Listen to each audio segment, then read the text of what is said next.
Grand Rising, my loved ones. This is your girl, Miss Queen, coming at you with another informative video by the late great Jordan Maxwell. The title of this is "Those Who Came from Heaven to Earth" by Jordan Maxwell. Let me state that I have no rights to this content. I have the disclaimer in the description box. This is solely for educational purposes under the Fair Use Act 107 of 1976. This is about, of course, everyone knows that my channel is about all things spiritual, esoteric, and occult, my loves. I have a little running around to do, so hopefully I'll be back before this video ends. It's an hour and a half long video, but I need to rush to pick up something to cook for tomorrow, and I shouldn't be gone that long. But I'm going to let this run, and hopefully I'll get back before the end, my love. But I hope y'all enjoy this, because I was told last night that y'all wanted me to show more content by Jordan Maxwell, and that's what I'm going to do. Okay, my loves, this is Those Who Came from Heaven to Earth by Jordan Maxwell. Good afternoon and welcome to the Bay Area UFO Expo. The Bay Area UFO Expo is the best expo regarding UFOs, extraterrestrials, Area 51, and conspiracies. And today we have an absolutely extraordinary guest, of course. We have Mr. Jordan Maxwell. Give him a big hand. And to talk about conspiracies, to talk about truth, the dissemination of truth, the myths and misconceptions, and to give Jordan a real great introduction and everything, please give a very warm and wonderful welcome for Mr. John Rhodes.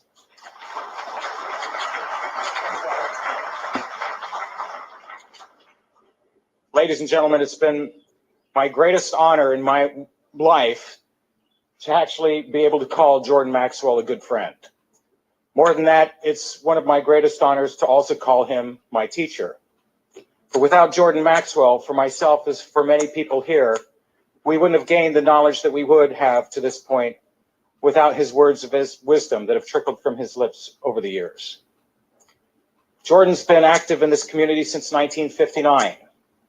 This is longer than probably anybody I know that's currently active in the UFO or paranormal or symbolic schooling that we are going through in these modern times.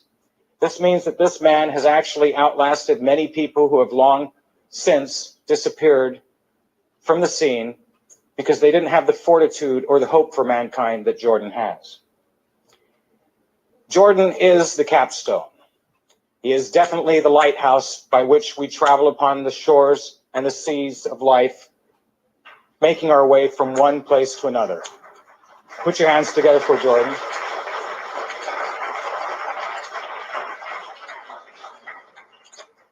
More than that, we have to understand that he provides us wisdom. Wisdom has always been associated with a snake, of course, or a serpent. And Jordan, I'm not calling you a serpent, although I think in many ways that would be a great tribute to you. But also please understand that the water of life in this world is wisdom. Because we don't learn to swim, we drown in our own ignorance. And in tribute to Jordan this afternoon, before I introduce him, I'd like to give a little bit of a symbolic breakdown of my own, of who Jordan is. Because Jordan and I have had conversations in which we wonder if things are really predestined. We see signs and paths along the road in hindsight, and we understand how they have actually attributed to our lives in many ways and have guided us without us even knowing it. It's almost as if we wonder where is free will. Take Jordan Maxwell, for example. The water of life. Jordan, of course, is a river. And it provided the water of life for many people over in the Middle East. It's a very sacred river, a very honored river. And of course, Maxwell means maximum and well. Well contains the water of life within the arid deserts of humanity. So therefore, Jordan Maxwell means the deepest well of wisdom. And today, he is going to allow us to drink from that cup which he provides us. Ladies and gentlemen, It has often been said that the men of great renown were themselves the sons of God.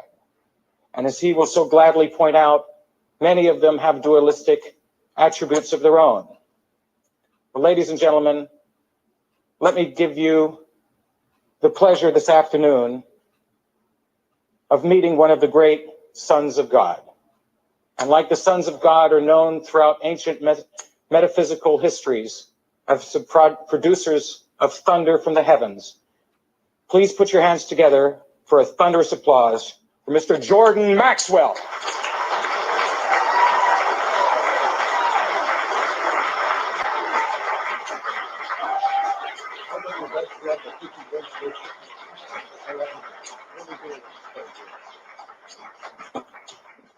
I said, nobody's that good, but he convinced me. And applause does not impress me because Abraham Lincoln got a standing ovation the night they shot him.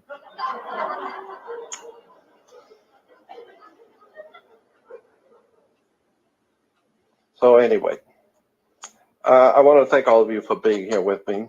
I want to preface my comments by saying, as I always do, because it's important to me, I'm not the world's foremost authority on anything. I never will be. I know how much I don't know. I prefer to think of myself as an ordinary man pursuing extraordinary knowledge. I believe that within each one of us is the ability to pursue spiritual high places within each one of us. Unfortunately, we've had that drummed out of us by our masters who perceive that they are the masters of our destiny. But I believe that the earth was created by a higher form of life than that which presents itself to lead us today. We don't have political leaders. We have misleaders. And consequently, we cannot depend on when the Bible expressly says, put not your trust in earthly man in whom there is no salvation. So anytime you start thinking in terms of the government is there to help you and to take care of you, you better do your homework and find out that's only there for one reason, to control you, for your masters. We are living right now, I believe, in Berlin 1939-40. As far as I'm concerned, we need to begin to wake up and find out what freedom is all about, and start asking some very serious questions about who is leading us and where are they taking the human family. We are in serious trouble on this earth, and the people who are guiding the destiny of this world are profoundly evil. Their agenda is so profoundly evil, most men are not even able to perceive it. But go back into history a little bit into 1944, 1945, and look at the concentration camps. Look at the total devastation of human liberty and freedom foisted on the people of Germany and the rest of Europe, but ultimately on the whole world. And you will begin to realize what's coming for America. We are truly living in the last days. There is no doubt in my mind about that. But the last days of what? So many times people are misunderstanding those terms in the Bible. I totally believe we are living in the last times, in the last days of an old era, of an old dispensation. And we are very quickly arriving at a place where we're going to confront our God. We're going to confront those who have created us. I believe that we are on the precipice of a whole new civilization which is coming on the earth.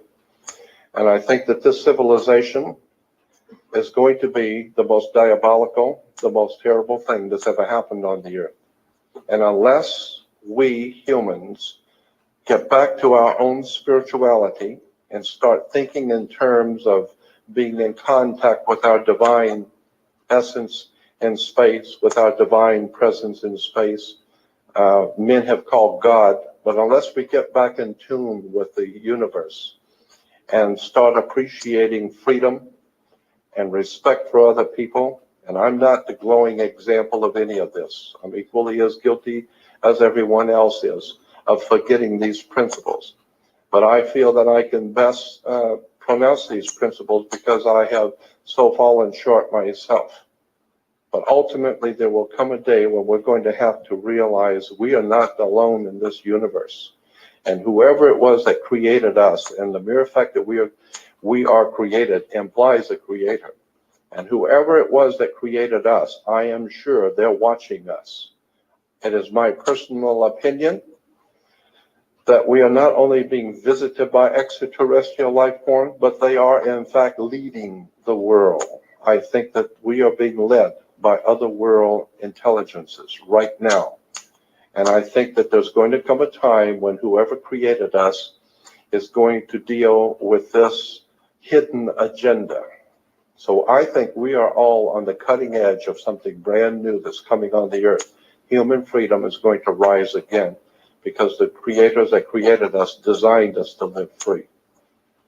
I've talked with my friend Zachariah Sitchin for many years about these subjects and many other writers, and which brings me to belatedly thank my friend Richard and also John for all the things that you have said, and I appreciate them. I think that we are all coming to a place where we're going to be confronted by the fact that we are actually being led by extraterrestrial intelligences. I think the governments know that. I think the religious leaders of the world know that. And I think we're going to be forced to see it soon. So I don't believe in accidents. I think we're here for a reason. And I am sure that nobody is here that wasn't supposed to be. And those who are not here were not supposed to be. I don't believe in accidents. The subject is, what did I do? Okay. The subject is the sons of God.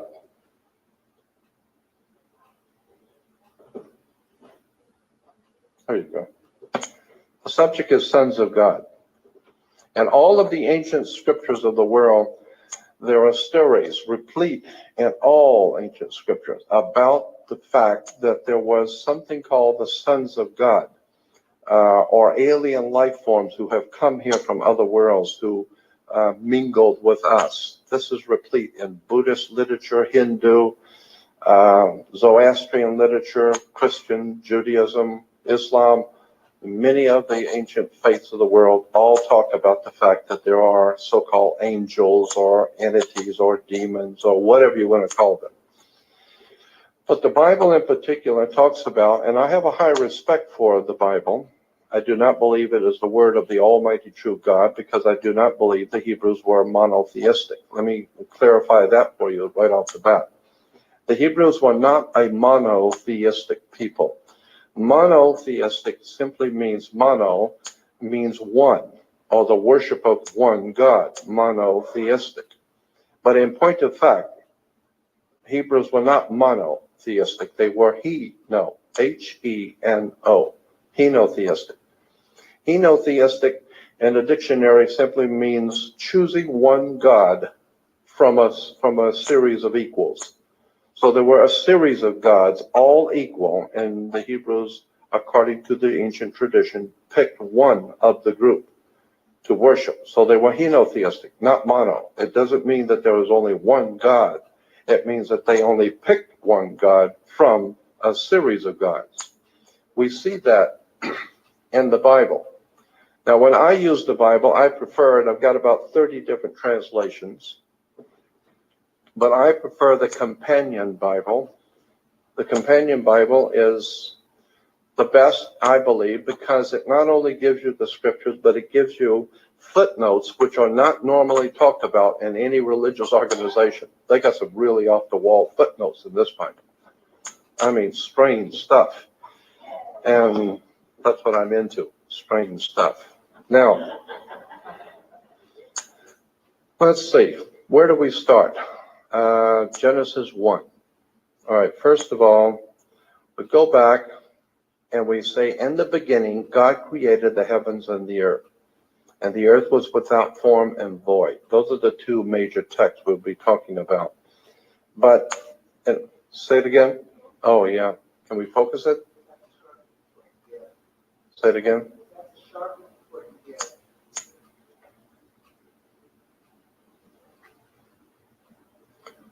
I don't have any problem. I can see it pretty good here.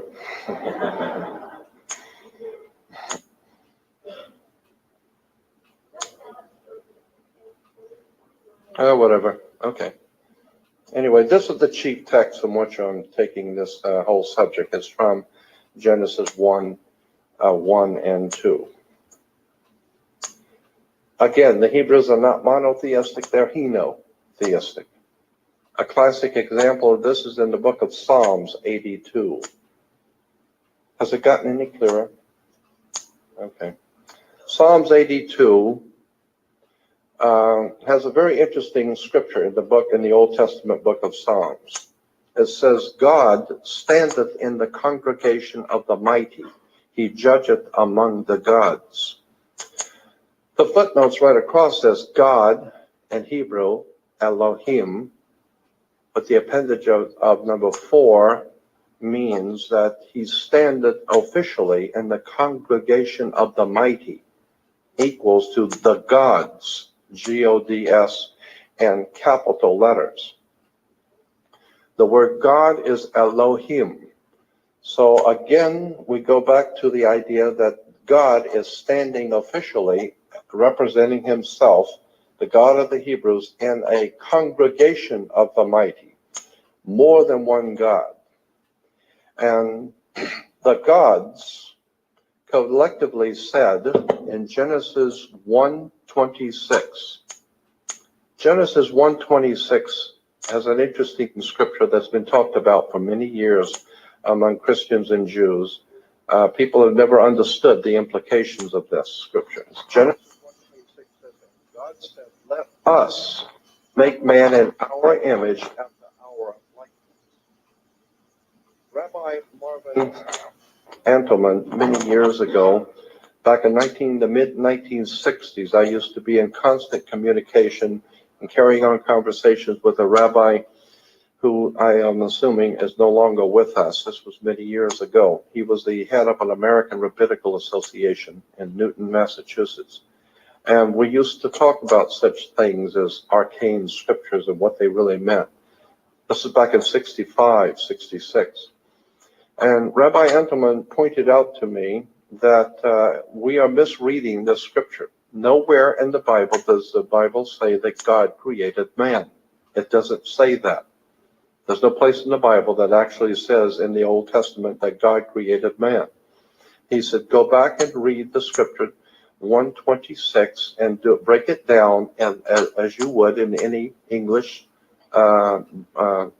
configuration of a sentence. And what is being said here is not being said. What's not being said, first of all, is that God is creating a new creature called man. No. What is being said is that God said, God, again being Elohim in the plural, the gods are saying, come, let us make man in our image after our likeness. What's being said is that someone has come here who we are referred to as the Elohim in Hebrew, the gods. And they are saying, upon looking at the indigenous creatures that we call today hominids, they're saying, come, let us make man in our image, after our likeness. Not, because being so great, he's not that great. Neanderthal man was wonderful, but he's not that great. So come, let us make man in our image, after our likeness.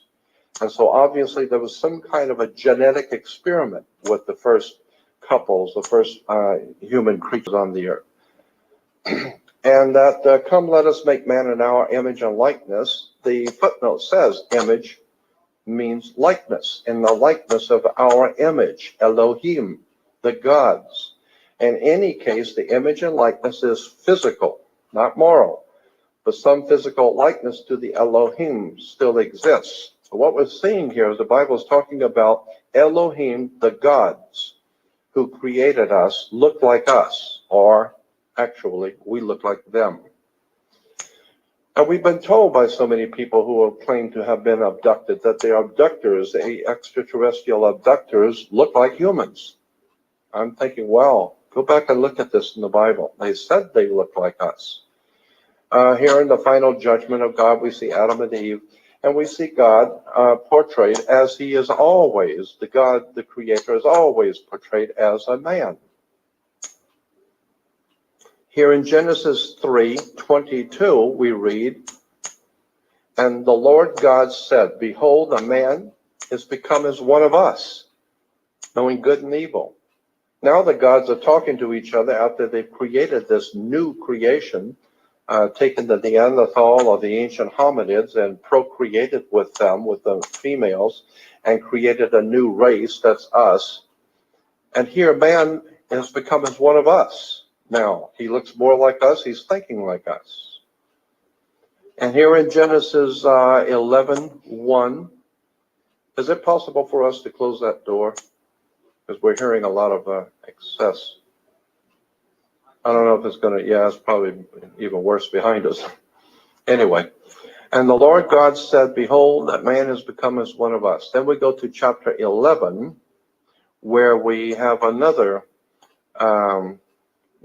story in chapter 11 where Sodom and Gomorrah is so evil that God hears about the terrible lifestyles of the people, how bad they are in Sodom and Gomorrah, and God said, or the gods said, let's preface this comment by the gods. It says, "And the Lord said, Behold, the people is one, and they have all one language.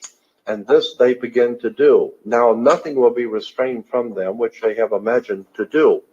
So let us go down and see what mankind is doing." So it's as if these gods who created us are saying, my goodness, look what we have created. We've created this creature that is now out of control. It's smart, it's clever, it's wise, it's doing all kinds of off-the-wall things. Let us go down and see what they're doing. Let us go down. Now, where was the creature Adam? Many of us have heard the story in the Bible that Adam was created by God, Adam and Eve. My question is, where was the creature Adam or man formed? In the first book of the Old Testament Bible, does it not say that God created man in the Garden of Eden? No, it doesn't say that at all. The Bible doesn't say God created man in the Garden of Eden. It says in Genesis 2:8, "And the Lord God planted a garden eastward in Eden, and there he put the man whom he had formed." It didn't say he formed him there. That's where he put the result of the experiment into a place that the ancient people called the Garden of Eden.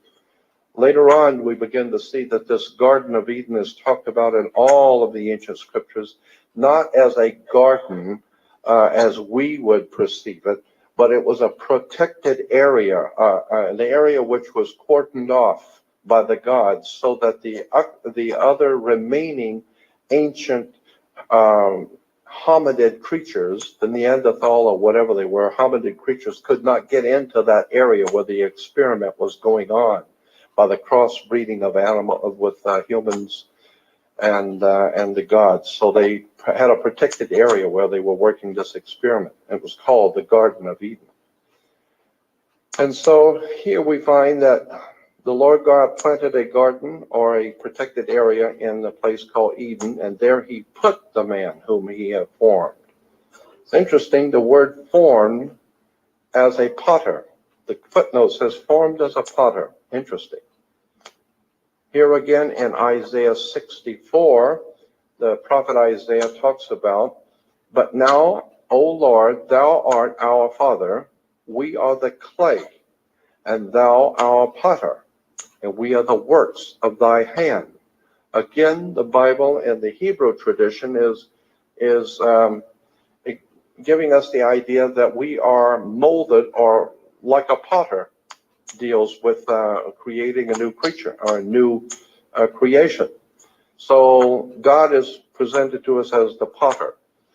And of course, in many Bibles and many Christian publications, we see God makes man, a statue of God imaging man. Man and God look the same. They look like humans. And it shows how God made Adam in his own image, just like a potter.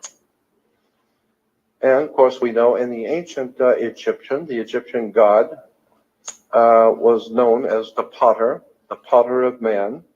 This is where the Hebrews got the concept of God being the potter, the designer of the human creature. I believe that there is something to this whole idea that we are actually an experiment or a creation of a higher life form that we call in Hebrew the Elohim, or the gods. Speaking of the creation of man, the Quran even says, in the Holy Quran, makes a statement that says, "We created you, O mankind." Again, not I, not the Lord, but we created you, in the Quran. In the Bible book of Genesis, there is a story about the flood of Noah's day, in which God seeks to wipe out all of mankind by a great deluge. We've all heard of the Noachian flood, or the flood of Noah's day. And after the flood is over, Noah, his wife, and 3 sons, and their 3 wives, only 8 people are left alive on the earth. Now we're picturing this as after the flood is over, all of mankind has been destroyed, according to the Bible story, and the ark of Noah finally settles somewhere around, we're told, Mount Ararat, which incidentally, the word Ararat simply means high mountain. It doesn't mean the particular Ararat in the Middle East. It means a high mountain, so it could have come down anywhere. But most people who are looking for the lost ark don't know that. They've never done their homework, so they don't know that the word Ararat simply means high mountain. Anyway, so the picture in the Bible is that the flood of Noah's day is over. The people are all drowned, except for 8 people on the ark. And then in Genesis 9:1 is an interesting scripture where God is saying, the gods who created mankind and brought this 8 people through the great deluge. And it says, "And God blessed Noah and his son and said to them, be fruitful, multiply, and replenish the earth."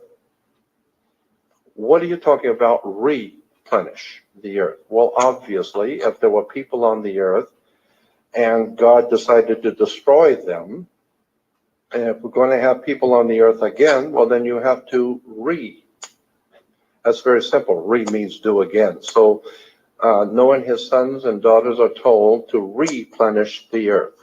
Do it again. So we have Adam and Eve being created by God.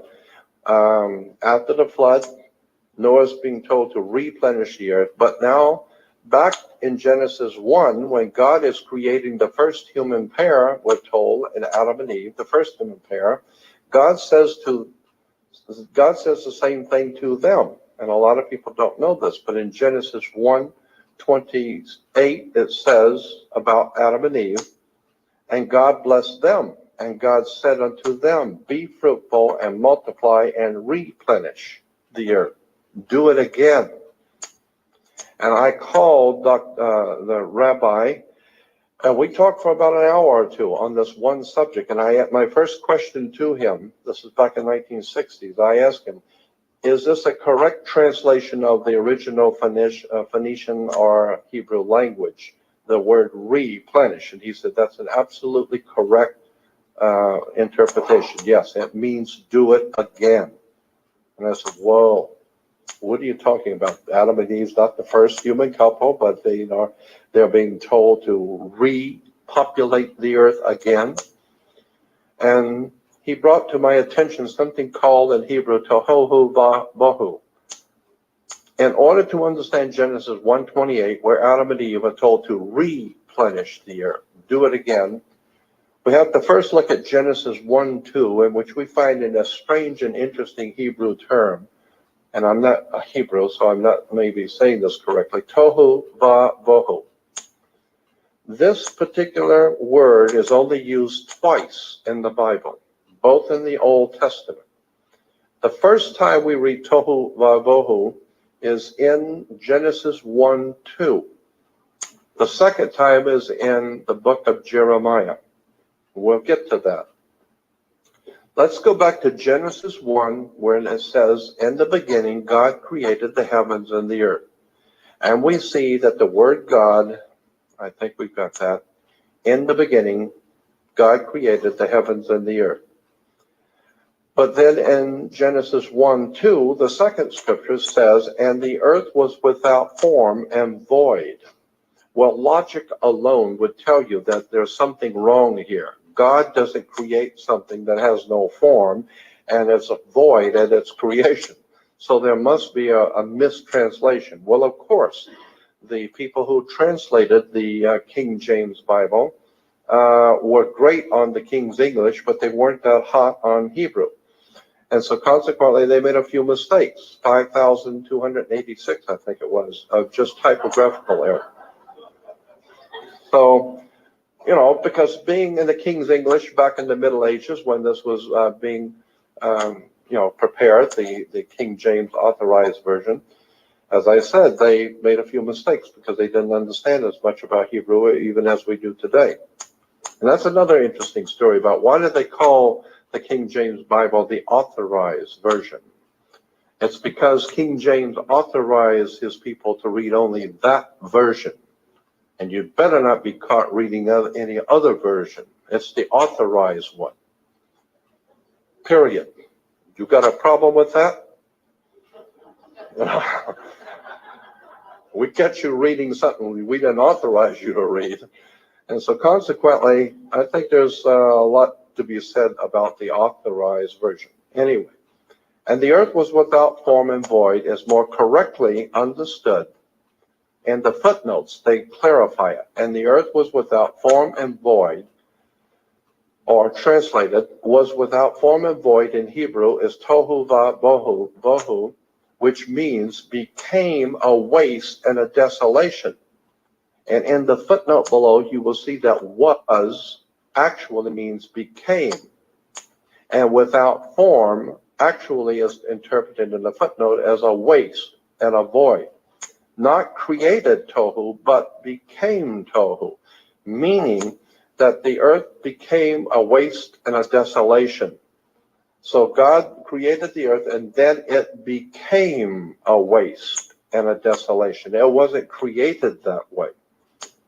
It sounds like what we're getting ready to do with the earth today. It was a beautiful place until it became a waste and a desolation by our masters who seek to destroy all things that are beautiful on the earth with bombs.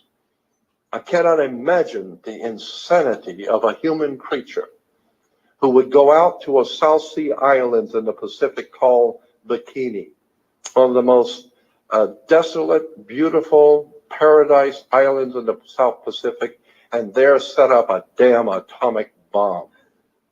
What kind of lunacy rules these maniacs in government? I don't believe they're human. I don't think they're from here. I think they have another agenda, and I think I know who they are. Again, tohu vabohu simply means it became a waste and a desolation. The earth was beautiful, and then it became a waste. This word is only found in the Bible twice, once in Genesis 1:2, and the second time in Genesis 4:23. In Jeremiah 4:23. In the book of Jeremiah 4:23, we are told that Jeremiah is given a vision by God of the world that was before man was created. In the Bible, he says in Jeremiah 4:23, and I beheld the earth. This is in a vision, he says. In his vision, or in his dream, he says, I beheld the earth, and lo, it was without form and void. Again, tohu vabohu. No, that's not what it means. And lo, and beheld, lo, there was no man. So what Jeremiah is saying, once you understand the correct interpretation of that word tohu vabohu, is that Jeremiah is saying, I beheld the earth when there was no man, and it was a beautiful paradise, and then it became a waste and a desolation. Well, that makes sense that Adam and Eve would then be a recreation and be told to do it again, implying that the earth has had many ancient civilizations that have been destroyed, maybe by atomic warfare, maybe by other world technology that has destroyed life on the earth. And we very well, as I said before, might be heading in that direction again, a confrontation with the gods. I should not be a bit surprised if we're going to wake up soon and find out what we have done to the earth is now going to be paid back, and is going to come from those who have created us. They're coming back. Again, back to Jeremiah 4:23, it says, I beheld the earth, and lo, it was without form and void. I beheld, and lo, there was no man. I beheld, and lo, the fruitful place was a wilderness, and all the cities thereof were broken down, and the whole land shall become desolate. So there were cities, but now they're gone. They're desolate. And this, of course, as I said, was a vision before mankind was even on the earth. And I have a Bible translation called 26 Translations. They give you all 26 translations in one Bible. Makes it easier for research. And on that Jeremiah 4:23, 24, etc., I go to that Bible and get the different translations' views. And they're all basically saying that I beheld the earth, and lo, it was without form and void, and the heavens had no light. And it goes on to tell you, like, I beheld the mountains, and they were trembling, and the hills were in commotion, implying a great earthquake. I saw the fertile field was now a waste, and I beheld the garden-like was now a desert, and all the cities have been broken down. The bottom line is that in the book of Jeremiah, it's saying, in a vision, Jeremiah saw the earth when it was beautiful, but there was no man here, and then something terrible happened and destroyed the great cities.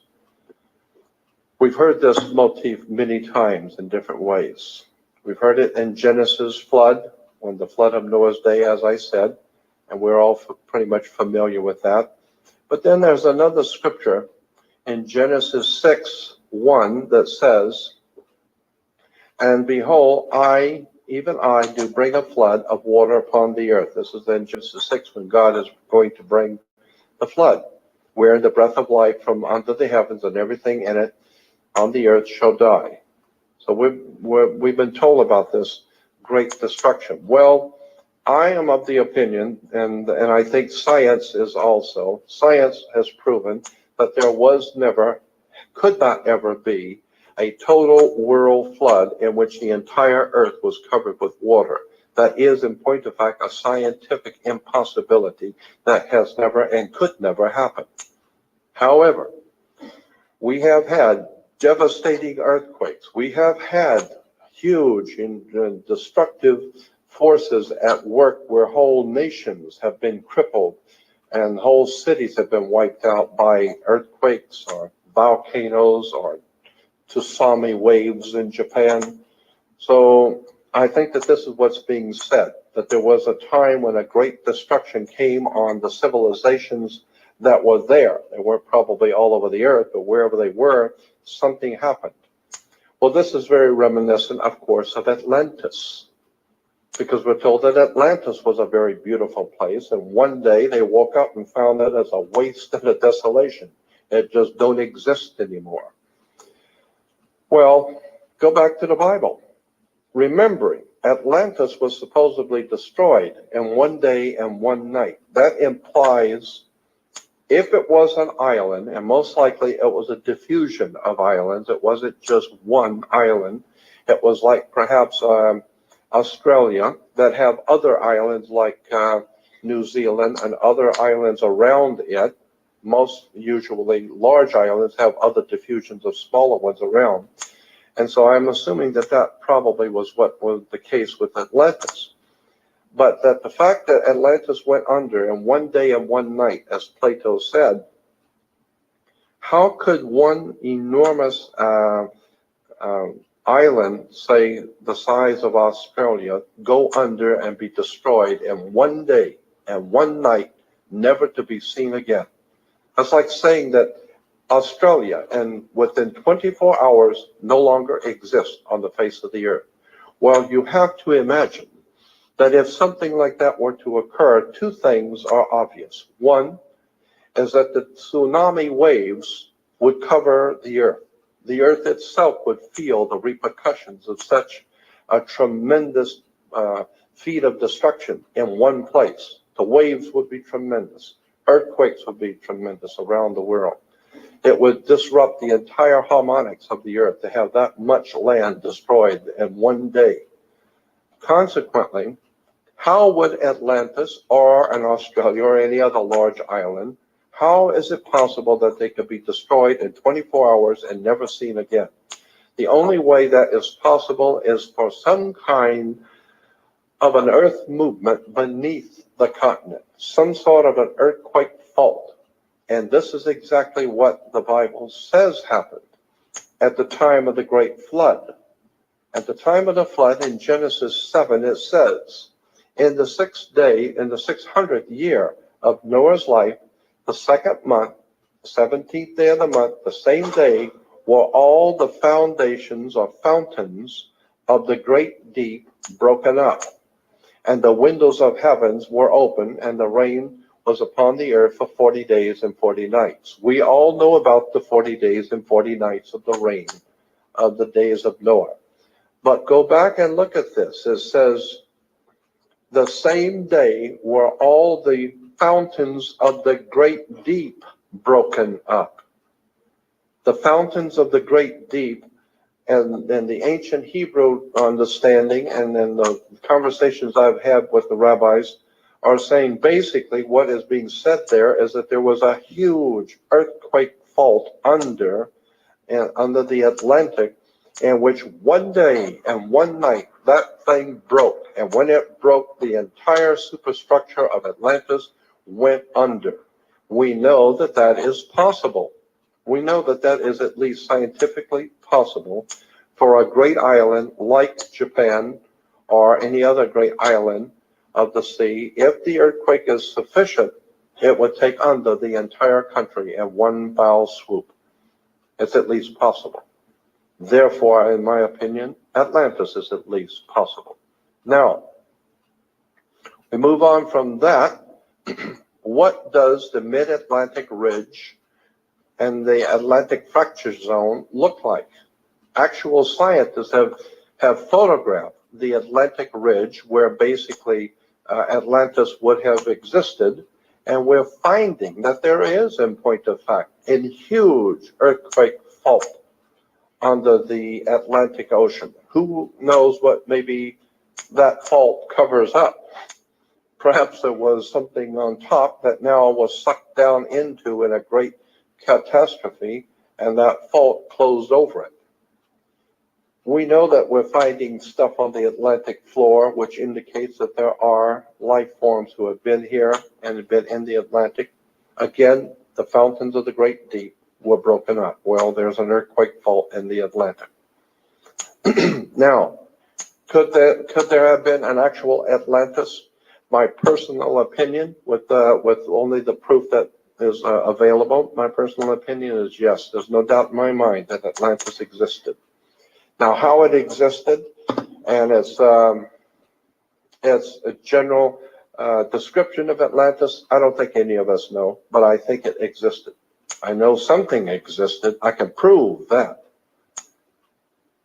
We now know that there are ancient temples found under the oceans and all around the world. This is scientific photographic fact.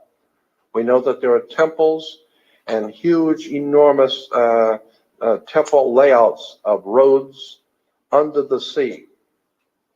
And here are stones on the Atlantic floor, perfectly laid square stones on the Atlantic floor, which in nature does not ever appear. Nothing perfect and designed appears in nature. But there are square stones laid out on the floor of the Atlantic. Again, you'll see this is off the coast of Japan, I think. Great temples have been found off of Okinawa and the ocean. Incidentally, I don't know if you know this or not, but Albert Einstein, I don't know if you can believe him, but he said that he believed that the Bermuda Triangle was a vortex for alien life forms to come through into our into our space on Earth, and he believed it was a vortex. He mentioned that in his writings. I started thinking, well, wait a minute. I've heard other scientists talk about vortexes through the Earth. I know about geomancy, or the science of ley lines. And then I read a book where it said if you take the globe, the Earth, and you draw on the globe the Bermuda Triangle and go straight through the Earth to the other side, it comes out in something called the Devil's Triangle off the coast, south of the coast of Japan, near what is called the Mariana Trench, one of the deepest spots on the oceans of the world today is the Mariana Trench. 7.5 to 8 miles straight down of water. But I thought, wait a minute, if the Bermuda Triangle, that triangle were to go through the Earth, yes, it is true. Charles Bulletz even wrote a book about the Devil's Triangle off the coast of Japan, which is identical to the Bermuda Triangle off the coast of Florida. And then you begin to see from different books and research books about UFOs coming out of the Devil's Triangle. Japanese airline pilots during the war, commercial airline pilots from Japan, Korea, and that whole part of Asia have many reports of seeing UFOs come out of that area and go back in many times. So maybe Einstein was right. Maybe there is some kind of a vortex going on right now in front of us, and we are too ignorant to even suspect it. Again, actually, some of the scientists have theorized that it was the flow of, and this is just, to me is amazing, that there are actually people who are theorizing that these great walls were made by the flow of currents changing. The currents change and cause this. And I was amazed to hear this on television, on things like the Discovery Channel.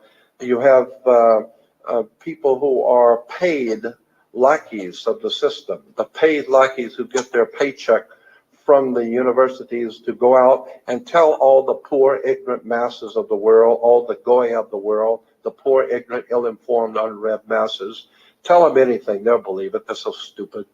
So tell them something, and they'll love it. And if you've got a PhD by your name, then they'll believe it. And tell them it's just the currents did that, and they'll believe it.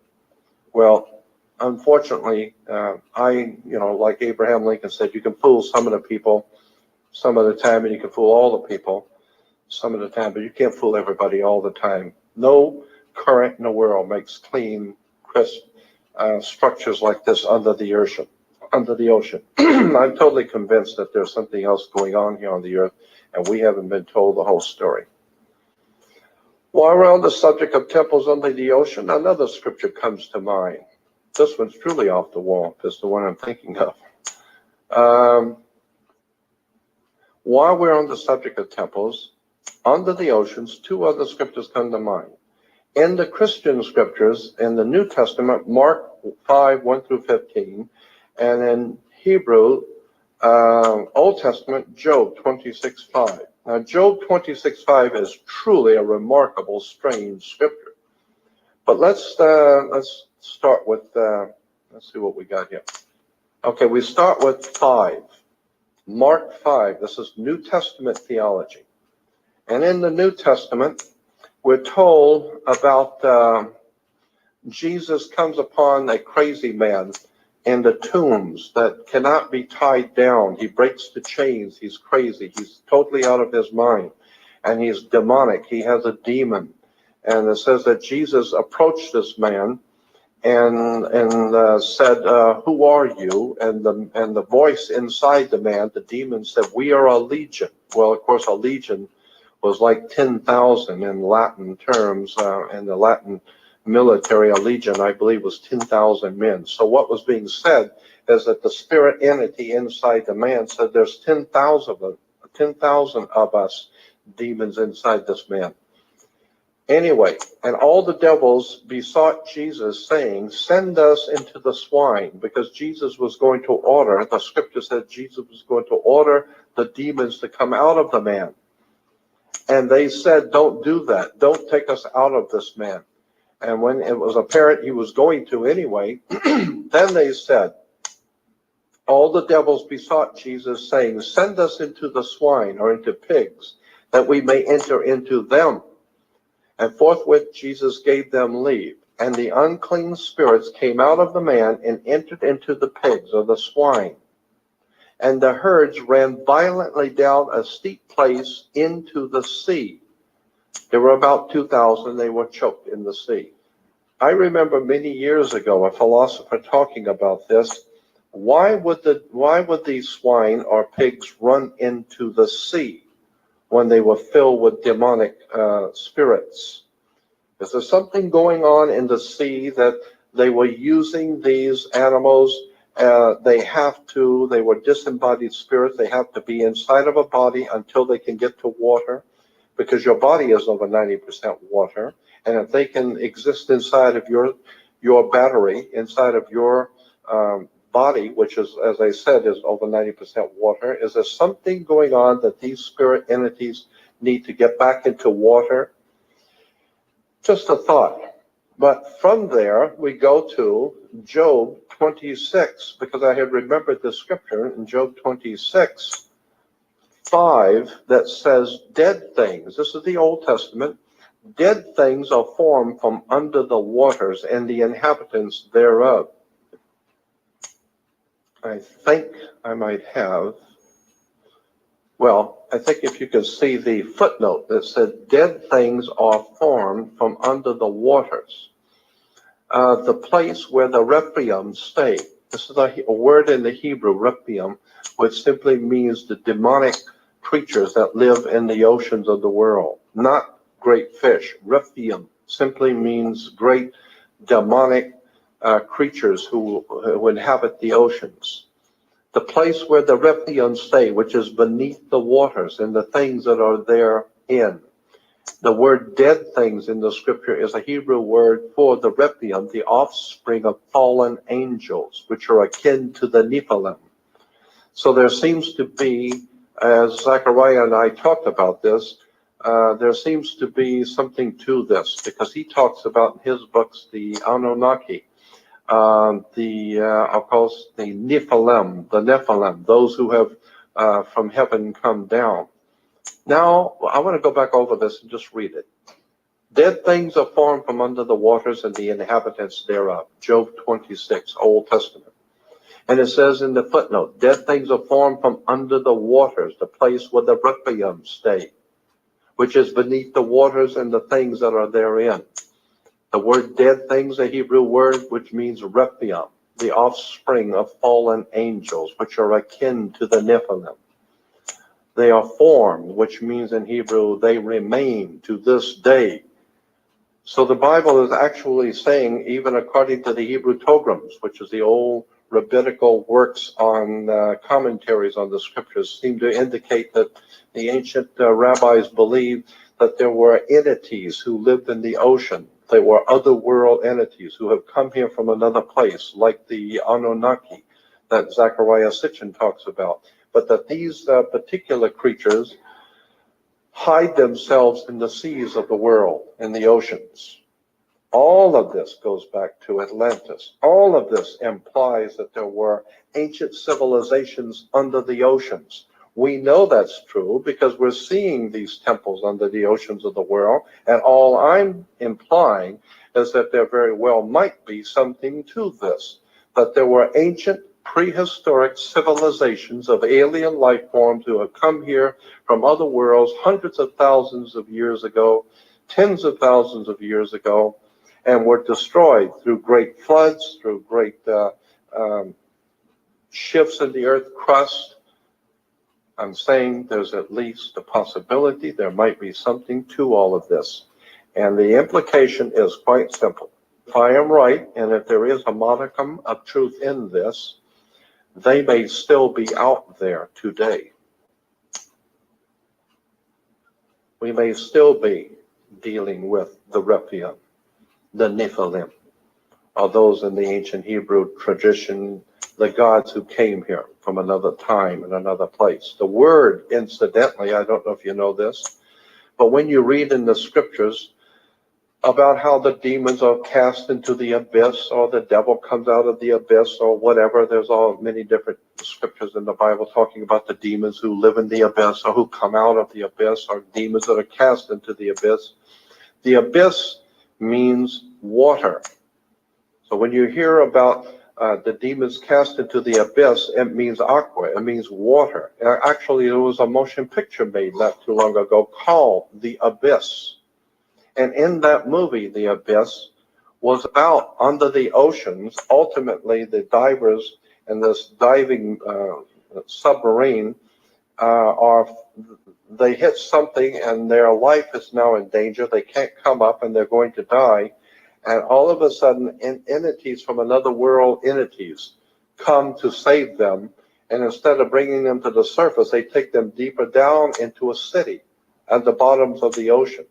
Well, even George Lucas, with his Star Wars, has that silly-looking creature running around with the long ears, and it dives into the ocean, remember, and everyone dives with him, and they go down into this underwater city. There are many, many different movies that have been made about underwater cities that are created by the Nephilim, or gods from another world. I'm just saying there's too much smoke not to be a fire. I'm suspecting there may be something to all of this. Incidentally, in relation to all of this, and the bottom line of what I'm presenting is quite simply, I think that there is something to the idea that we are the creation of a higher civilization which have created us. They are watching us. They are monitoring us. I think that this is what the alien abductions might be all about. They are monitoring their creation. They're watching us. They're checking our interior of our bodies to see if we've evolved or if we're in some way mutating. And so I believe there's something to this going on. I think we're being watched by our masters. Now, but in Genesis 4, there's an interesting story that's caused a lot of discussion too, about Adam and Eve have two sons, Cain and Abel. And we're told that Cain kills his brother, Abel.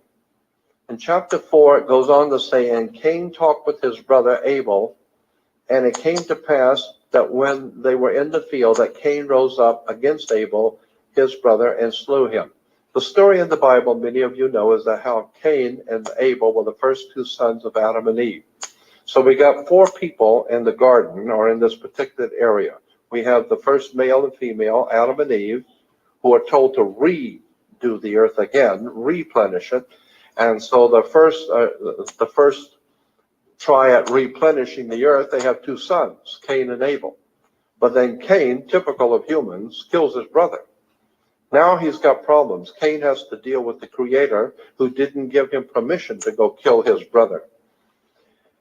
And so when God, or the gods, discover that Cain has killed his brother, we're talking about now only three people on the earth, Adam and Eve, Cain and Abel.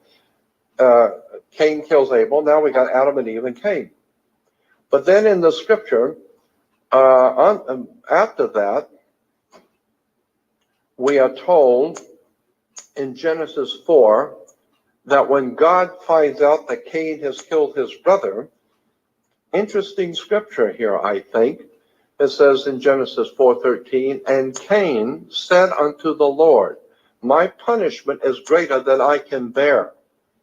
Behold, thou hast driven me out this day from the face of the earth, and from thy face shall I be hid. And I shall be a fugitive and a vagabond in the earth. And it shall come to pass that every one that findeth me shall slay me. And the Lord said, therefore, whosoever slayeth Cain, vengeance shall be taken upon him sevenfold. And the Lord set a mark upon Cain, lest anyone finding him should kill him. And Cain went out from that presence of the Lord and dwelt in the land of Nod. The point I'm making here is that Cain is afraid to be sent out of the garden or the protected area, because he says that everyone out there that will find me will kill me. He thinks there's somebody out there. I mean, God said there's Adam and Eve and the first couple, and Cain has said, no, don't send me out there because they're going to get me if I go out there. Now he actually has God believing there's somebody out there. Because God said, okay, I'll put a mark on you so that anyone out there finding you won't kill you. What are you talking about? People outside the garden? Yes. Hundreds of thousands of people, maybe millions of people. This was an experiment. And when I say people, I'm talking about the ancient hominids, the Neanderthal creatures, the ones that we know of that are referred to in science as the hominid creatures. They travel in huge families, hundreds of them in any family. And of course, in my mind, it's like Cain is saying, don't send me into the prison. Don't send me out there with all the grown men, just a teenager, you know. I'm a sitting duck. Don't send me out there. I'll be killed. And so God says, no, I know you've got a problem. I'll take care of it and put a mark on you so they won't harm you. The implication is overwhelming that even the Bible infers that before Adam and Eve, there are other creatures already on the earth, other humans on the earth. Here Cain does not, and as I said, I just made the point. God tells him no, he's not going to allow anybody to hurt him. Where were these people that Cain was concerned about? The question is, who are these people that Cain ultimately goes out into a place called Nod? And that's not the place where Art Bell does his radio show, but this is in the Bible. And in the land of Nod, we find hominid creatures, pre-Adamic man. All you have to do is go on the web or go to the library and just look up the word pre-Adamic man, before Adam. Pre-Adamic man, there are tons of reference works on the ancient and prehistoric civilizations of humans that from Atlantis all the way back to Lemuria, back into the most history of the human race. Probably hundreds of thousands. And if Michael Cremo is right, billions of years ago. Michael Cremo is an extraordinary, with his friend, extraordinary researchers into the ancient past of the human family on Earth. And Michael Cremo's work is voluminous work. And it is astoundingly brilliantly presented, showing that the human race has been on this earth for billions, with a B, billions of years, and that thousands upon thousands of ancient civilizations have existed in the pre-Adamic period that the Bible is talking about. All I'm asking is, who are these pre-Adamic ancient civilizations that had high technology that we're only beginning to see and find in the oceans and find at the pyramids of Giza and all of these ancient temples around the world? Again, and God said, let us make man in our image after our likeness. We understand now the basis for that. We need to remember too, at this point it's important to remember there's a very big difference between an angel and the watchers. In the Bible, there's certain creatures. The creatures are referred to in the Bible as the watchers. We're told that the watchers do only one thing. They watch you. Period. That's all they're to do, is to watch and monitor you, your entire life. I'm assuming your very heartbeat. Everything is known about you. The watchers are watching us. They seem to be some kind of sentries, from what the Bible indicates, that are watching us and making sure that whoever and whatever is the ultimate authority in the universe knows about us every moment of the day. They're called the watchers. But there is also those things which are called angels. And angels are not disembodied spirits. That's a different kind of an angel. There were certain angels the Bible implies, and other ancient reference work imply angels that were created spirit entities and have never been in human form. They were created as spirits, and they still are spirits. And yet there is also in the scriptures of many ancient peoples, including the Bible, the idea that there are disembodied spirits, humans which have died, but their spirits live on. So they're called disembodied spirits. So now you have disembodied spirits, humans who have died, but their spirit lives on. Then you have other spirits who have never been human. They were created spirits. And then you have the watchers, whoever they are, but they're watching us. And then you have something which I now want to talk about in the scriptures called the sons of God. The sons of God is a whole new subject. Genesis 1, it says, God who maketh his angels spirits. So the point I'm making here is that the particular words angels is referring to entities which are pure spirit. But in Genesis 6:1, we come across some very interesting scripture. In Genesis 6:1 it says, and it came to pass, and listen to this, and it came to pass when men began to multiply on the face of the earth, and daughters were born unto them. And I'm thinking to myself, what in the hell are you talking about? Men who began to multiply and children were born unto them? And where were the women at this time? I don't know how men could have children without women. All right. But then it goes on to say in chapter 6:2 that the sons of God saw the daughters of men, that they were fair, and they took them wives of all whom they chose. In all of the ancient scriptures of the world, not just the Bible, but in the Bhagavad Gita, the Vedas, the Upanishads, the Rig Veda, all of the ancient scriptures in the ancient East, all of the ancient scriptures that we know of, all talk about the fact that there has been on this earth alien life forms. Christianity and Judaism calls them angels, sons of God. I don't care what you call them, but all ancient scriptures talks about the fact that there were ancient civilizations that were cohabiting with us and our women and having sexual connections with human creatures. So the scripture says in Genesis that the sons of God saw the daughters of men. Here we see the sons of God are not angels and spirits. We're told that they were attracted to the daughters of men and took the women for wives. And another point, going to Genesis 6:4.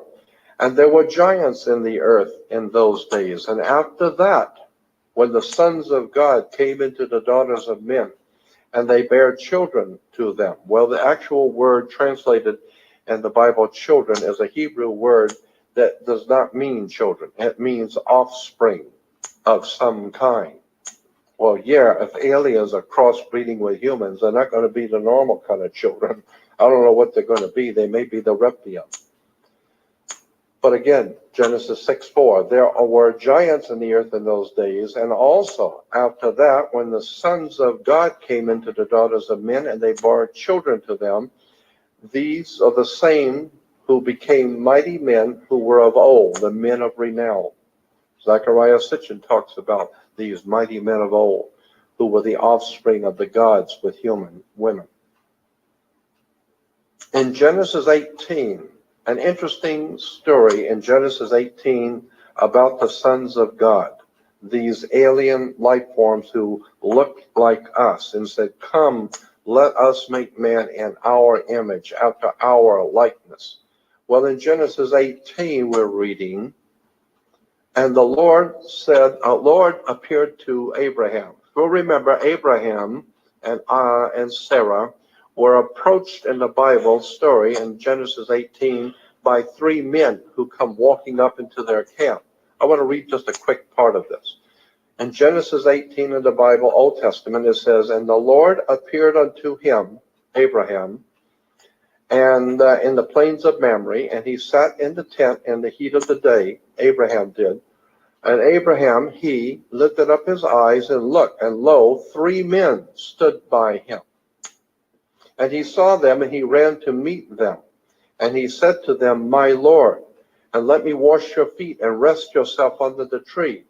And he ordered his wife to fix a dinner for the 3 men. And he set it before them, and he stood by them under the tree as they did eat." So 3 men have come into Abraham's area, and he sees them, the Bible says, and goes out and greets the 3 men, bows down on the ground, and calls them his Lord, and asks them to please stay and have something to eat. We have pictures from the Bible where these unworldly guests, these 3 are no ordinary men. Abraham is confronted by 3 men that he recognizes to be his lords. And consequently, even many different Bible translations have the pictures of Abraham and his wife feeding the 3 men that have come to visit him. But then it goes on to say in Genesis 18 that 2 of the men got up after dinner and thanked him for dinner. And it said, but the one stayed with him. Read the whole account in Genesis 18 and 19. Genesis 18:19, the entire story is there, where the 3 men come walking up into the camp. They met Abraham and his wife. Abraham asked them to sit down and have dinner. They did. Then after dinner, the 2 men got up and said, "We really have to be going. We have a mission to do." They walked off. After thanking him for dinner, they walked off. But it says that the Lord, the Creator, Almighty God, the Creator, sat there and continued to talk with Abraham about personal things. God, the Creator, sat there after Abraham and his wife had fixed him dinner. Think about that. What is being said here? God, the Creator, has dropped by. You fix him a little lunch or something. And he has 2 other accompanying gods with him. But since he is the God that you have chosen, he will stick around a little bit and hang out with you for a little bit. But the others have to go. They have other things to do. Okay? Now, what are the others going out to do? Well, go to chapter 19. And it said, and there came, chapter 19 says the 2 in chapter 18 who just had dinner and left. In chapter 19 it says, and so there came 2 angels to Sodom. Now we're talking about the cities of Sodom and Gomorrah and the 2 angels that came into Sodom and Gomorrah. But again, the word angel is a mistranslation in the English translation. It was actually sons of God. How do we know that? Well, we read on. And there came 2 angels to Sodom. And behold now, my lords. Well, I'll read it. And there came 2 angels to Sodom at evening time. And Lot sat in the gate of Sodom. And Lot, seeing them, rose up to meet them. And he bowed himself with his face toward the ground. And he said, Behold now, my lords, turn in, I pray to you, into your servant's house and tarry overnight. So Lot was saying to his lords, these gods that he recognized, you need to come in and stay with me in my home tonight. Why? Because this is a very vicious city. This is Sodom. This place is crawling with murderers and crawling with evil people. And so he made them a feast, and they did bake unleavened bread, and they did eat. So he brought them in, fed them again.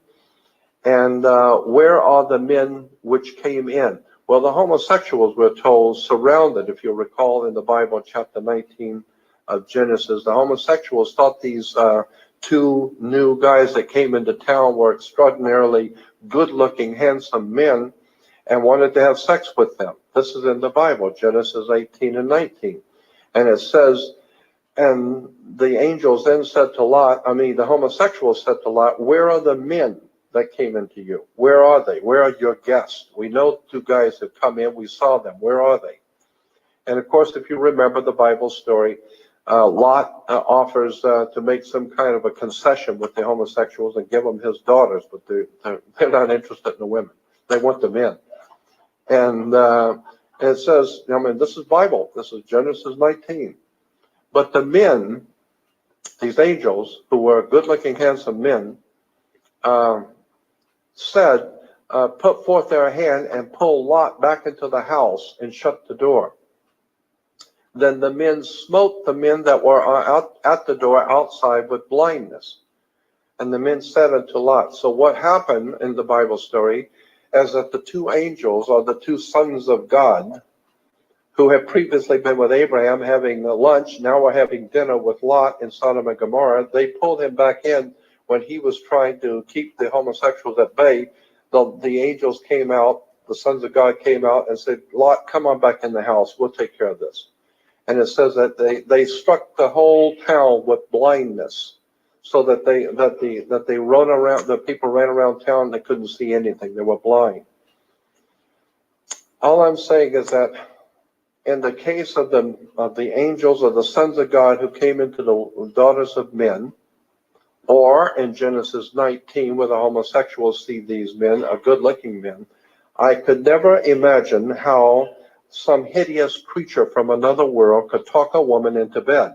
But I could imagine some good-looking, handsome man possibly doing so.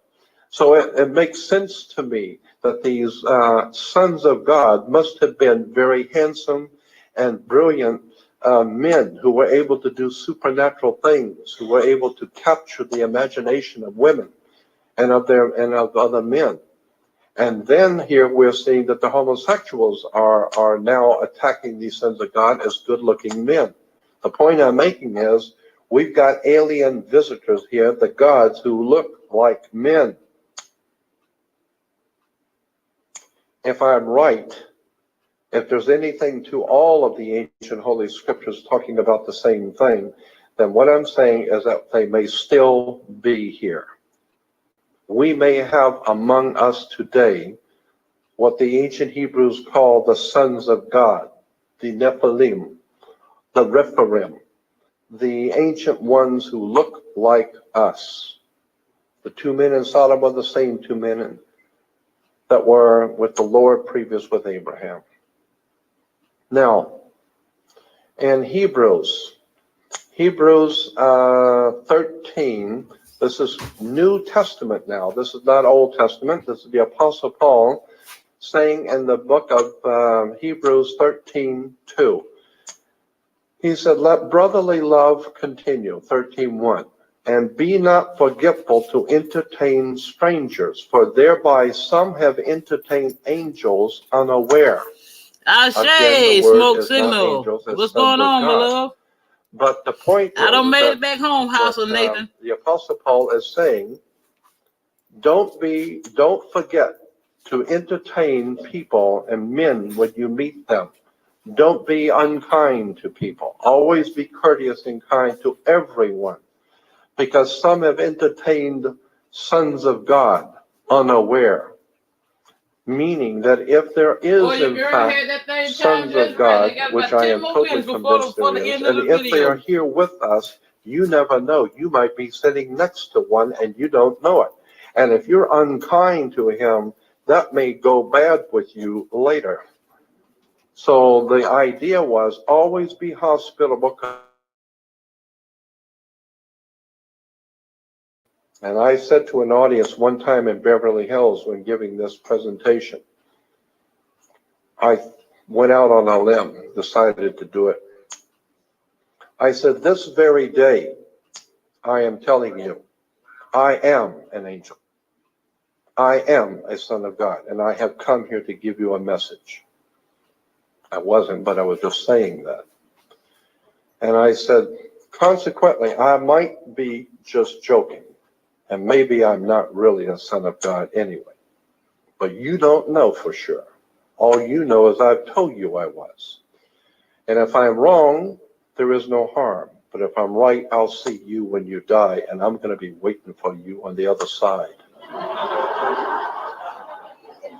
Right now, you have all the options. When you die, you're mine. And I'm waiting for you. So let's show a little respect. And it worked a little bit, I think, because they weren't laughing. They were looking at me. Obviously, either this guy is mentally deranged or he's serious. In either case, don't mess with him. Right? So anyway, I'm just saying that this is Christian theology. In a book referred to as Heroes with Divine Blood. Now we get into this holy blood, holy grail. Do y'all want to hear another one of his lectures? Or do y'all want me to end? When this ends, y'all want me to just wrap it up, or do y'all want me to start another one? Let me know before it ends, because I got about 5 more minutes.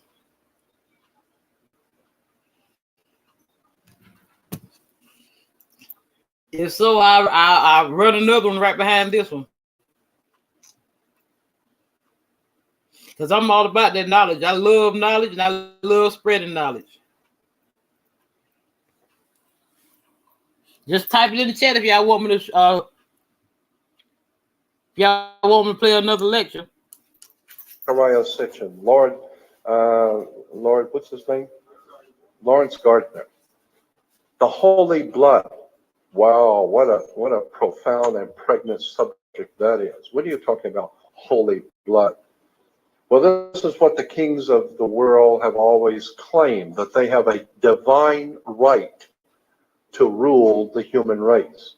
And I, for one, being an American, I reject anyone who says they have a divine right over me. As an American, there is no divine one over me, but the high one who rules in the heavens. No man, no Anunnaki, no God who will present himself to me do I bow my knee to ever. Period. You got a problem with that? But in this book, Heroes with Divine Blood, it says, heroic figures may owe their superhuman powers to some divine connection, descent from or help from a deity which endows them with strength and tenacity. Alternatively, they may have magic weapons or gain powers by obtaining, by gifts or stealing or merit, some divine secret. It may be the ability to speak with or take the form of animals. Nevertheless, their wisdom may give them the role of teacher or lawgiver, bringing to mankind the rulers of society and the arts and skills of civilization. In this function, they may appear as ancestors, founders of a society, and ideal rulers or priests, heroes with a divine blood. This is what the kings and rulers, as I said, have always claimed, that they should be the king and queen of the British Empire. They have a divine right. Nothing is more reprehensible to me as a human than somebody who tells me they have a divine right over me. There ain't nobody had a divine right over me, including my own mother. Nobody has a divine right over me. Heroes with the divine blood, the holy blood, holy grail, Bajantley and Lincoln, on all of these different new books which are coming out talking about this hidden agenda of secret societies who present themselves to the world as our masters because they have some kind of a secret alliance with a divine bloodline to rule us. And I'm saying to my friends and my fellow countrymen in America, you had better wake up and find out there is no... I'm going to shout out to my family. I just got back in the house here. I just made it before it ended. We got Red Squid in the house. No large. Smoke signal. Prophet Levi, absolute. Grand rising tomorrow. I'm so glad y'all came in here to holler at me, my loves. House of Nathan. Lady Shea Butter. Tina. Thank you all for coming in. Hollering at your girl. Blessing me with your presence. I'm going to run another one behind this if y'all want me to. Like I say, we learn something new every day.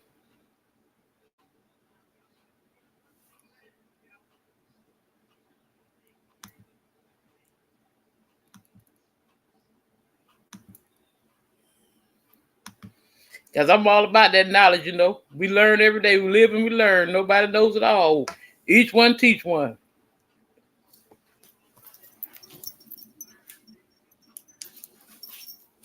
Such a thing as a Okay. divine I got right you. I'm to gonna run another rule one behind over them. us. We were created free, moral agents. And the only way they can take from you your freedom is if you give it to them in a contract.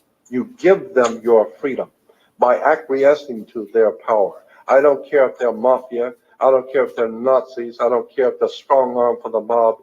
You see, my dear ones, my take on life is we all connected. We all are one. We here to love one another, help each other. All this hate, we don't supposed to hate each other. We here to lift each other up. So you know, you have people that hate. You have black people that hate. You have white people that hate.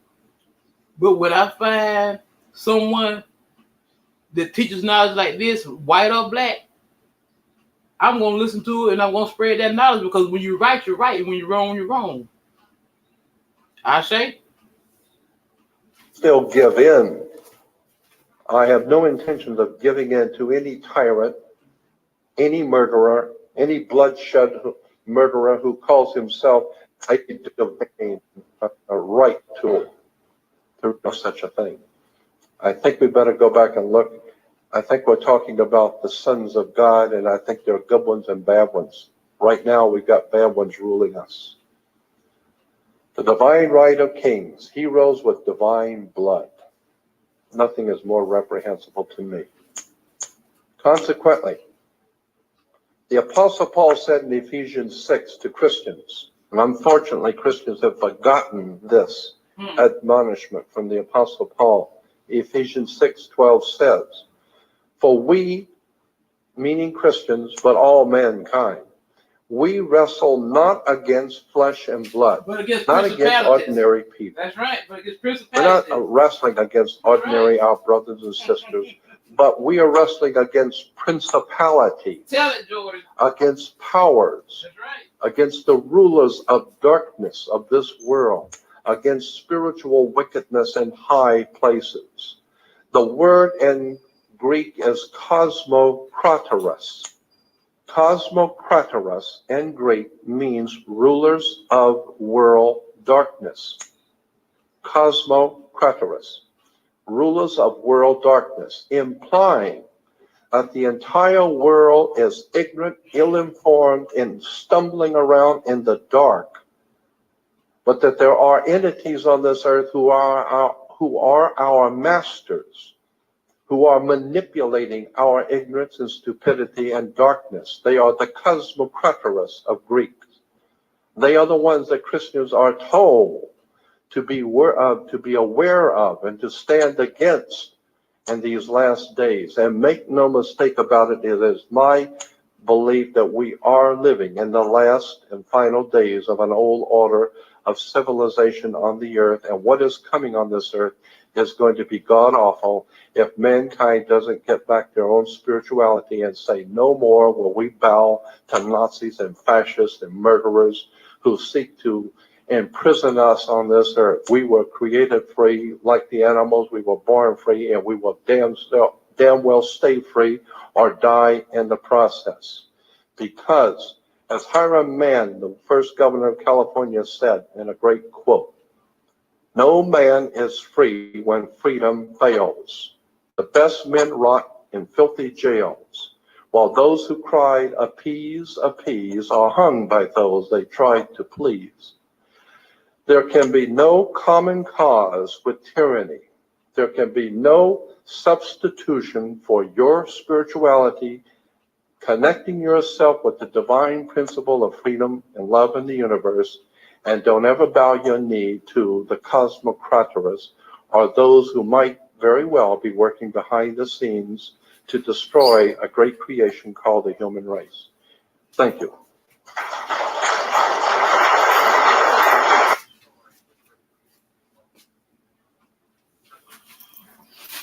Okay, my loves, the next, I'm going to run another lecture by Jordan Maxwell. Because I noticed when I played one of his lectures last night, it kind of caught people's attention. So I'm going to let y'all see my face today for a little while since y'all ain't hollered at me. You know, I had to go out and handle a little bit of business. Just getting back in the house here. But the next one I'm gonna play by Jordan Maxwell will be The Occult World of Commerce by Jordan Maxwell, The Occult World of Commerce. I hope y'all enjoy this one, okay, loves?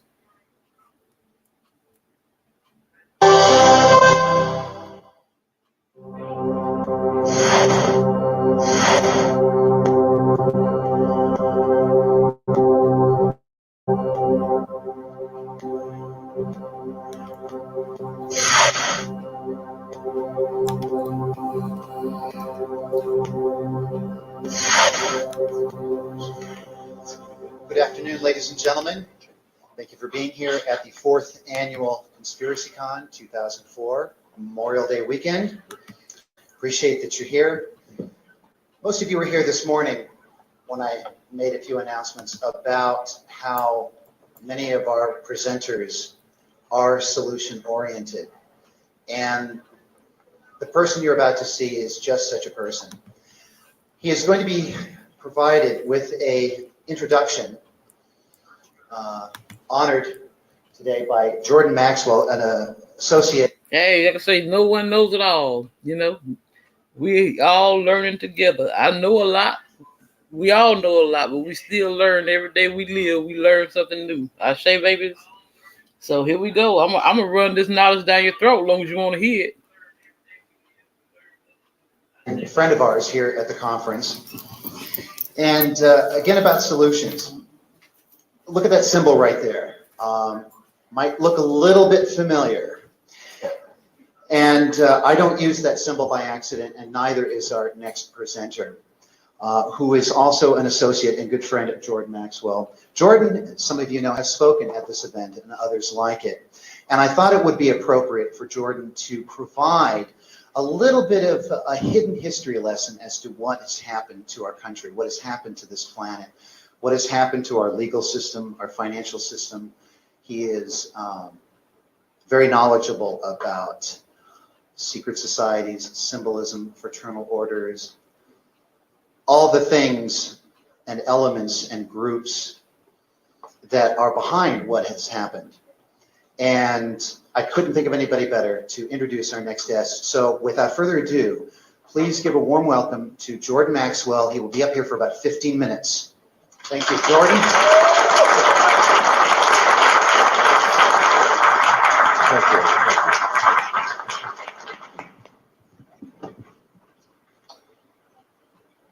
First of all, I want to thank you all for being here with us today. A lot of kind words have been said about me, but I want to clarify a few things. I'm not the world's foremost authority on anything. I never have been, I'm not now, nor will I ever be. I'm too smart for that. Because I know how much I don't know. And I'm learning every day that I live, the world keeps opening up larger and larger. And I started this escapade back in 1959. I started talking to audiences in 1962 about secret societies, the New World Order, occultism, and it was in 1966 that Anthony J. Hilder produced his first record set with Myron Fagan on Illuminati. And it was Anthony J. Hilder and Myron Fagan who introduced into American society the idea of secret societies and the Illuminati. So when you hear the concept being discussed by anyone of secret societies, and especially that word Illuminati, remember it was Anthony J. Hilder who introduced it, and the man who talked about it, Anthony actually produced the records, and it was Myron Fagan, a very important man that you need to know about, who's no longer with us. Myron Fagan was the man who introduced the idea of Illuminati. As I said, I was talking about these subjects back in 1962 before most of the people who now talk about it were even still in school. So consequently, I've looked at many different areas of conspiracy since that time. And I'm appalled at what I see happening in this country today. We are told that America is the land of laws, a nation built on laws. In point of fact, nothing could be further from the truth. America is run by people who are lawless. We have no law in America, and understand that. The law is whatever the powers that be in power happen to say it is today. Whatever they say it is, that's what the law is today. And it may change tomorrow. So what you need to understand is this is not a nation of laws, it's a nation of lawlessness. And somewhere along the line, we're going to be dealt with by that universal God force because of what we have allowed to happen in our country. Now, in relation to the subject today, which is the occult world of commerce, let me give you a couple of examples of I think where you need to start thinking. If you are going to send a box through the mail and you need to wrap it with some rope, you go out in the garage and you find some rope and tie up the box, and that should be sufficient to do the mailing. But if you're going to take that rope out to the edge of a 10-story building and hang on it, you better trust and you better examine the integrity of that rope now, because your life hangs in the balance on it. Another example is if you owned a 2-story building and you were going to put a lot of weight on the second floor. If you were smart, you would go downstairs first with the structural engineer, get on a ladder and go up through the ceiling tiles and examine the floor that you're going to put that weight on to see if the floor is going to hold that kind of weight. So what you're doing is you are standing under the foundation you're going to build on. You're standing under to get understanding, because that's where the word understand comes from, to stand under the foundation that you're building on. Understanding words is what you really need to start doing. You need to start doing your homework and understanding words. If you put an S in front of words, it becomes swords. And that's what words are. They're cutting. They can cause you great trouble. Humans are word control creatures. So we need to establish what words mean. Again, when we talk about law, there's a Roman maximum in law that says, "For he that would be deceived, let him." Simply meaning, if you are so ignorant as to be deceived, then that's your business, that's your problem. So you need to do your homework and find out what words mean, especially in relation to law and government. Because there is a world of occultism that is operating today throughout the world, in which you use certain words, and when those words are used in a court, they don't mean the same thing at all. Understanding law and the words of law, there are two things that this planet has: water and earth, water and land. Consequently, there are two kinds of law: the law of the land and the law of water. You've heard the term law of the land, but in point of fact, that's precisely what this word means, law of the land, because it is the people who live on land. And that is opposed to something else called the law of the high seas, or the law of water. You need to understand the difference. The law of the land is the law of the culture that lives on the land. And so consequently, the law of the land is different in every country. You can do things in America you can't do in Russia. You can do things in Africa you can't do in England. So the law of the land is the law of the culture that lives on that particular land. However, there is a higher law that dominates the entire world. It's called the law of the water, or the law of the high seas. The law of water is referred to as the law of money. It doesn't matter what color you are, where you're from, or where you live. Money is money. And anytime you're doing banking or using money, you are now under the law of water, maritime admiralty. If you go back in history, in ancient history, where all of this began, back in the land of Canaan, and you probably have heard in the Bible, the land of Canaan. The Canaanites were Phoenician bloodline. And in the ancient Phoenician language, Cana meant merchant banker. The very word merchant comes from mer, M-E-R, for the sea, for water. As a mermaid, we have merchant. Merchant bankers. Let me give an example of the difference between the law of water and the law of the land. The law of water, as I said, is a law of banking, money, as opposed to the law of the custom of the people or the law of the land. The Statue of Liberty must be put in water. It could not be put on American land as such. It had to be put in a harbor because it's not the Statue of Freedom. It's a Statue of Liberty. Liberty is what a sailor gets when he pulls into port on a ship. He gets liberty. He's not free. So America is not the land of the free and the home of the brave. We're not free or brave, period. We're not free. This is not a free country.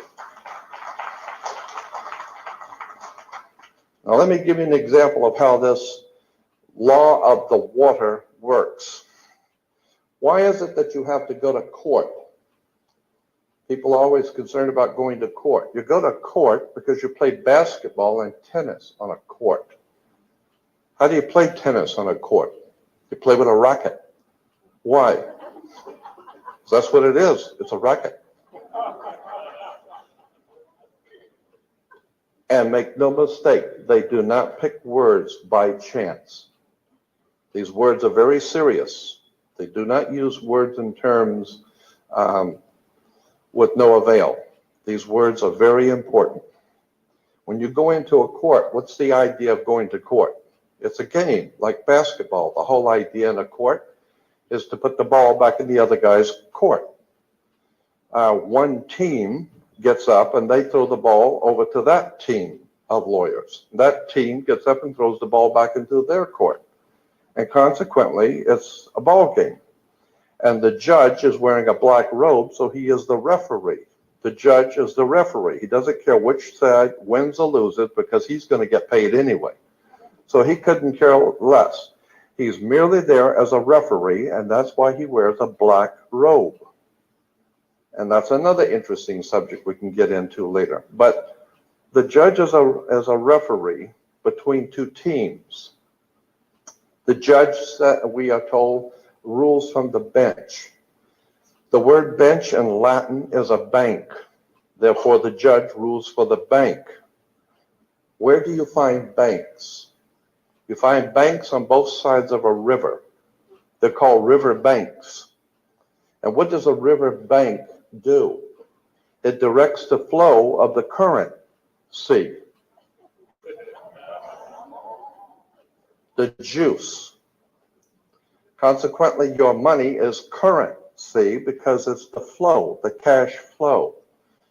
And to give you an example of how this works. When a ship pulls into a harbor, all ships are referred to as female. Airships, rocket ships, sailing ships are always female. Why? There's a very good reason. Maritime Admiralty banking law says all ships are female because they're carrying items. They're carrying items for money.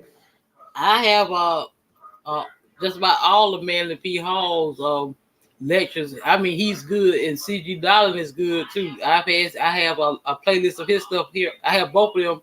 I have playlists of both of them on my channel.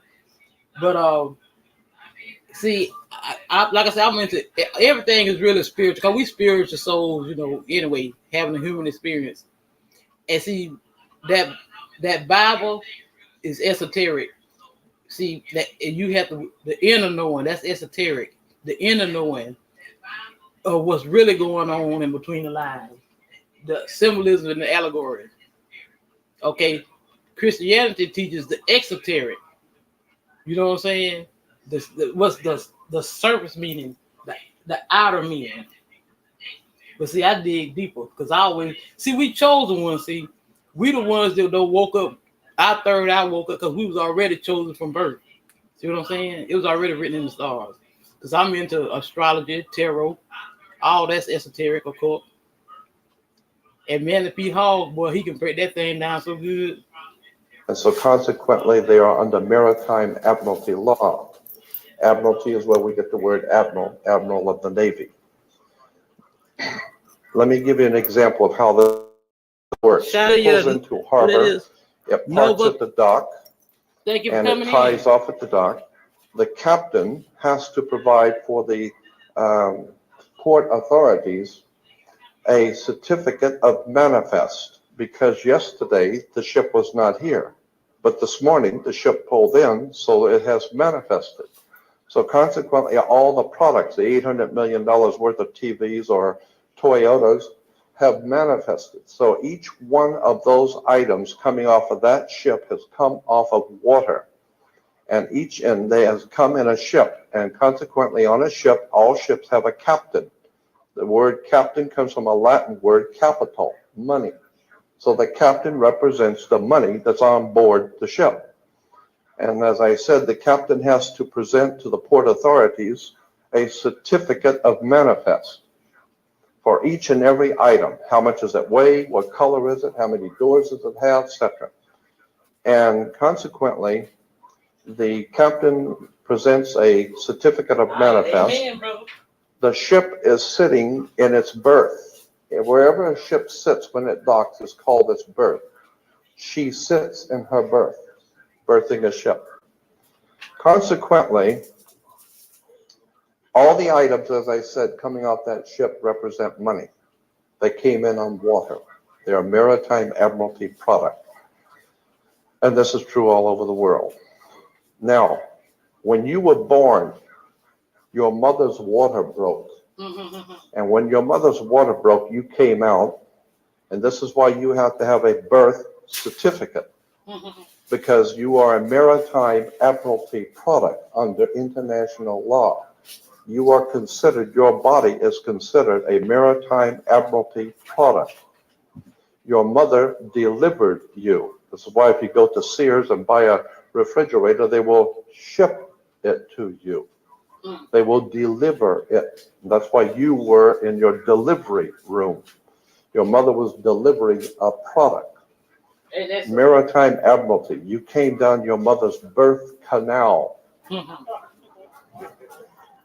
And once you, and as you're taking one of the televisions or the cars off the ship and it falls down and breaks, that's all right. Sometimes they're stillborn, so consequently you've lost money on that one. Therefore, you have to have a death certificate, and it's always signed by the doc. The doc has to sign your birth certificate and your death certificate. All of these words and terms are maritime admiralty banking words. And therefore, if you understand lawyers and judges and courts and government are all under international maritime admiralty law. All religions, all churches in the world operate under maritime law. This is why all churches are divided into denominations, like 20s and 50s and 100s. Serious. This is why they're called denominations, because all churches are nothing more than the product of maritime admiralty banking. It's an extraordinary story of occult treason, high treason, and crimes against the state. Make no mistake about it, there has never been a country on the face of the earth as far back into history as you can go. There has never existed a country in which the people rose up and demanded their right to be free. Never. The concept of human, spiritual, intellectual, and physical freedom is a totally concept that has never, ever existed on the earth. The only time that has ever come into existence was the founding of this country, where it was understood that we were sovereigns and we owned our bodies, and consequently, since 1868, we're now on the International Maritime Admiralty Law. Think about this. When cowboys in Indian movies, when the cowboys would ride into town, they get off the horse, they were wearing guns. How come they could walk into a bar carrying guns? And if two guys got in an argument, they could go out on the street and draw on each other in front of the sheriff's office, and the sheriff would do nothing. How come? How come that men could go out in the street and shoot each other in front of everyone and have nothing be done about it? The reason why is because before 1868, all Americans were considered sovereigns. And that's one of the nice things about being a sovereign, is you have the right to be yourself. And consequently, you need to understand that, in one last point I'm going to make before I introduce your speaker, that in 1868, there was a corporation founded. Anyone can incorporate a company. Well, in 1868, there was a company incorporated. And in that particular company, the founders of that company they referred to it as the United States Corporation. And they stipulated that anybody who would be a member of that corporation or work for that corporation would be called not an employee, but a citizen. So today, if you are asked, are you a citizen of the United States? What you think you're being asked is, are you lawfully in this country to do business? That's not lawfully what's being asked. They didn't ask if you're in America lawfully. They asked you a specific question. Are you, of your own volition, out of your own mouth, testifying that you are a citizen of the United States?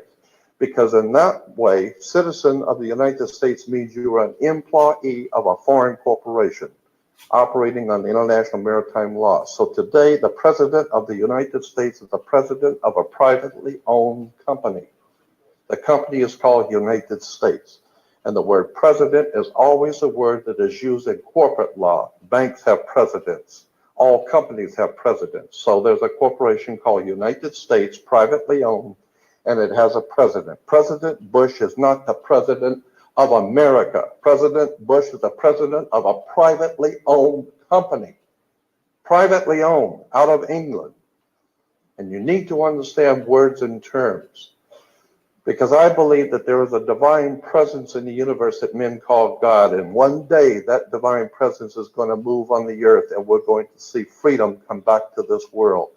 And when it does, you're going to need to understand words and terms and how they have been used to trick you. And that's the speech that today I'm introducing Jason Whitney, to give you some ideas about how these words have been used to enslave you. And with that, I'd like to introduce my friend, Jason Whitney.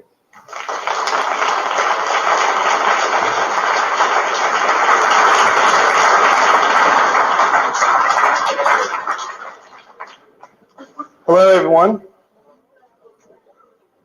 I'm going to just restart the computer here. There's a lot to cover, and going to go pretty quick. And some of the stuff that we're going to go over is, in essence, a reiteration of some of the concepts that Jordan presented to you. So, but we're going to give them with visual examples, so they hopefully give you a better mental anchor. So when you see this stuff come up, if you should ever, get involved in a situation where you unfortunately have to go to court, you understand the name of the tune. And you'll find out at the end of all of this today, it's just business.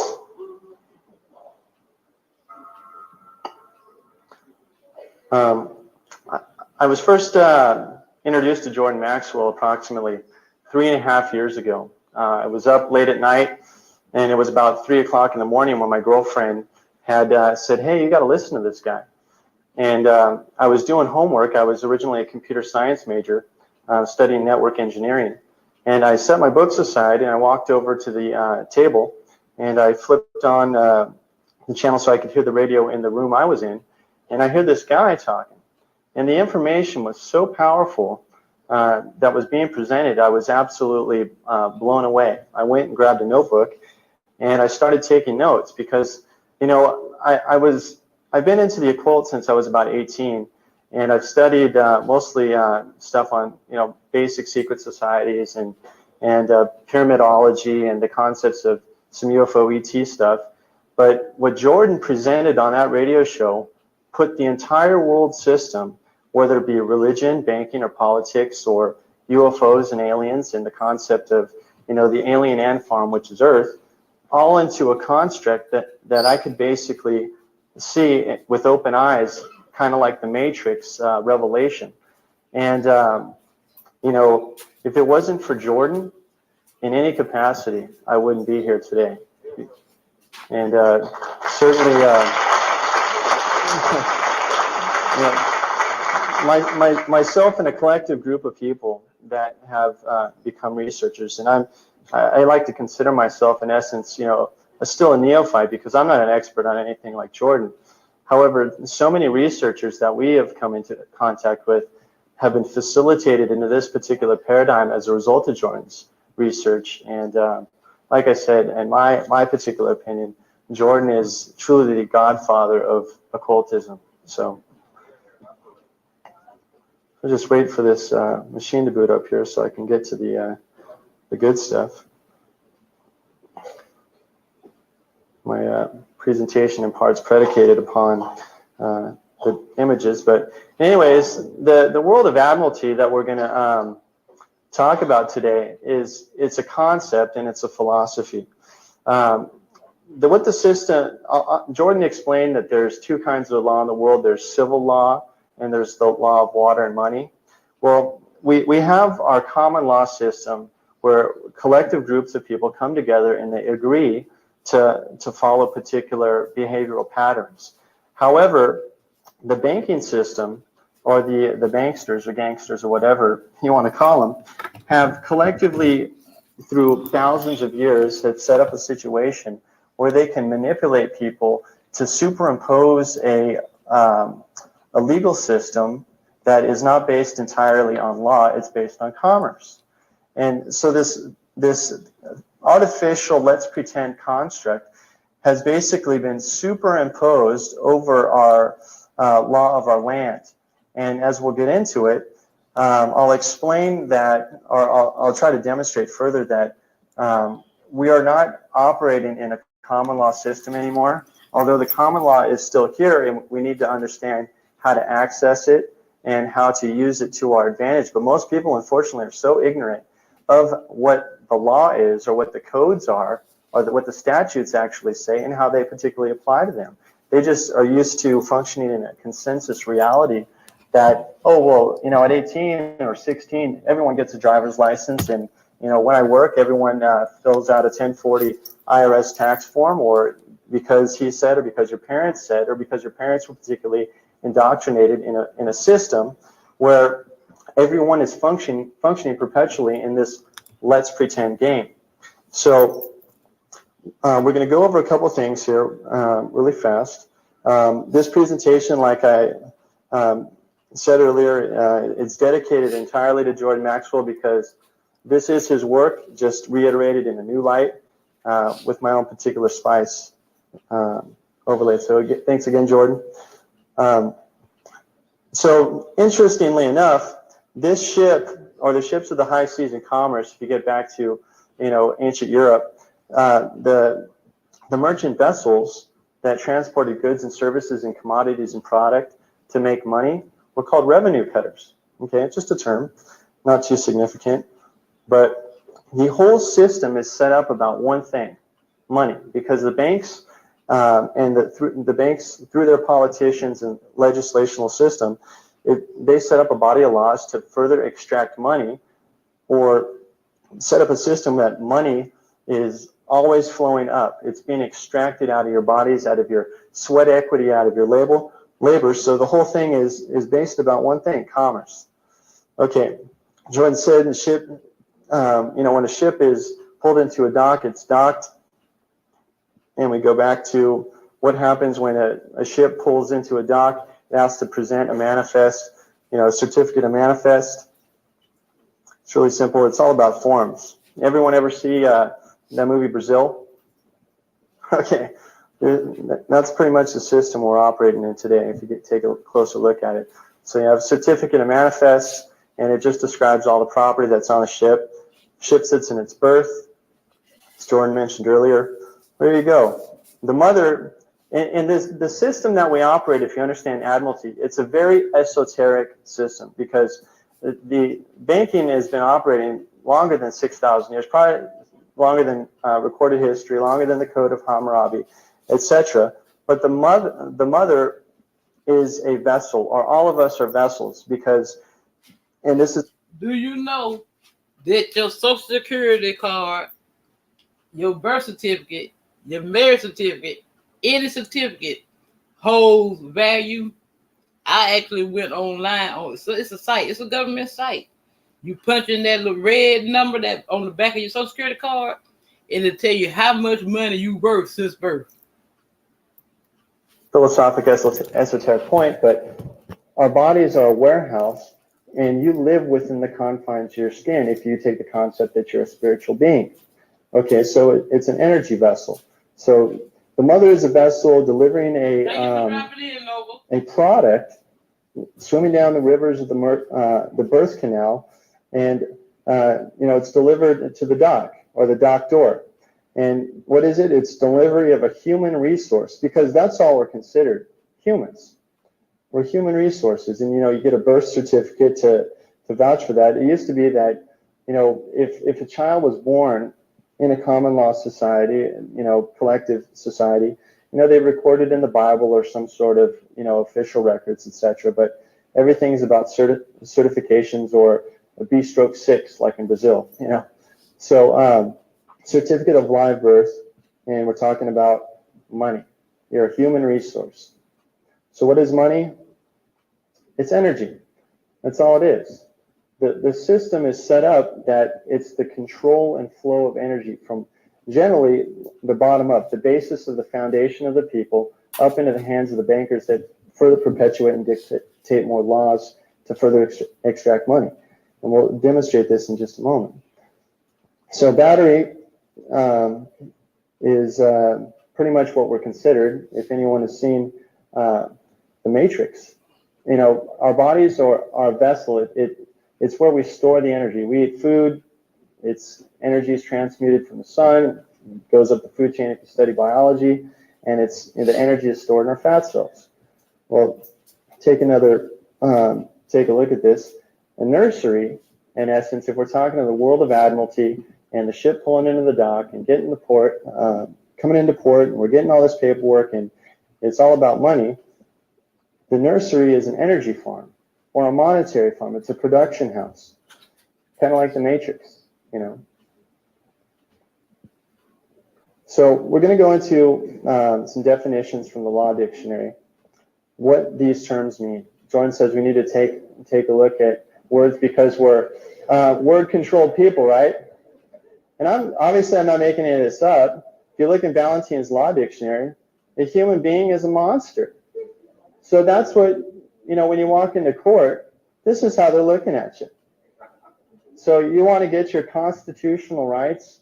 You want your liberties, not your freedom, but you want civil liberties. Well, they're working with this guy. How does that apply to you? So let's take a look at what monster says. A monster is a human being by birth, but in some part resembling a lower animal. A monster hath no inherent blood, and cannot be the heir to any land, albeit it be brought forth in marriage. Okay, so what are we talking about here?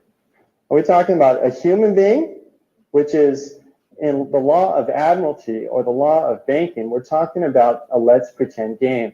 limited liability, no one taking responsibility for their actions.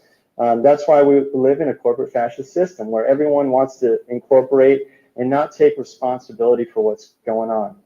And this guy over here, the real you that's aware and functions in like a state of common law, where it takes personal responsibility for everything he does, and will make his wrongs right and everything. This guy, it's on a piece of paper only. That's the certificate of live birth.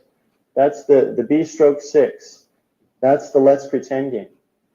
So if the construct that is law has two kinds of people, in fact, a spiritual being you won't find a spiritual being in the law dictionary, but you'll find the definition of a person. But peculiar enough, the definition of a person, they try to get you caught up with a natural person. But how do you define a word with its own word? That's a peculiarity in itself. So person includes a natural person, a firm, a co-partnership, or an association, or a limited liability company or corporation.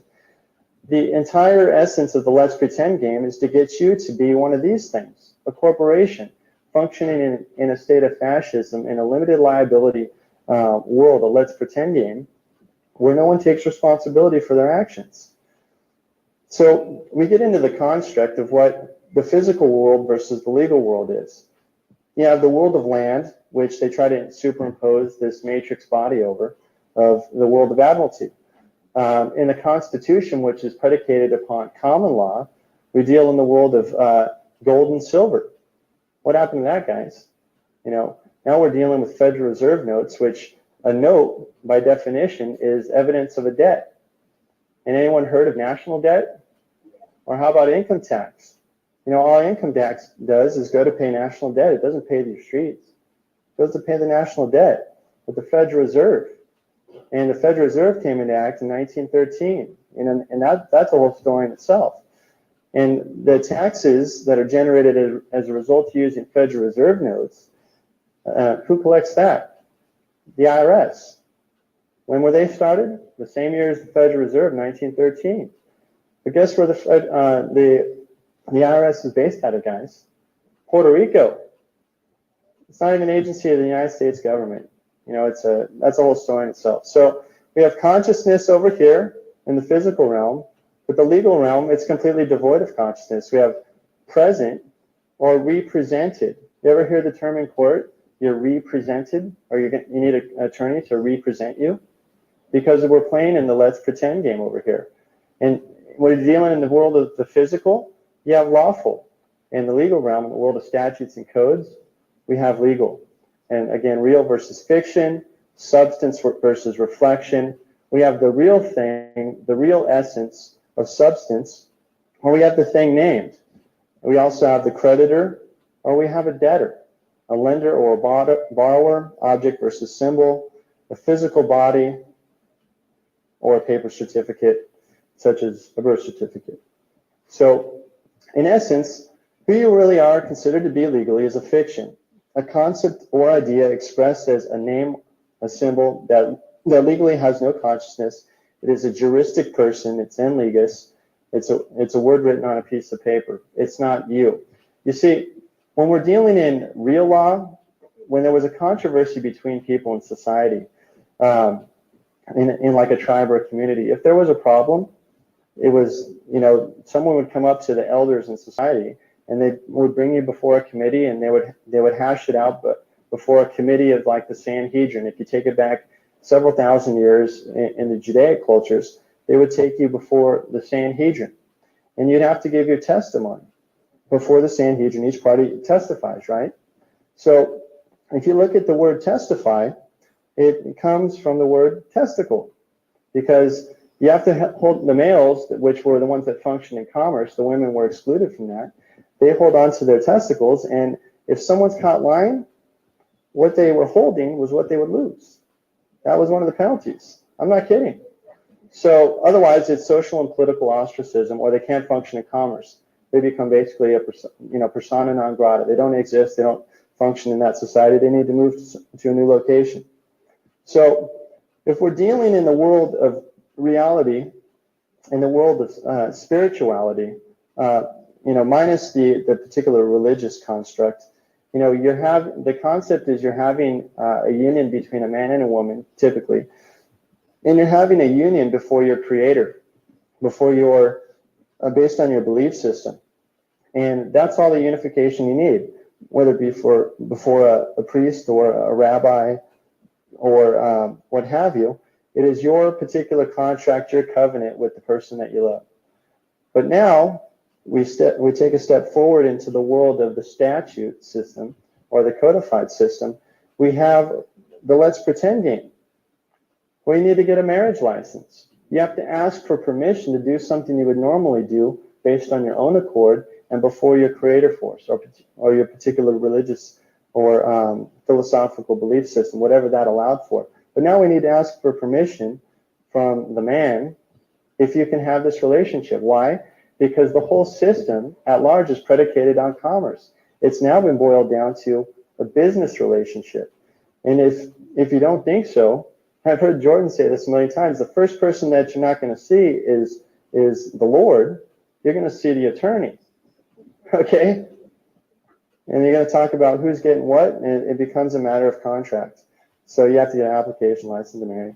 So this is what we're operating in over here. We have a three-party marriage. Instead of just you and, your wife, I guess it could be a four-party marriage if you're still incorporating the spiritual dynamic of your creator force. But now you have your wife and your husband and the state. And if it's an application for a benefit or permission, that permission can be revoked or denied. And then you get into this, the construct of jurisdiction. The state, if they gave you anything, they can come in and take it away or tell you what to do and how to do it. And then you basically have to live and operate under the codes that are prescribed that dominate the application for the birth certificate, etc.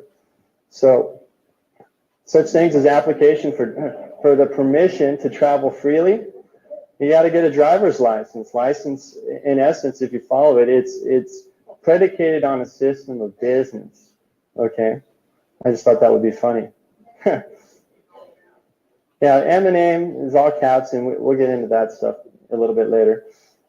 License is certificate or the document itself which gives permission, authority, or liberty given to or forbear from any act. So what we're talking about here is, anyone heard of just getting up on their own free will and accord and going somewhere because they just cared to do it? Or maybe it's a necessity, you need to go somewhere to get food and survive. You have an inherent system of rights that are bestowed upon you by the Creator, that predicated on natural law principles. What goes up must come down, etc. But again, the world of admiralty, or the guys that are considered or interested particularly in one thing, how to extract the wealth and power from the energy sources, which are the batteries that are you. Because all money in society nowadays is generated as a result of your potential and what you put into the system. Because Federal Reserve notes, they have no value whatsoever. They're backed entirely on the full faith and credit of the U.S. population. So without you backing these things up, they have no value at all. So in order for you to use this money in society, you have to get up and work every day and put something into the system. And what you reap, you'll sow. So the system cannot perpetuate itself without you. So what is the vehicle that is the courthouse? Well, the courthouse is a very fascinating thing. It's a primary facility that I like to call them chop shops, meat grinders, or wood chippers. But these entities or institutions or systems are the primary method or modality, or one of the primary methods or modalities by which your sweat equity is extracted out of you on a consistent basis. We take it from the ground up as something petty as parking tickets. Although parking tickets aren't particularly handled in court, they can be, and we'll talk about how you do that later. But parking tickets or traffic tickets, and traffic tickets and parking tickets are the #1 generators of indirect taxation or revenue in the state of California. Period. If you look at the numbers, you will be appalled. So check this out. You have a courthouse, Masonic Lodge. Looks kind of similar, right? Courthouse, Masonic Lodge. You have a courthouse. and you have a Masonic lodge. I'm just leading you somewhere. Okay, you have a judge, you know, the Honorable Smiley, and you have his gavel, right? What is this? A Masonic gavel. So what I'm trying to say, and I'm not going to get into a big Masonic presentation here, I'm just setting you up or to inspire you all to do a little investigation as to what the system that we're operating under today is founded upon. Who were the founders? Who were the founding fathers really? Were they a great bunch of guys, as we were told in our history classes? Or was there a greater plan? Was there a grand dynamic, the great work? What were they aiming to achieve? And if you do a little investigation, you'll find out that it's about one thing: business. So Judge Jordan mentioned earlier, judge rules from the bench, okay? This is the basic derivative. Bench in Latin, banc, and bank. And the judge is a banker. And if you look at the whole legal system, how it works today, it's based on banking entirely. Now, river directs the flow of currency. We're talking again the world of admiralty. It's about, money is often referred to as currency. And again, the court system is always after our currency. The courts are set up to regulate the flow of currency, and the entire court system as it operates today is a let's pretend game. And we'll take a look at this. The let's pretend game. Why is it that you have to file, you ever heard the term motion in court? You have to file a motion in court. Why? Because the thing doesn't exist unless you say it does. It's basically your paper soldier in the let's pretend game. You're yelling out, you're calling out to the judge, I'm filing a motion, because you're not dealing in the world of substance where you're communicating with parties openly and stating the facts. Okay, I was injured on or about this day, and this is how I was damaged, and these are my witnesses. Now, based on the evidence I'm presenting, that guy should lose his testicles. What do you think about that? And and the other guy presents his evidence and says, well, that guy should lose his. So, and then the committee of the Sanhedrin, or your judge, or whatever your elected official that's directed to give the rule a law or balance the books, he makes the determination accordingly based on the evidence that's presented. But now we have a system of judges in our corrupt system that typically make up the laws that go along because they have a vested interest in the outcome of every court case. And I'm going to show you guys some things that's going to get the wheels turning for you. So you guys ever heard the term circuit court? Circuit court, circuit courts, energy, battery, money, banking, electricity, gross national product. It's all about energy. What happens, though, when you interrupt the flow of energy or the currency flow? You break the circuit, right? Or you get charged. Okay? You get charged. That guy's wearing a black robe like a judge, by the way. So anyways. Okay, but when you go to court, or when you go to court, you're charged with counts 1, 2, and 3. And the judge is a bank. But if you look at the etymology, the concept or the term counts 1, 2, and 3 are actually accounts. Why? Because the judge sits on the bench and he's a banker. It's all about the extraction of your sweat equity, and we're proceeding forward to why. Okay, what happens when you hire an attorney to represent you? Mr. Shyster here. Again, why do you need to get an attorney? Because the whole thing is a let's pretend game, because the attorney, if you take an analysis of it, we're dealing with attorneys, not counselors in law, not lawyers particularly. We're dealing with an attorney that's there to represent the certificate or piece of paper, the artificial person or the natural person that cannot stand and speak for himself properly, or the presumption is so, unless you rebut it. So he's representing the artificial legal fiction, the reflection, the thing named the debtor or the borrower, because why? We're dealing in banking. You're there, most of the court cases or lawsuits are of and pertaining to money, are they not? Why else do you go to court? You know, all crimes are commercial. If you look at the legislation and the codes, everything boils down to a dollar value. And in fact, I have, not with me today, I have a case like the president of Tyco. He was convicted in court, and he was awarded, or the sentence was like a $25 million fine, or the end result was like $25 million fine or something like that. He didn't pay it. He was going to jail for life. What do you do? He whipped out a check, cut it, paid it to the court, and the game was over. He didn't go spend one day in jail because it's based on bookkeeping entries, the entire thing. So if you got enough money, as most of you have an inherent understanding, if you got enough money, you're not going to jail because you can get lots of attorneys to represent that piece of paper to make a deal with the judge or to properly represent you, such as OJ, and get off. Okay, so when you hire an attorney,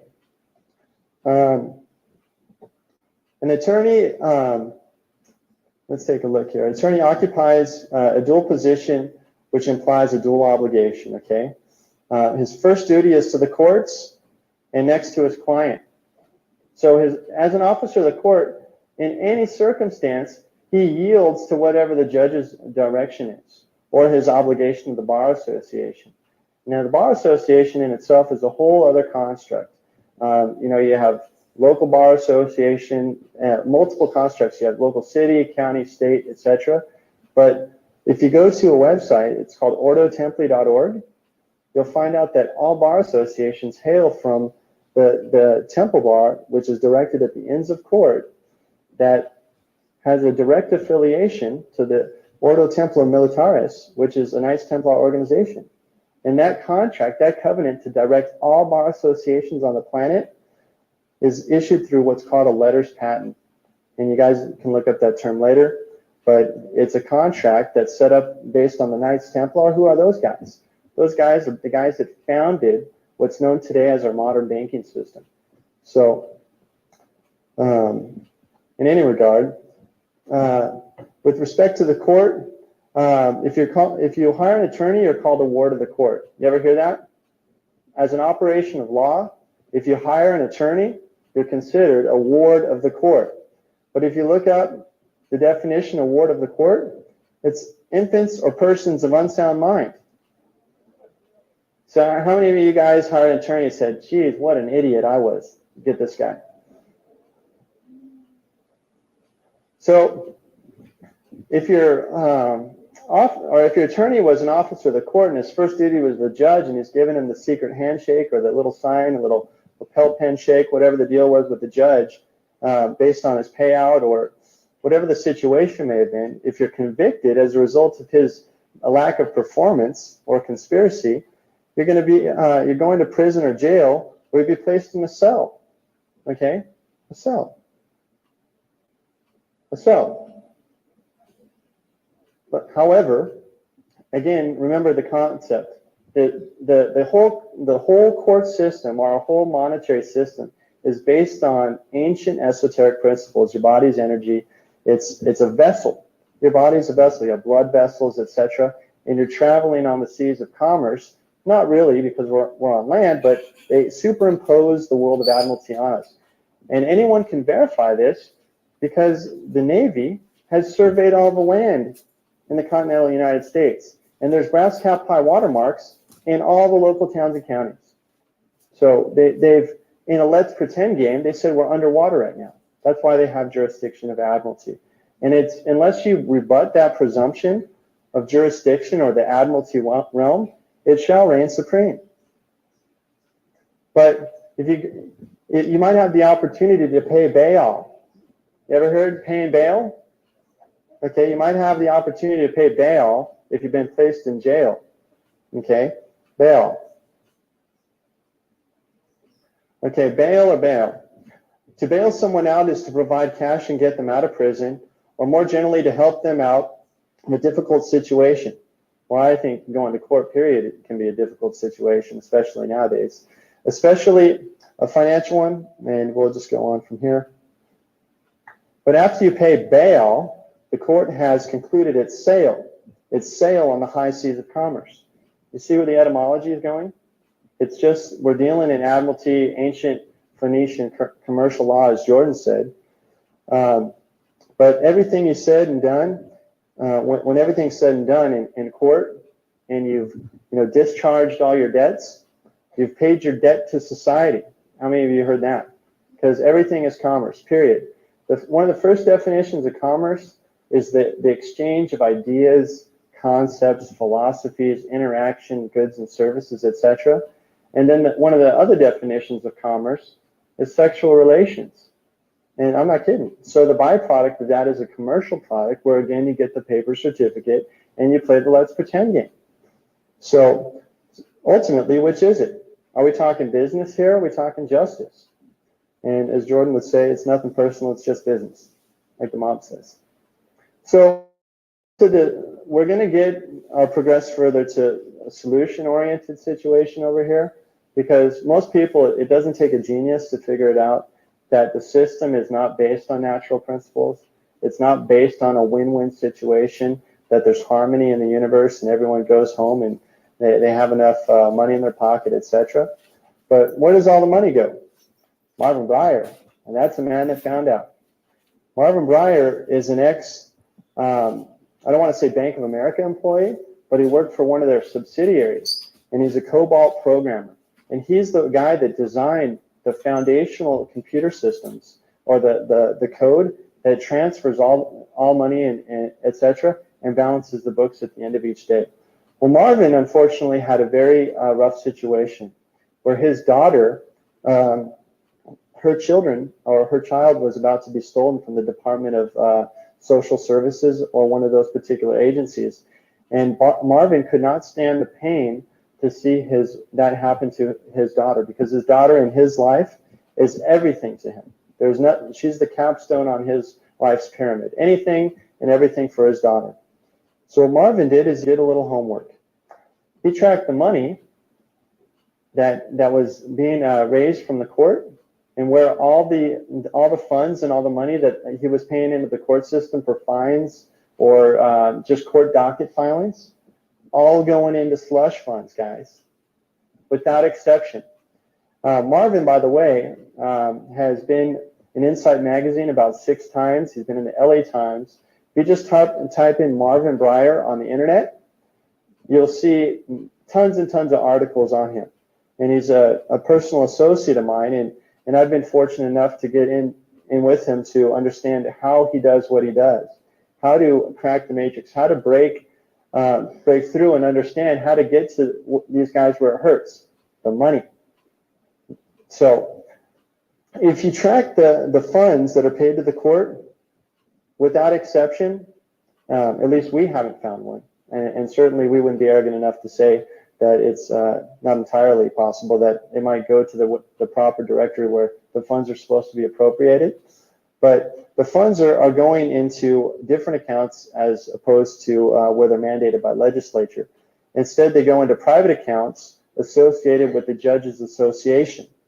However, it's really interesting about what the Judges Associations are. And you can look at any court system in America. Namely, we like to particularly look at Los Angeles because a lot of us are originally from there. We've done a lot of investigation over there. But the Judges Association, if you talk to them, try to find out who they are, they're allegedly a tax-exempt organization. However, they're not registered at all with the IRS, period. They fall under a 508 category. And I'm not a super huge tax guru, so I'm not going to get into the codifications. However, the IRS turns a complete blind eye to the fact that they haven't properly registered, but they're amassing tons of these funds, okay? So, but you'll find out why. You go to tax court, or you go to court based on willful failure to file, or you're not paying your fair share, etc. Why you bring in proper legal arguments or issues as a matter of law, and they throw you into the wood chipper. Why? Because they're all working in harmony together, in concert. Okay, so the Judges Association, what do these guys do? They raise bonds. They create debt without taxpayer approval, okay? And I'll explain to you guys how this information was found out. Primarily, paying checks. Marvin never uses cash or credit card to pay for anything at the courthouse. He always uses a check. And once a check is negotiated or processed, on the back of the check, it has all the routing numbers, okay? The routing numbers and usually a phone number, so you can call and find out who it is. Otherwise, you can use something called the Public Records Act. I don't care what state you're in, everyone has a Public Records Act. And in some cases, if you're dealing on a federal level, you can do it under Freedom of Information. Now, under Public Records Act requests, in California and Hawaii and other states, I'm sure it's across the board, it's the same. If they fail to answer, it's a $1,000 fine. So it's all about how you put it on a piece of paper. But the law is created for your benefit in the event, at least we would like to think, it's created for our benefit, that there is a particular check and balance, but they tuck it away or they hide it away in codes. Well, what are codes by definition? But it's something that's used to hide something. The military uses codes all the time to hide their communications, etc. So the money that is paid to the Judges Association is used to pay off anonymous bonds, okay? The anonymous bonds are issued through Merrill Lynch and other associations, but Merrill Lynch is the primary bad guy. And we have paperwork that demonstrates this. Marvin got a judge thrown in jail and prosecuting attorneys, and there's more on the way. Because, you know, you ever heard of judicial immunity? Well, guess what? You don't sue the judge, you sue his association. Or you find the evidence of the wrongdoing through Public Records Act requests, so you trace the money on the check. And then you present the data to the grand jury, and they got to investigate it. And then they got a problem. So as a result, Credit Suisse and Bank of America are the primary underwriters on those bonds. And a company by the name of DTC, it's called the Department of Trust Corporation, controls the bonds. But guess what? DTC is ran by the Federal Reserve board members. Okay? If you take a look at who's on the payroll, it's all a complex matrix and how do they want you to pay? You're not using gold or silver to pay at the court. So I tried to pay them. They don't take the stuff. I tried to use all kinds of stuff at the courts, guys, but they want that Federal Reserve note product, a private product that's, you know, set up under a sham situation, 1913, set up the same time as the IRS, 1913, and there's some other agencies which I won't mention that was set up in 1913 too, which is a little kooky. I'll tell you later. So I like to call these things Anani bonds. The interest on the Anani bonds is paid through the court fees, fines, and restitution, and along with forfeitures.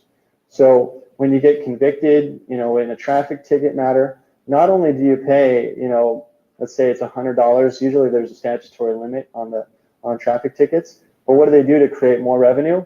They give you what's called a penalty assessment.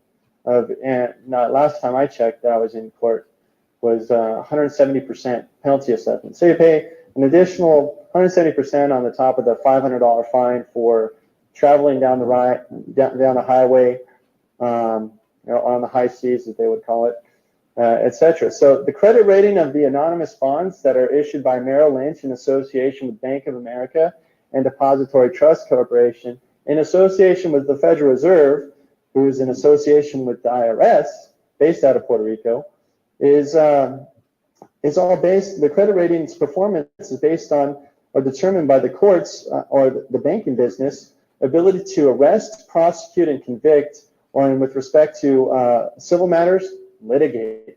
So what we have here is a perpetual meat grinder that's feeding off itself. It's infinite because it's a system that is endlessly perpetuating itself, and the more you use Federal Reserve notes, the more there's national debt, the more money that needs to be paid to the IRS. But let's take a further look at what the bonds are for. The bonds, the finance payment to contractors for the building of more courthouses. Okay, so what I'm saying is it's perpetual. They do more than courthouses, but that's the principal amount. Well, they're all, they're probably all in concert. Not even probably. I mean, the buildings look the same. So But they also build things as post offices. Now, interestingly, in the city of Van Nuys, the Van Nuys courthouse, Marvin Breyer found out that the courthouse, the entire courthouse, was bought for $5 by a judge. And Marvin, by the way, has disqualified basically the entire bench. There's no judge that can't hear Marvin's case, because what he does is he uses Public Records Act requests, FOIA, and he also goes down to the local library and pulls the judge's statement of economic interest. You know, once a judge becomes a judge, they have to give their entire profile, where the money is going, and they might have some stuff offshore and et cetera that you might not be able to find. But for the most part, the way he creams these guys is he finds out, okay, who's this guy ruled on? He'll pull their whole case history, how many cases he's ruled on, and he'll see, well, he ruled on a case dealing with McDonald's, and he owns stock in McDonald's. So he reverses entire court cases or kicks judges off because there's a conflict of interest. So it's all based on money, conflict of interest. And he also finds out through Freedom of Information, or namely Public Records Act. In one instance, he found out that the judge had a brain tumor, but he's still making all these decisions off the bench. And he walks right into court, especially when he's powered up about their conflicts of interest or he's tracked the check. What he does is he'll buy like one page of the docket, costs $1. The next day he'll go back and buy another page of the docket. And what'll happen is none of the checks that he's using to reflect pages of the docket being bought are not showing up when he has all the invoices reflecting that he's purchased the stuff.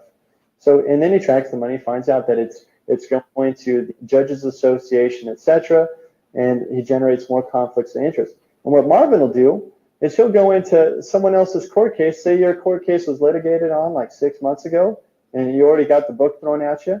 He'll go in and buy a page of your docket and track where the money goes, and finds out that it went to the Judges Association, and he'll file a complaint against the judge, and he can get your whole case reversed based on conflict of interest. The judge is going to jail, and your case is reversed non pro tunc, as if it never happened.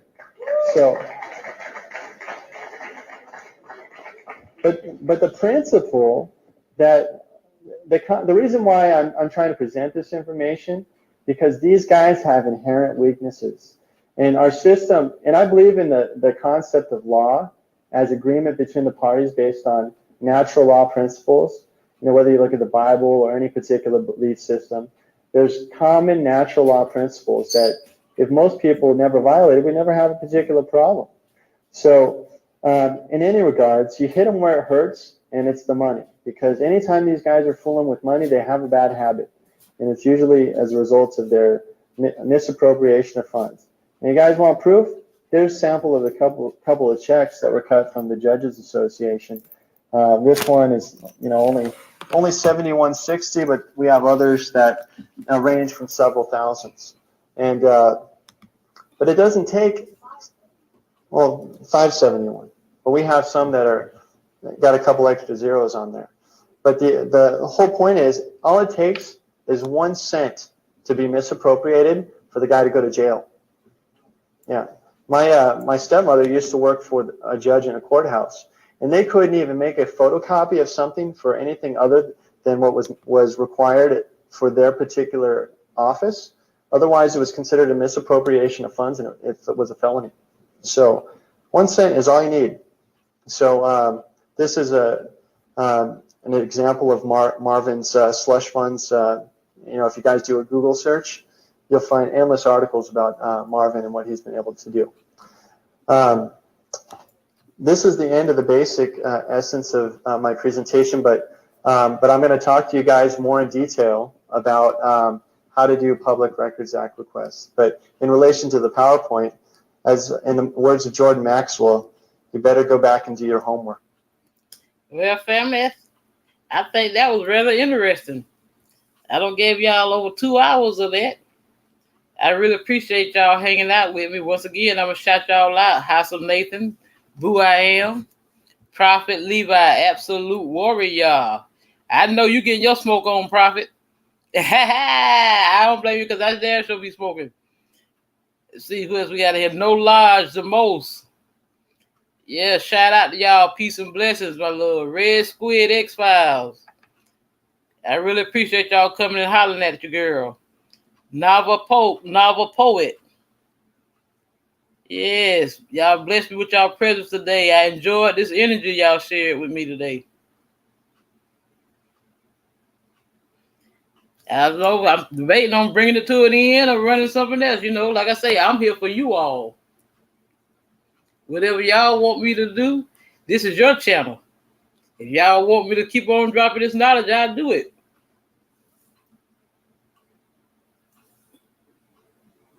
Let me see what I got here. I like this one on these symbols. How about we do that, but then we'll call it a day. I'm gonna drop that one on y'all, and we're gonna call it a day after that. Y'all want me to do that for you? Y'all just tell me. No, I know what I'm gonna do. I'm gonna do this one by Manly P. Hall on the cosmic consciousness. That's what I'm gonna do for y'all, loves. Give me just a second to get it here. That's one of my favorite. I think y'all will find this rather interesting. Let's see what we had here. Now this one here is like a about a 3-part series. This concludes our series Out. relating to astrotheology. And we hope that a few points have been made with sufficient clarity. Now this is it here. The Great Platonic Year. This is it. The Great Platonic Year. To some of you, the discussion we are going to carry along in this series may be a little new or novel, but many are already aware of the existence of at least the symbolic factors with which we are to be concerned. The possible relationship between astronomy and religion has been so often discussed that nearly all Bible students, the students of comparative religion, are aware that you, baby. such analogies or parallels do exist. I'm enjoying y'all, you know. We are interested, therefore, in determining It's the most I don't had in the chat at one their time. validity Y'all making me feel the love. and what they have contributed to our general knowledge of man's beliefs. Perhaps astrotheology would be a useful instrument as a common denominator of religions. For elements of it and traces of it are to be found throughout the world. In some way, for some reason, and the origins are obscure, these concepts unfolded together with man's religious and philosophical ideas and became almost universal. Now, how does this happen? The most obvious answer lies in the original unity of arts and sciences in the religious life of people. The first stargazers on their tall towers or ziggurats in the land of Babylon, these stargazers were astronomer priests. There was no differentiation between science and religion. We may say that almost certainly sciences were originally cultivated because of their religious content, or for the reason that they helped to support the religious convictions of the people. We know that the temples were the first colleges, and the ancient towers and palaces of the gods were the first astronomical observatories. There is a legend, which some of you may have run across, to the effect that the constellations were named by shepherds who, watching their flocks at night and with very little else to do, allowed their imaginations to trace the imageries by connecting stars into patterns in which some likenesses or appearances to various creatures could be traced. I think these shepherds were the shepherd priests or the shepherd kings of old times, the keepers of the sheepfold, which was the ancient name for the temple. In any event, many words that we use, many terms that we commonly find in our language arise from the religious, astronomical reflections and contemplations of our ancestors. Actually, as one of the ancients observed, astronomy is the science of the anatomy of the universe. And to a measure, these same ancients believed that the universe was the body of a blessed God. Therefore, astronomy might be termed the anatomy and even the physiology of the body of the deity. This deity being represented as this God who is extended and distributed throughout the infinite diversity of his own parts and members. In any event, at a very remote time, men learned considerable about astronomy. It is quite likely that there have been cycles of remembrance and forgetfulness in this subject. A. Wallace Budge, keeper of the Egyptian and Assyrian antiquities of the British Museum, declared that the Chaldean astronomers watched and measured and charted the motions of the heavens for more than 25,000 years. Now, of course, from a man of his standing, this is a rather unusual statement. And yet I'm certain that he felt that he could prove it. This tremendous amount of observation, even without the instruments that we know today, must have led to a variety of discoveries. We feel, for example, that ancient man was greatly limited in his astronomical researches by his lack of a telescope. Yet we also have record that the ancients knew certain things about the solar system in particular, which it seems impossible they could have known without some kind of a telescopic equipment. Perhaps the Chinese have the answer. On the wall of the city of Peking, there is the remain of an ancient observatory. It was partly reconstructed by the early Jesuits, but the instruments are essentially Chinese, and they have a complete observatory without a telescope. Now, what they did to meet this peculiar need was a masterpiece in optics. They discovered that by using a long hollow tube without a lens, they could restrict the light of the sky and concentrate the energy going into their own eyes. And by means of these tubes without lenses, they were able to make a number of observations which would not normally be possible to the individual. They were able to give us a very clear understanding of many peculiar details. For instance, we find in other parts of the ancient world the full and obvious knowledge that the Egyptians, the Greeks, and the Persians at an ancient time knew definitely that the planet Venus was never visible to us as a complete sphere, but most often like a minute lunar crescent. They also discovered in the field of Babylon the rings on Saturn, and the ancient deity of the Babylonians, corresponding to the deity Saturn, is always shown standing in the midst of rings which circle his body. These things are not just accidents.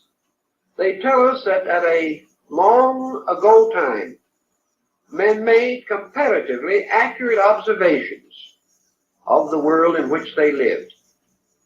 Pythagoras, writing or teaching about 600 years before the beginning of the Christian era, was one of the first to note that the planets in their chariots, the chariots of the gods, circled around the blazing altar of the sun.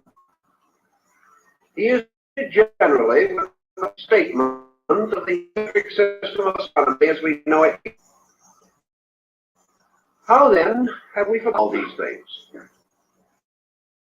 The answer is that in the waste of time, in the destruction of learned institutions, in the gradual depths of the great temple mysteries, conquest, pillage, war, and destruction, many choice and valuable records were hopelessly destroyed, as in the case of the destruction of the great Serapean and Brockian collections in Alexandria. Thus, we dropped a dark curtain across history, having obliterated most of the early relics and records of man's intellectual life.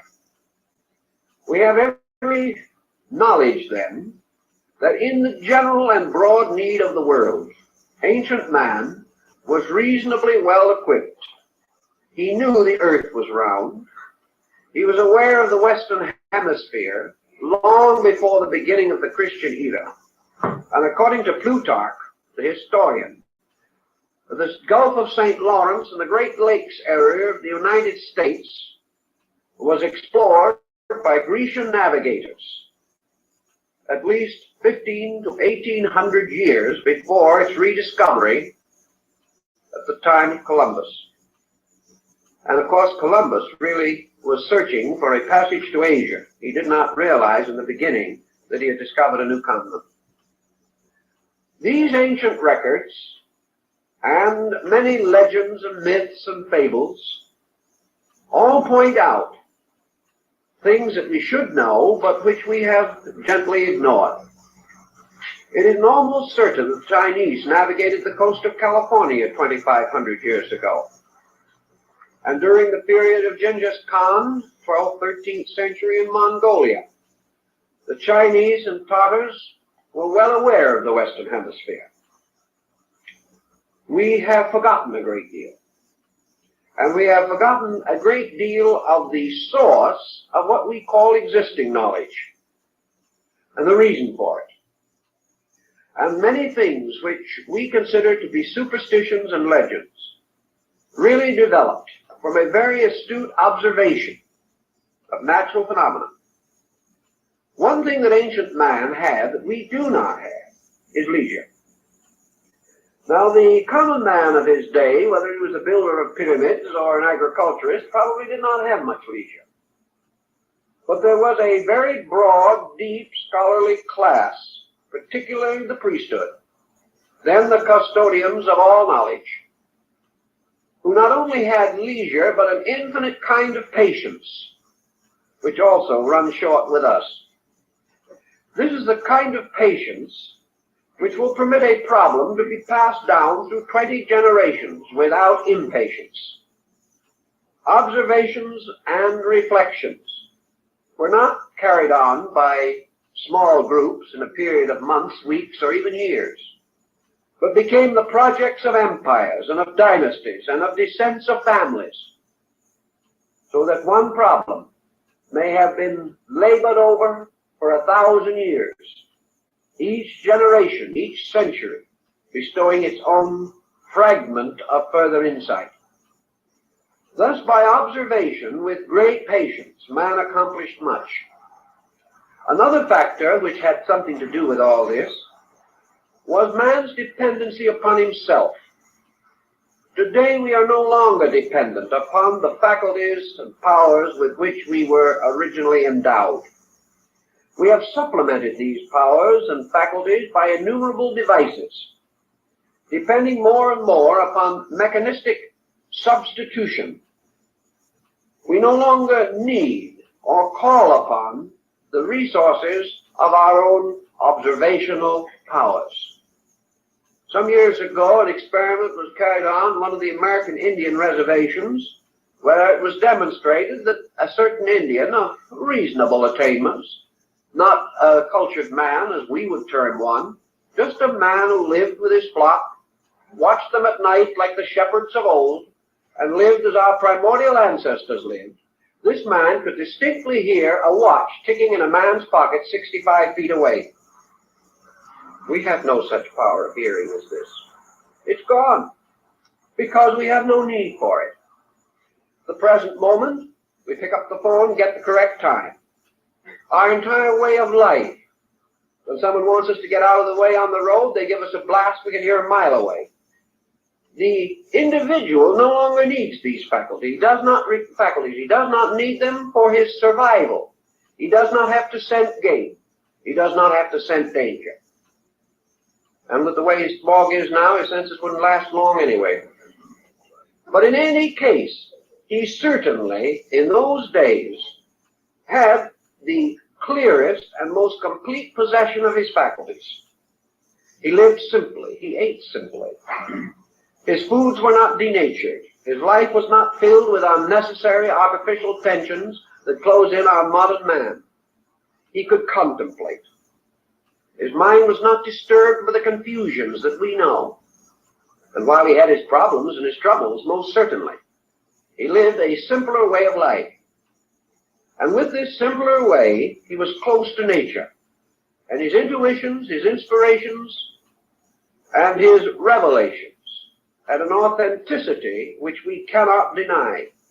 For we know that all forms of knowledge that we boast today originated in times when the powers and faculties of man must have supplied him with the total instrument with which he worked. He had to be able to produce these things out of himself. And because of that, we marvel at algebra, we marvel at geometry, and all of these forms of learning, but they came from the past, from long ago. Man has improved upon it. But in the dawn of time stand the shadowy figures of the originators. And these figures, some ways, stand head and shoulders above those who have made new and useful applications of these first great dynamic thoughts. And in this group of dynamics belongs our problem of astronomy. Now, in astronomy in those days, we involved another term, which perhaps has fallen likewise into evil times, and that is the term astrology. It is unlikely that, with the exception of navigation and the calendar, that ancient man studied astronomy from any great, profound interest merely in the heavens and their motions. His interest was in meaning, not in motion. He was searching the heavens for truths, not facts. He was looking for dynamics. And always his problem was to apply his knowledge to the immediate problem of his own existence. And out of these long observations, which perhaps gradually evolved his concept of the seasons, came the calendar, a method of determining the periodic return of seasons, the eccentricities of the calendar, and many interesting details. The Egyptians, for example, had a calendar which corresponded with a circle. 360 days in the year, 360 degrees in the circle. But they gradually came to discover that this was not quite right. They found their year getting badly out of order. So they created 5 intercalendary days. And they set these days aside and apart. And to these days they assigned the birthdays of the 5 principal gods. Interesting also to bear in mind that the Chinese and the old Egyptians and the very early Greeks did not have a septenary system of planets as later came into existence, but as the Chinese call them, the 5 emperors, the 5 great sidereal emperors. For the Egyptians and the Chinese were well aware of the fact that the sun and the moon were not planets. Medieval man did not know this, however, and constantly combined the planets and the luminaries to form his septenary. But the older people, like the Egyptians, decided that these 5 days should be the birthdays of the planets, and they set them aside. We are working now with a calendar reform project, and the only way we can make it work today is by the introduction of intercalendary days. So that now the thought is that we shall no longer have a 365-day calendar with leap years and other inconveniences. with the days of the week falling on different numerical days of the month and so on, but that we shall go back to the old idea of having 360 days, 360 degrees, and set aside the 5 days, not this time as birthdays of the gods, but now as our 5 world holidays, which would not be counted. They would be the intercalendary days. In this way, we could simplify many contrivances and problems, but would make life very difficult for astrologers, who would have the problem of trying to determine this equation in correcting charts. Down in Central America, where the Sun-Venus calendar was represented on the scales of the great dragon, which the feathered serpent of their philosophy, it is said that the great deity of the Quiche Maya complex, Quetzalcoatl, the feathered serpent, that this deity gave them the calendar, the Tanlamato, the book of the sacred days. And by this calendar, which was ornamented with the symbols and devices of the gods, the world and time both were divided into epochs, eras, and compartments and separate units, and to each was assigned a deity.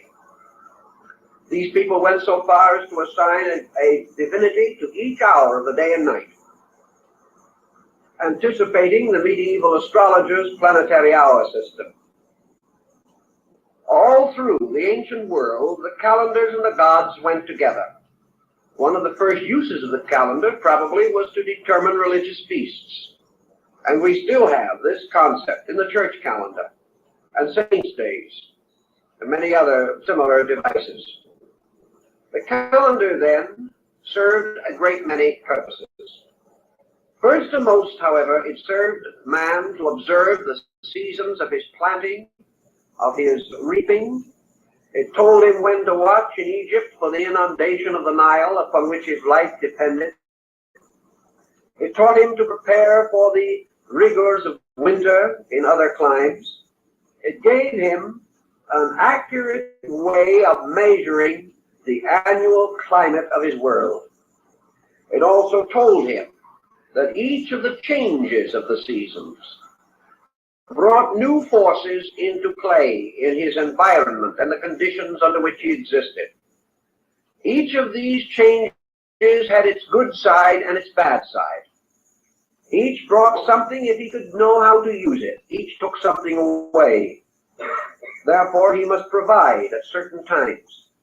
Tithing came from putting away the seed, 10% of the seed for the next harvest. And gradually our agrarian ancestor found that the heavens in their motions regulated his crops, which the farmer of our own generation also has learned to know. Experimentation on farms in Arizona under the Department of Agriculture has shown definitely that there is a relationship between the growth of plants and the various phases of the moon and things of that nature. So in his practical observation, our ancient priest ancestor prophet made use of these forms of knowledge. He did not gain them immediately, but he should have been able to observe, if he kept the records, the seasonal motions over these thousands of years and observe the results in his own life. Way back in this time, a discovery was made. We do not know who made it, when it was made. But it certainly was long before the beginning of the Christian era. And it was probably made in that great philosophical complex of peoples that flourished in the Near East and the valley of the Euphrates from 3,000 to 4,000 years before the beginning of the Christian era. It may have been simultaneously discovered in India and China, for the records are to be found everywhere. And that was that there was another and larger motion that had a very important bearing upon life. And this motion was the precession of the equinoxes. This term, precession of the equinoxes, to one completely unfamiliar with the subject, is just a little difficult to explain briefly. But it means that there is a slow but constant westward motion of the equinoctial points. This motion is exhilarated by a combination of solar-lunar activity and slightly retarded by a reverse planetary activity. As a result of these forces pulling in contrary or inconsistent manners, this precessional motion now means, and has meant as long as man can remember or learn, that each year the sun reaches the equinox slightly sooner than the year before. That actually the coming of the sun is a little over 1 minute earlier each year, making an astronomical degree in about 72 years.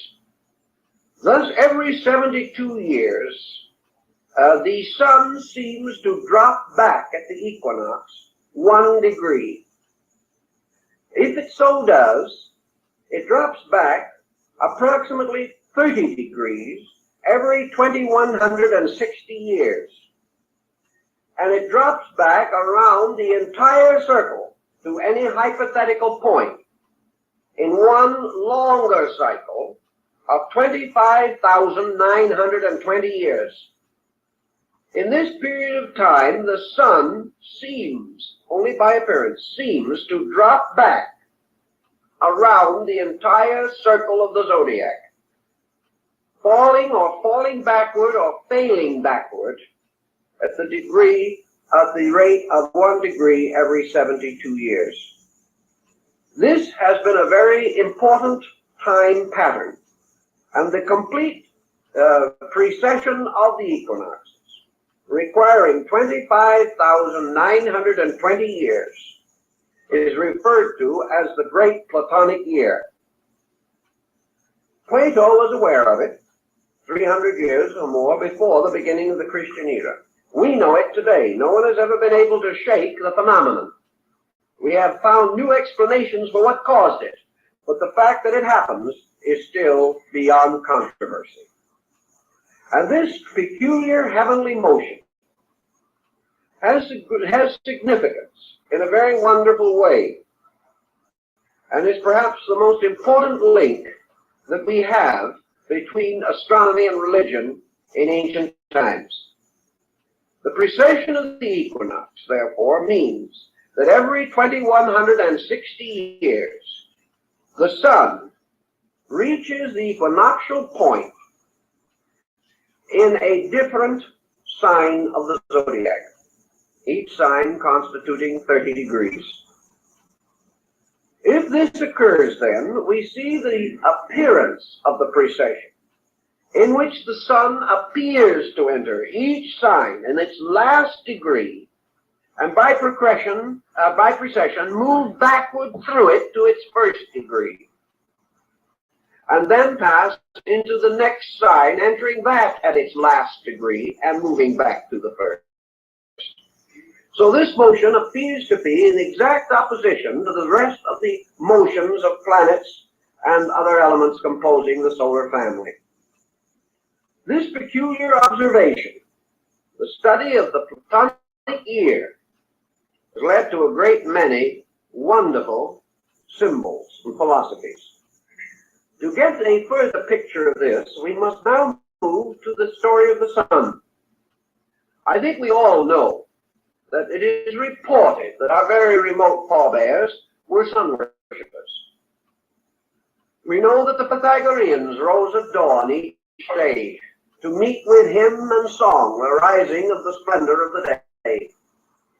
We know also that the Hindus worship the sun god under the name of Surya and honored it, riding in its chariot across the sky. We know that the sun in China was the symbol of imperial heaven, and always the sun as the great symbol of light was held with extraordinary veneration. We also know that this experience of the sun was closely related to the agrarian cult, or the belief that religion was an experience of growth in nature. The farmer recognized his indebtedness to the sun. By degrees, men came to realize that only by the sun's power would the grain grow. Only by the power of the sun would light be given so that man could go out and labor. That if he was too long separated from the sun, man himself lost much of his vitality and power. And by degrees, the sun became a God symbol. The all-seeing eye of the ancients, the eye of Horus in Egypt, is actually a symbol of the sun, as is the pupil of the human eye. The sun was regarded as the eye of God, and it is said in the Bible that God made his tabernacle in the sun. All this sun worship was not merely a physical acceptance of the sun as a god. I've talked to a number of followers of very primitive faiths, known to be sun worshippers, and I've asked them if they actually worship the sun. They said, no, we worship or accept the sun as a symbol of a principle in the universe. It is not the visible sun, but light, the sense of consciousness, that light makes all things clear and plain and open. And we remember the Pythagorean definition of God as a being whose body is composed of the substance of light and whose spirit is composed of the substance of truth.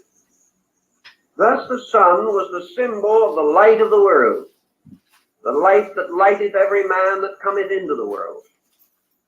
The sun in its daily rising was the symbol of renewed hope. It was the promise of another day of opportunity, of labor, of fulfillment. Ancient man was terribly frightened by an eclipse of the sun because he thought an evil spirit was seeking to destroy the sun. And much of our doctrine of the dragon that ate the sun and other stories and fairy tales come from eclipse phenomena. Also, eclipse phenomena seems to have sustained the belief that there was an adversary or an evil power that wanted to destroy the sun. Man did not fully understand the meaning of the solar power, but he made representations of it in gold. And these were worn by the priests as the symbols of the fact that they served the sun. Most decorations, military or civil, such as the Croix de Guerre or the Légion d'honneur, were originally taken from sun medallions. We reward or honor the individual by bestowing a sun symbol or a rosette upon him.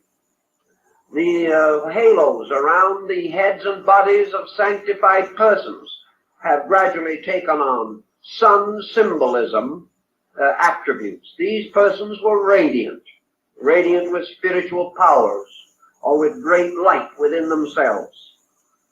For the royalty, for the emperor, the king, or the great person, was reserved also the solar coronet. A crown is nothing but a sun, surrounded by a burst of rays. And as time went on, apparently these rays got to be a little inconvenient, sticking out in all directions, so they were turned in to the top, forming the ducal coronet and the crowns of the kings of Europe as we know them today, like the great English crown of St. George. Then among Christian peoples, an orb and a cross were placed upon the top of the crown to symbolize the power of Christendom. And the crown became a radiant throne for the symbol of the Christian mystery itself. The sun, then, has always played this vital part. And we have had sun gods. Every religion has had them. They have always been wonderful, radiant beings. And nearly always they were the direct offspring of deity. They were the highest of the gods. And the tragedies that came to the sun gods were the tragedies that most affected mortals. When Balder the Beautiful, the sun god of the Nordic peoples, was slain with a mistletoe arrow, all the world wept, and darkness descended, and the joy of the gods was destroyed. Apollo was the sun god of the ancient Greco-Latin, Helios, and he is the one who drove his shafts or rays into the body of Python, and caused the great serpent to be killed and thrown into a great ravine in the earth. And later, upon the site of this ravine, and over the corrupting body of Python, was raised the shrine of Delphi. The sun god was always the slayer of evil because he was the overcomer of darkness. He was always the thing that saved men from night. And later, in the place of the sun god itself, came the sun or light symbol, the candle, the torch, the fire. These also dispel darkness. They were protectors. And the little like candle that, shining in darkness became the symbol of man's hope and of his faith. And later, in great diffusion, is preserved to us in the illuminations on the Christmas tree. The world tree with its lights is the symbol of all the candles lit from the great power of the sun. In India, there was much philosophy upon the nature of the sun. And we could go into a great deal of abstract thinking relating to their knowledge of astronomy, which was profound, and upon which much of their theology is likewise based. But in round terms, because time is short, and as Hippocrates said, arc is long, we can only make a summary of this situation.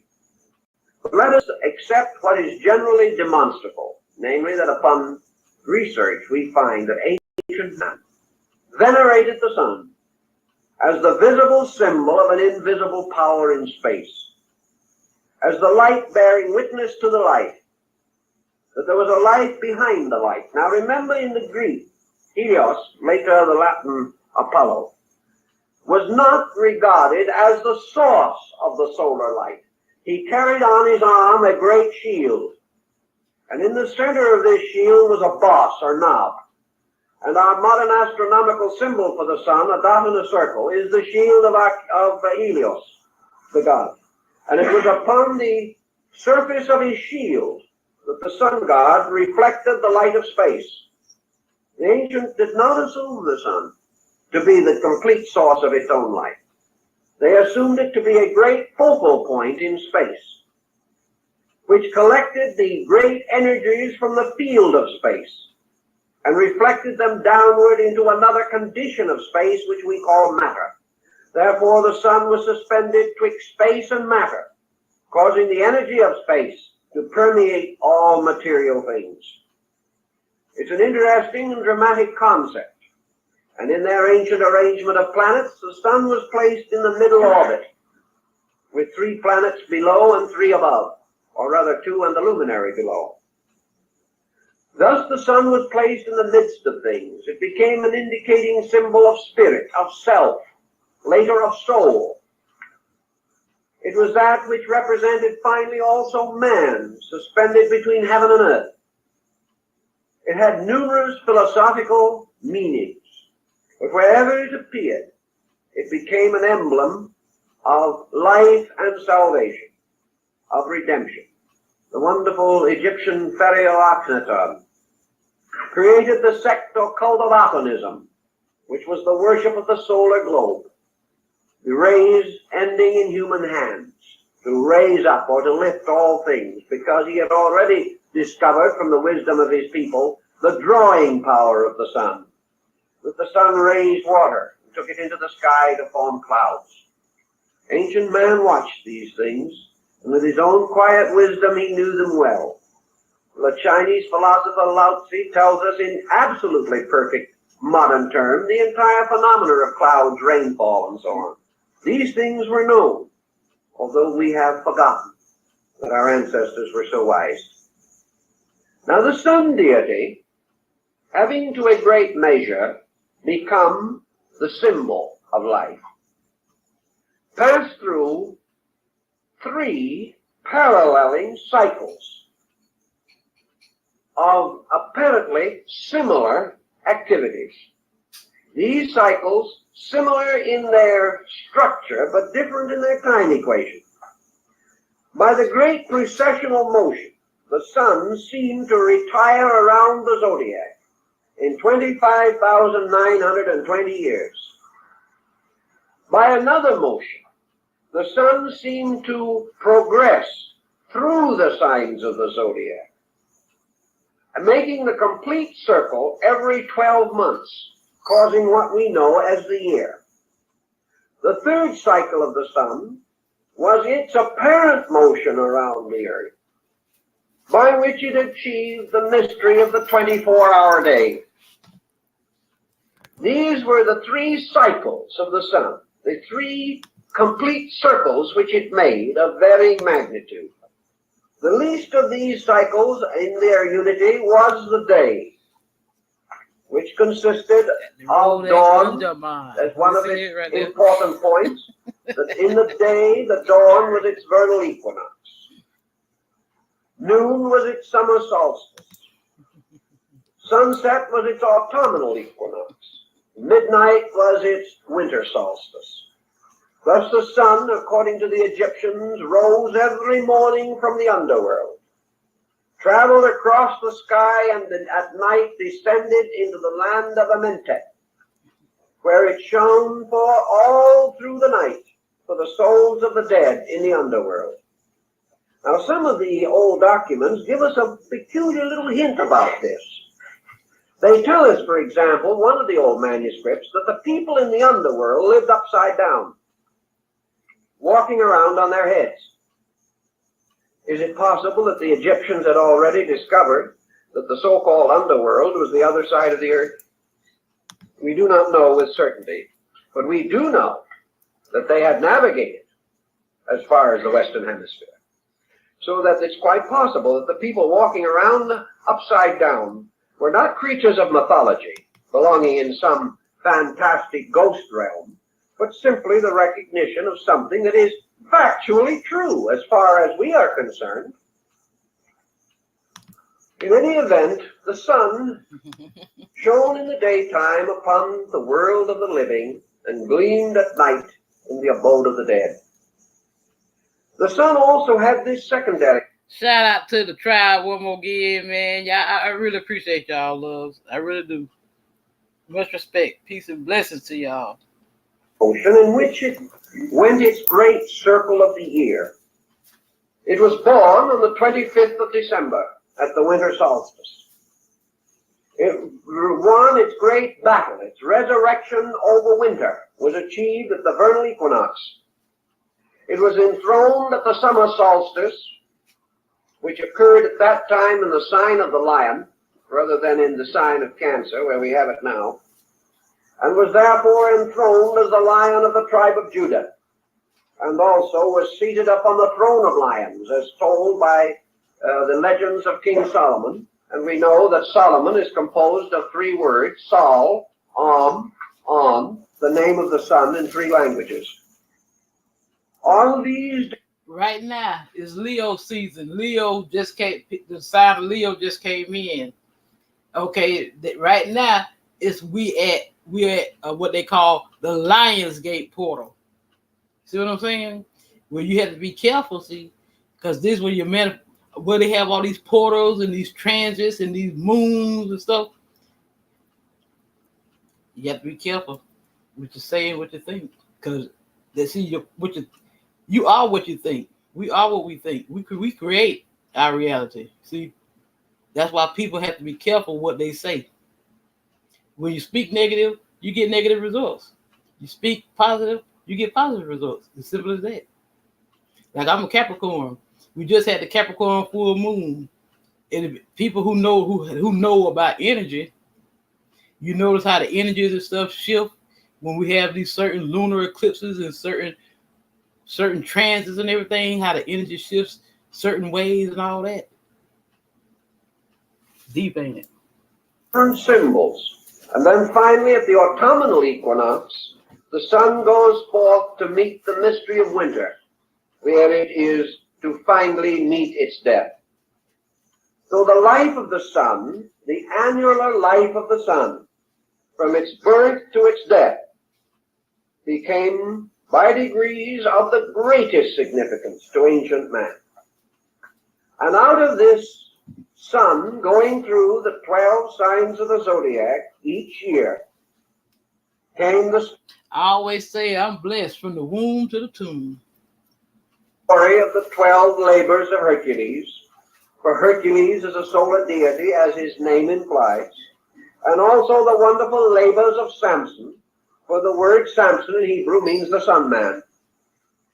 That we can't escape these implications. There's nothing we can do about them.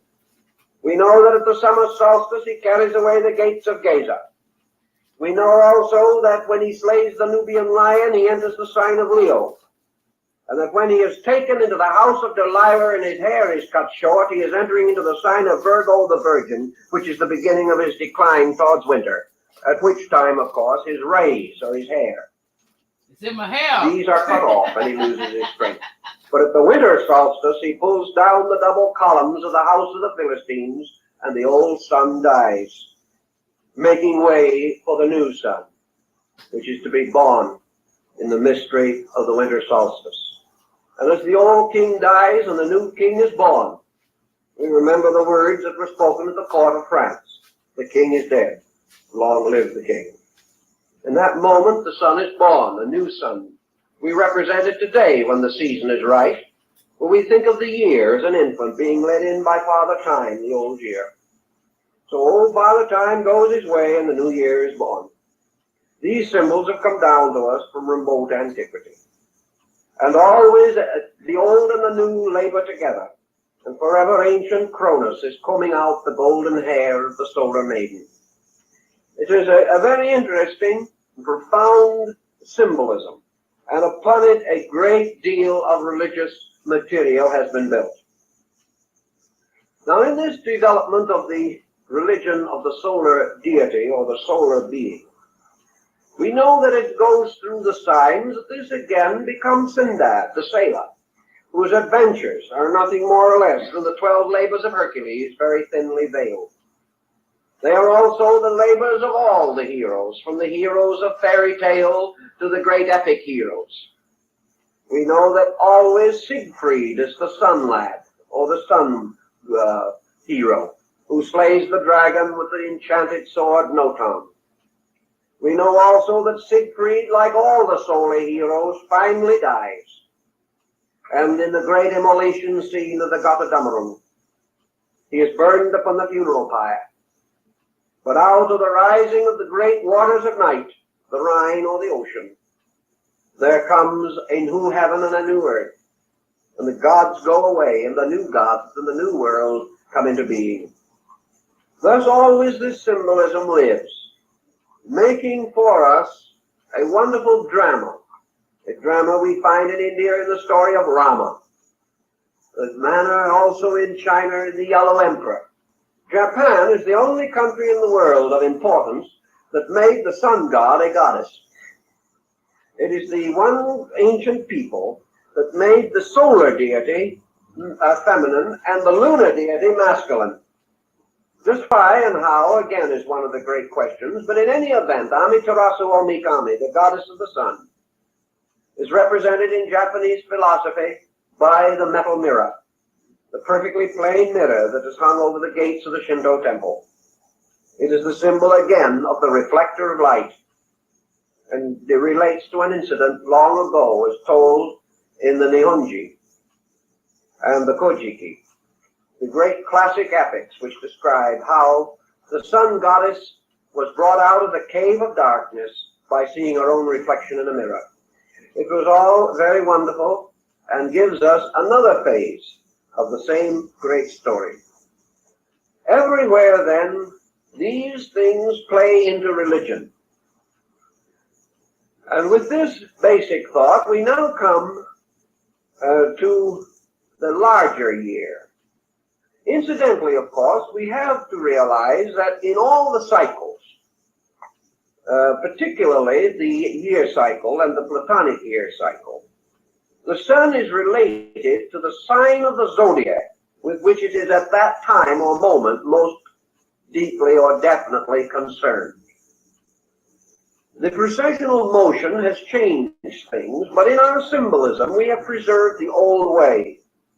Consequently, for a brief lecture, let us not be too astronomically concerned, but merely try to point out the symbolism, fully aware that there are astronomical equations with which modern science will not be in full agreement. But as we are dealing not with astronomy but with symbolism, these equations are negligible, not worth the problem of reconciling them, although it can be done. This point, then, we have to bear in mind that we conceive today the vernal equinox taking place in the sign of Aries, the sign of the ram. We assume that the summer solstice takes place in Cancer, the sign of the crab, that the autumnal equinox takes place in Libra, the sign of the balance, and that the winter solstice takes place in the sign of Capricorn, the sea goat. And the sea goat, it's part of its body a goat and part a fish, relates to the two ancient Babylonian cities of Babylon and Nineveh, one of which was built upon a mountain and the other by the shore of the sea. And the combining of the glyphs for the two cities gave us the present form of Capricornus, or the sea goat. Now, as the equinox takes place, these become associated with the seasons. And we recognize that the ancients, knowing the ways of the world and the ways of life, had certain emblems or representations by means of which they identified certain procedures in nature. Now, this summer solstice, which was the sign and symbol of the greatest fertility, was associated with Cancer, the crab. This Cancer is also the Scarabasaka of Egypt, the scarab beetle, the symbol of life and immortality. The winter solstice, or the symbol of death, was Capricorn. And Capricorn was always the sign of the aged, the rocky or the bony, having to do with this strange contour of the country where the sign is said to have developed.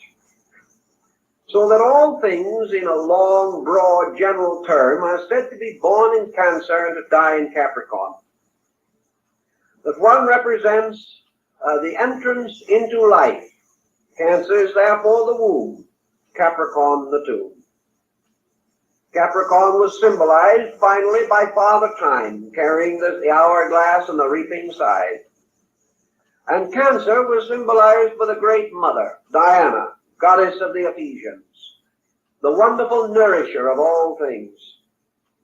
Cancer was under the rulership of the moon, the lady of generation, and Capricorn of Saturn, the ancient master of regeneration. The ancients had already recognized that all birth was a dying, and that all dying was a being born again. Therefore, in ancient times, they buried their dead in the neat chest posture, or the embryo position, indicating that to all things, the tomb is a womb of another life. These thoughts, undoubtedly, in their philosophy, were mellowed by the ancient astronomical symbolism. The annual birth of the sun god was a tremendously important thing because it contributed very largely to man's concept of immortality. The sun was not dead, it only slept. It appeared to die, the earth seemed to die, for the people who devised these concepts were obviously living in the northern hemisphere. The trees seemed to die, snow came, the processes of living were desperate and desolate and cold. But out of it all came also the symbol of the sprig of acacia, the evergreen, the little pine tree, which later became the Christmas tree, because it was associated with the green tree that remained green through the winter, and therefore was the symbol of an immortality which was not shared by other trees, as far as men could see. In the Cultus Arborum, which was the worship of trees, man discovered that the tree did not die, though it seemed to be dead. And out of all this seeming of dying, but this fact of living, came some of the deepest and noblest philosophies that revealed themselves to our primitive ancestors. Now, having established this little concept of the clock of the year, we now progress with it further to the great clock. And we come to the Platonic year. Now the sign of the zodiac, for instance, Aries, the ram, which in our annular zodiac is a month, the sun remaining in this sign approximately 30 days. Now this sign becomes a great cycle of years. 2160 years the sun is born in the sign of the ram. After that it passes out of the ram. And for 2160 years it is born in the sign of the fishes. Then it passes from that, and for 2160 years it is born in the sign of the water bearer, or Aquarius. And thus until it has gone completely by the precessional motion around the great Platonic cycle. Now men took this measurement and they gave to the length of time which the sun is born annually in one sign, they gave to this the term an age. Now we think of an age now as almost any length of time over 20 years, but the ancient was more particular about it. He referred to these cycles therefore as ages. The age of the fishes, the age of the ram, or the Aryan age, the age of the water bearer, or the Aquarian age. And he had names, the Taurian age. All these different periods became ages. And he began to study. And he also began to observe that there were divisions possible within the 30 degrees of a sign, or in this case, the 2160 years in which the sun, by precession, was born within a sign. They divided these signs in half, 15 degrees each. They also divided them into thirds, called decanates, of 10 degrees each. And they divided further into 6 divisions of 5 degrees each, and finally into single degrees. And in the Hindu system of astrology, they broke the degrees down to minutes and to seconds, forming out of all of these combinations a tremendously intricate clock. Shout out one more again to the fam, Metal Face, No Lodge, Red Squid X-Files, Prophet Levi, Absolute Warrior.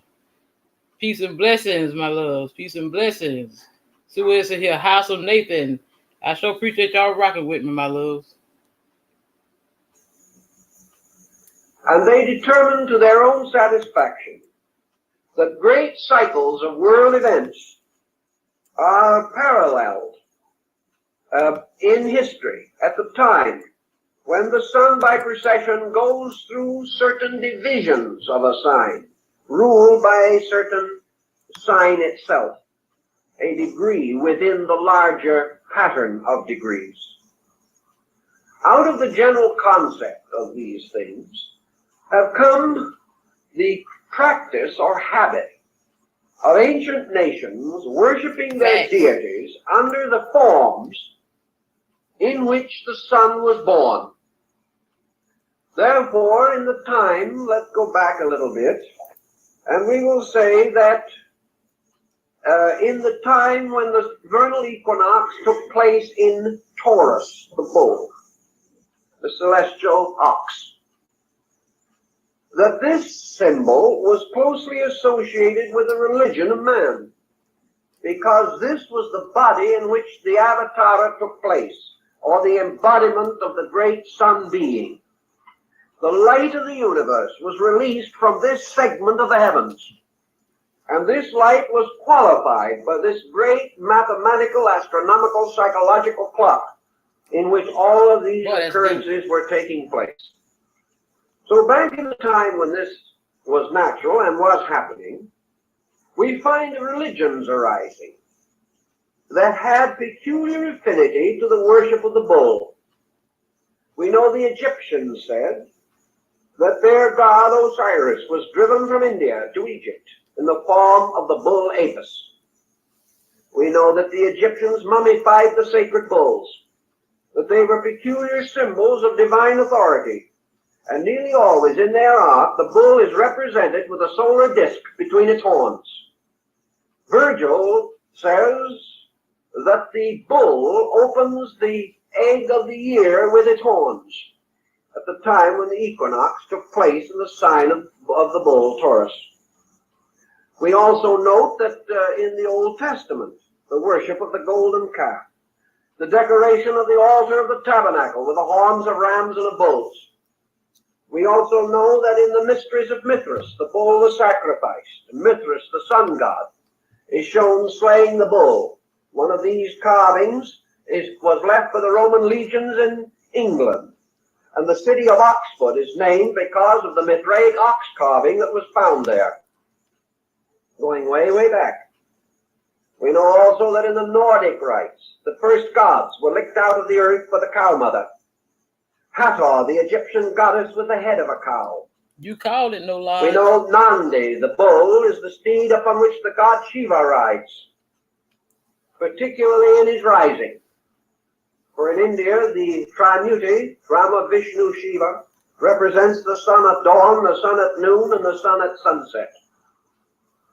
And Parvati, the wife of Shiva, represents the mountains of the west.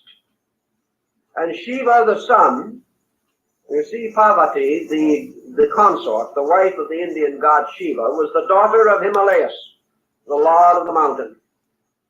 And Shiva each day went to court her.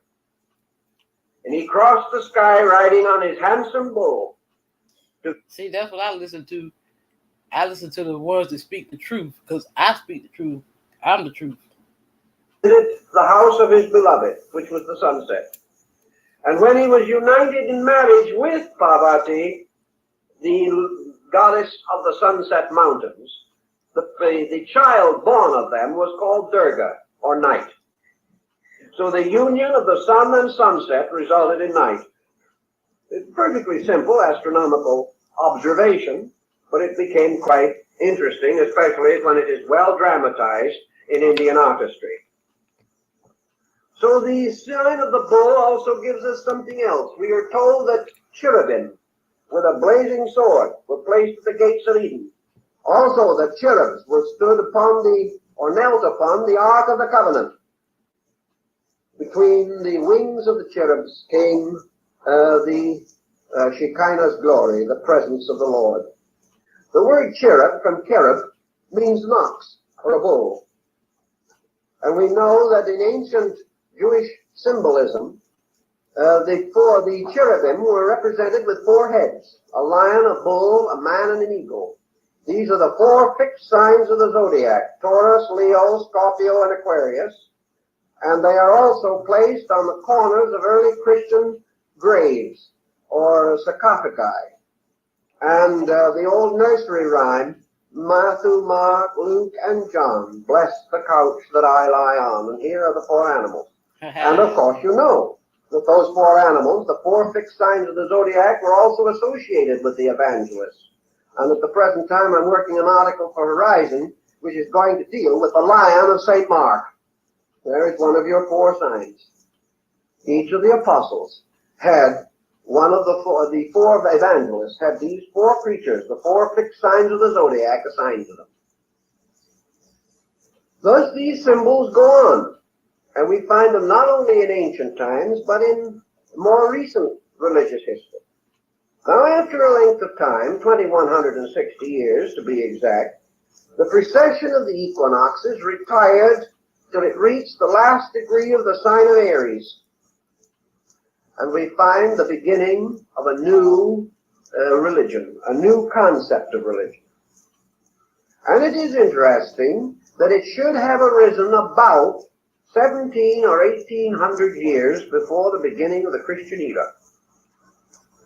For it was at that time, according to the old tradition, that the great mysteries of the Greeks at Eleusis were brought into existence.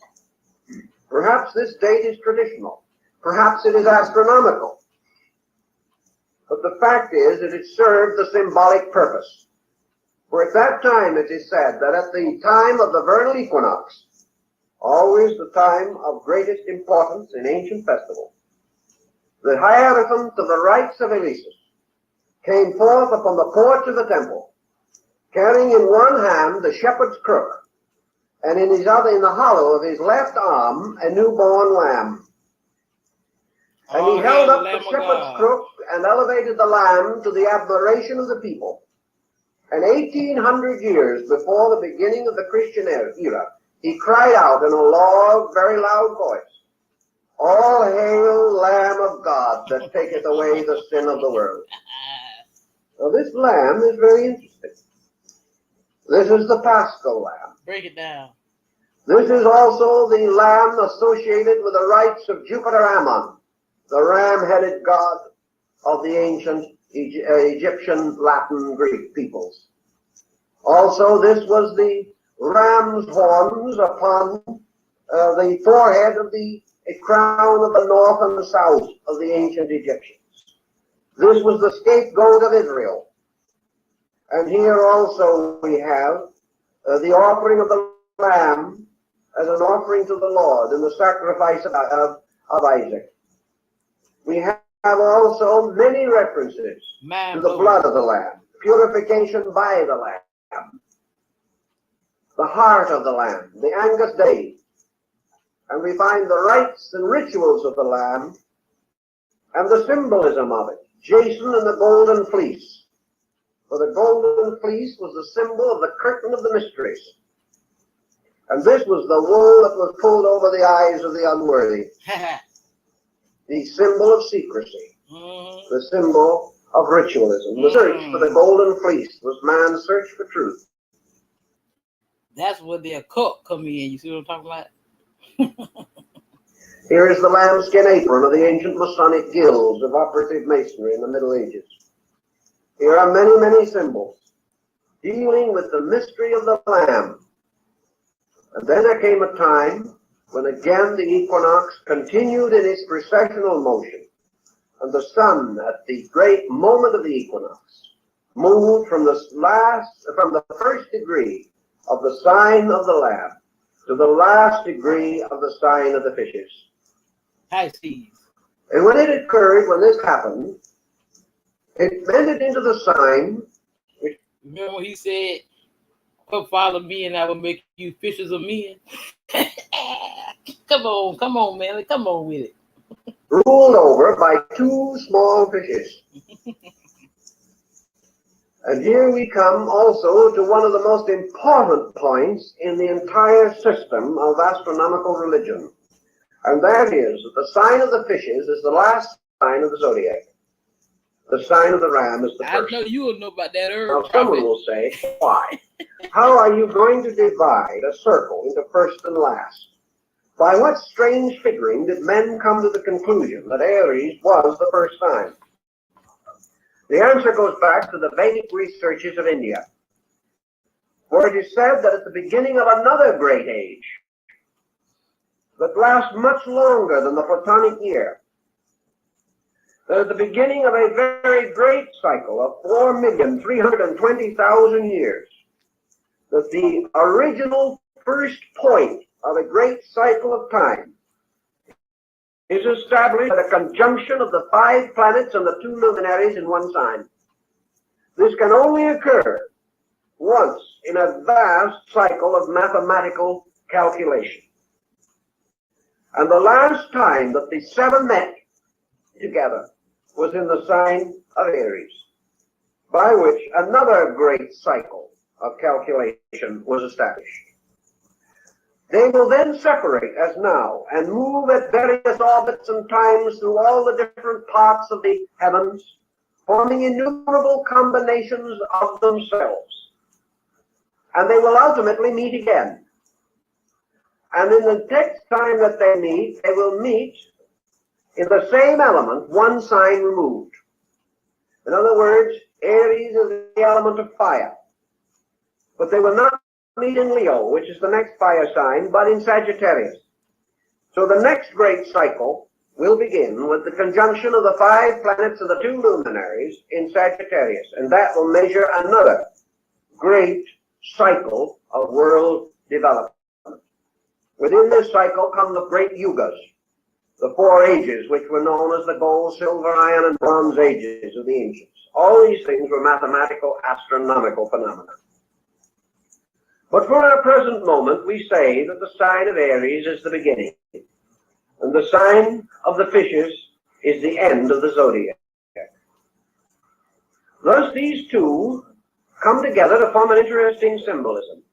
And the sun god, or in this case, say John on Patmos, describing the mysteries that were celebrated there, the Phrygian rites, causes the great being of the Phrygian mysteries to say, I am the Alpha and the Omega, The beginning and the the end. first and the last, the beginning and the end. How about that? Now, this also has very great interest because of two symbols particularly associated with Christianity. One is the fish. The first symbol of the Christians was a fish. And in Rome, they recognized each other by drawing the shape of the fish upon the sand. The name for fish was an acrostic on the name for Christ. St. Augustine says that Christ was a fish broiled for the sins of man. It's a very interesting symbolism. So we find Christ standing, calling the apostles, and saying, follow me and I will make you fishers of men. The miracle of the fishes, the drought of the fishes, the miracle of the coin in the fish's mouth, many other miracles that relate to the story. And Jesus, in speaking, going forth upon a ship on the Sea of Galilee, the water symbol of the fish is very interesting. One of the ancient deities came forth out of the sea as Dagon, or the fish man. And the bishop's mitre of the Christian church is a fish's head on end. These things are important, for here we find a transition taking place. And at this transition of sign, the rising of a faith which had as its principal symbols, the two principles, or two ideas, the Lamb of God and the Fisher of Men. The fisherman's ring is the ring of the Pope. That's right. The symbol of the papacy was the great fisherman, named from Peter, who was referred to not very long ago in a book called The Big Fisherman. He was the fisher of men, and this was the symbolism. Now, if you look in your zodiac, you will find directly across from the sign of the fishes is its opposite. Each sign has its opposite. That's right. There Virgo being is 12 the signs. opposite. And the opposite sign to the fishes is the sign of Virgo, the Virgin. And the Assumption of the Virgin, the feast of the Assumption of the Virgin takes place when the sun, the symbol of the principle of life, is in the sign of the Virgin. It's a very interesting parallel again. Now the Virgin in ancient times was Ceres or Cori, the mother who was always still a virgin, because she brought forth immaculately the food, the earth, the grain, the flowers, the trees, everything was born from her. Well, but she was still the mother of mysteries, the eternal Virgin. She was Isis, the mysterious being whose veil no man could lift. well. And this symbol in ancient astronomy carried in its arms either a sheath of grain, as Cori did, or sometimes the loaves of the Passover, or the unleavened bread. So we have an interesting thing. Jesus, the sun entering the symbol of the equinox and the sign of the fish, Y'all hit that like button, performed the girl. miracle of feeding the multitude with 2 fishes and the barley loaves. And there were 12 baskets of scraps left. Symbolism. Again, the circle of the zodiac. How about that? Later, when the time came for the master to prepare for the Passover, he sent a disciple into the city. And he said to him, you will see a man who carries a pitcher of water on his shoulder. Follow that man. When he enters into a house, go in likewise, and go to the upper room and say that your master wishes it to celebrate the Passover. Mm-hmm. Who is the man with the pitcher of water on his shoulder? He is the Egyptian deity Canopus, the water man. He is also Aquarius, the water bearer. always represented in the ancient system of the zodiac as a man carrying a pitcher of water on his shoulder. He carried that pitcher of water long before the beginning of the Christian era. So the sun, moving on, goes into the new age, of the age that is to come, to celebrate again its passing over in the sign of the water bearer. Of course, the sign or the ritual of the Passover is the passing over. You know, I forget it was this white band that made a song in the 70s. This is the dawning of the age of Aquarius. The sun at the time of the equinox. All these rituals have been very carefully measured to meet the astronomical requirements. Like the epoch and the golden year and all these things. We have calculations to run through every one of these symbols. Now, one of the great questions that has arisen perhaps in our studies a little has been to determine, if possible, the time of the beginning of the age of the fishes, or what we call the Piscean age. It is, of course, a nice, trite contrivance to say that it began with the beginning of the Christian era. But in India and in many other countries, a point is made with which some Western astronomers and astrologers will certainly be at variance. Namely, that at the present time, the equinox is taking place approximately in the 8th degree of the sign of the fishes. It hasn't left. It hasn't moved into this other age yet.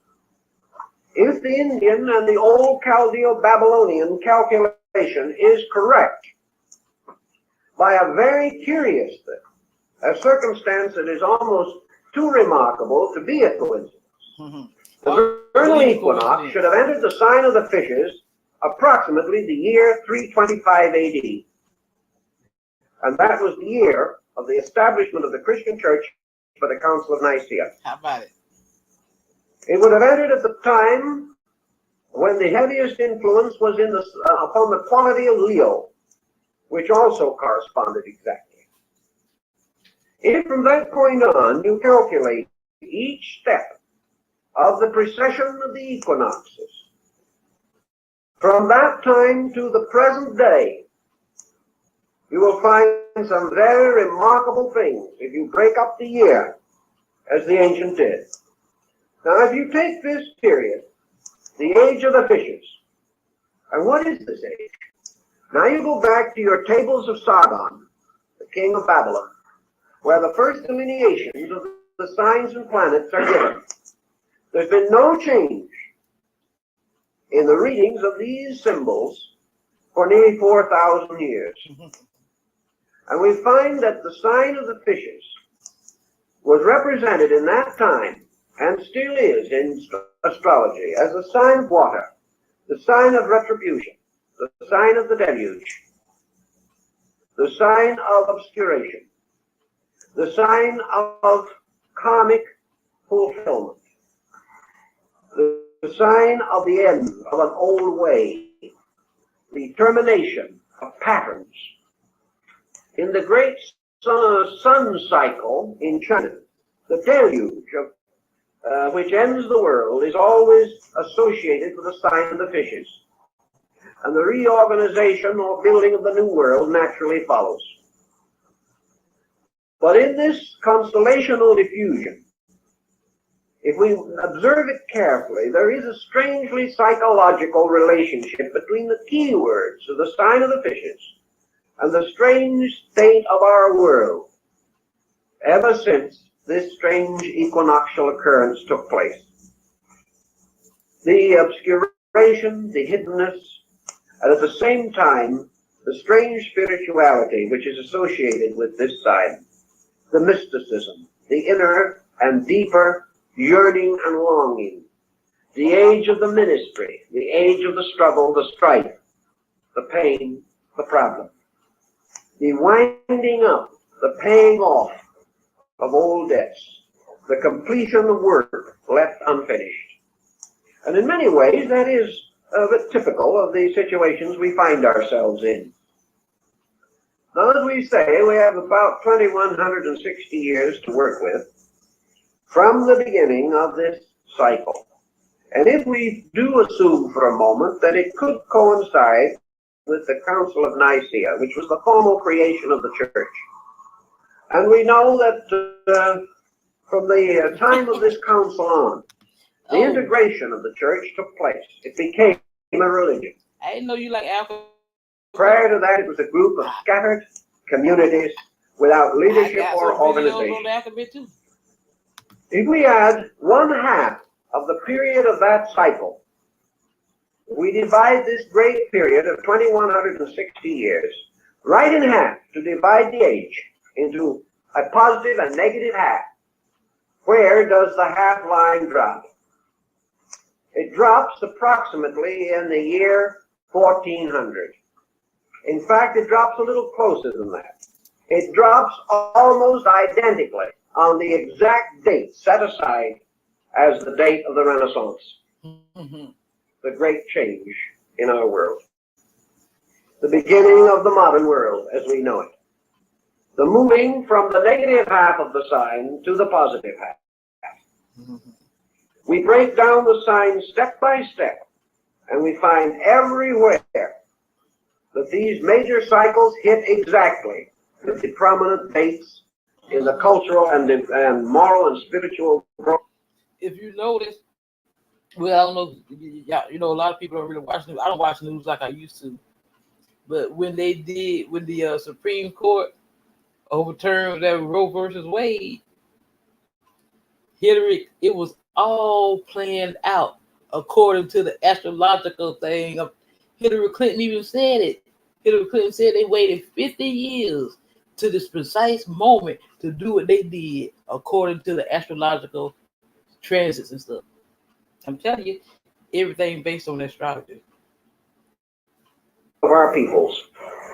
And it seems very possible that this was the basis, this study of the great Platonic year was the basis of the fortunate long-range predictions of men like Nostradamus, who could not have worked it by the ordinary methods that we know, but only by the great precessional motion. Now from all this we come to many other symbols. And I think there's one that is fascinating enough to give a little thought to. During this period that we call the medieval world, there lived a very interesting and kindly old gentleman who is known as the Venerable Bede. He is called Venerable because he was on his way to canonization, but he never got any further than the first step by which he became venerable, as one of the terms that precedes full canonization. Now, the Venerable Bede was a very pious soul, and he had a great sorrow in his heart, something that he just could hardly bear. And that was to contemplate the motion of a pagan heaven over a Christian earth. Here were all the constellations. Here was the Argonaut sailing off. Here was Cetus the great whale. Here were all these symbols, Hercules and Pegasus and Ariadne and all this, all moving over a perfectly respectable Christian commonwealth. It just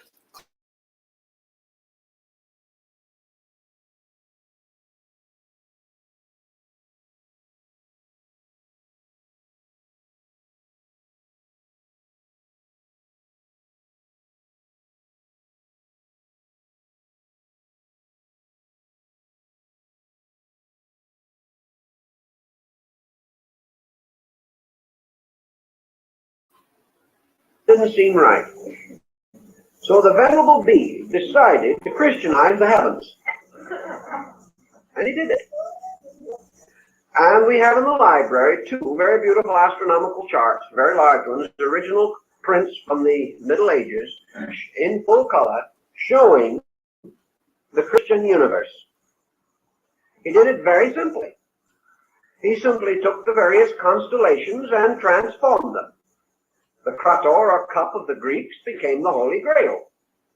The 12 signs of the zodiac became the 12 disciples. Nothing could be simpler.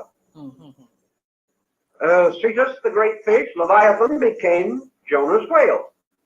And the Argonaut kept on sailing as Noah's Ark. All these symbols were perfectly fitted together. And the result was a great success.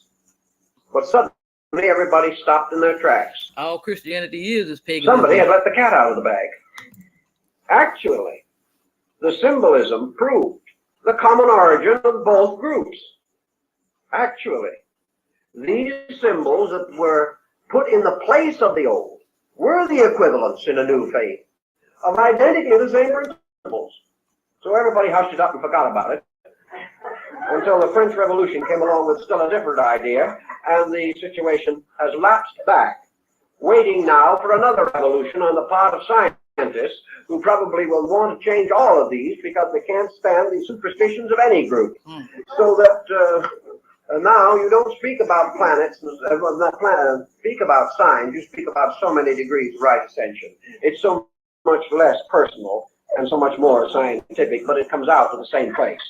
But you notice everything that had to do with what he's speaking about, the occult, the esoteric, tarot, they all demonized it. But yet it's still the Pope worships it. Also, astrology is now giving way to a kind of new science, which is going to be called cosmography or something of that nature, in which they're going to do something that was never heard of before. They're going to consider the possibility that the heavens influence the earth. So they're going to do it with a new name, and the right man is going to discover it, which is very, very important in our times. But this concept of the universe, again, shows much that tells us of the old ways and of the old concepts and rites. In the old days, the initiation rituals of the temples always followed in some mysterious manner this astronomical pattern. Apuleius, for example, in the Metamorphosis, describes his own initiation into the mysteries as far as he can. Then he says that to preserve his vows he must be silent. But he does explain that at one degree or part of the rite, this candidate is enveloped in a blue cloak covered with stars and constellations to indicate that he is being lifted up into the higher parts of the universe. Apuleius also tells us that in one of the degrees of the mysteries, he beheld the sun shining under his feet at midnight, which is a very interesting point, looking very much as though somebody knew something about the astronomical theory, because theoretically at midnight, that's approximately where you might expect it to be. Also, he describes the rituals, and he follows very closely the description given by Porphyry in his Cave of the Nymphs, which is an interpretation of one section of the Odyssey of Homer. And he describes the cave of initiation, in which you descend under the earth and come into a room, the ceiling of which is made to represent the sky. And there are two entrances, one on each side, and you descend a set of steps. You walk across a common ground and ascend out to another set of steps. And the point of entrance into this underworld is called Cancer. And the point of exit is called Capricorn. And the adventures, wanderings, and terrible experiences of the candidate seeking initiation represents the motion of the sun through the signs Leo, Virgo, Libra, Scorpio, and Sagittarius. Now, if you can imagine placing Cancer at one gate and Capricorn at the other, and going down now to the point between them, you will find you have sort of tipped your celestial globe, so that now the bottom point is represented by the sign of Libra, which is now between the two. Cancer, Leo, Virgo, Libra. Scorpio, Sagittarius, Capricorn, you're out. So that Libra is placed at the center in the bottom. The sign of Libra is the scales. Here the soul, descending into the underworld, comes into the judgment hall of Osiris, where his consciousness or his conscience is weighed upon the scales in the cycle station. The ancient peoples only had a zodiac of 10 signs at one time in a very remote period. They had no sign of Libra, and Virgo, Scorpio were one sign. And that is still indicated by the general shape of the two, except that in one, the end of the M-like figure turns up, and in the other, it turns back. Now, at the time of the so-called fall of man, it was believed that the signs were divided and Libra was inserted between them. There is a very ancient doctrine about that, increasing the number of the signs to 12. But the sign of the scales placed in the judgment hall of the twin truths in the temple of Amentet is at the bottom of this V-like pattern of the descent of man into judgment or into generation. This judgment or testing in the mysteries follows very closely the entire cycle of ancient times and the ancient initiation ritual. Now, there is also a very interesting story relating to the human embryo, where the embryo is twisted inward to form an equivalent to a circle. The embryo, which has at the beginning, as you realize, a caudal appendage resembling a tail, looking very much like a highly developed polywog. This structure, if twisted into a circular form, equals 3/4 of a circle. In other words, it takes 9/12 of a circle to do this. But there are 3 signs or 3 parts of the circle that are not touched. The head and tail of the figure do not meet. Therefore, this occurs to us in our Old Testament symbolism under the story of the broken wheel.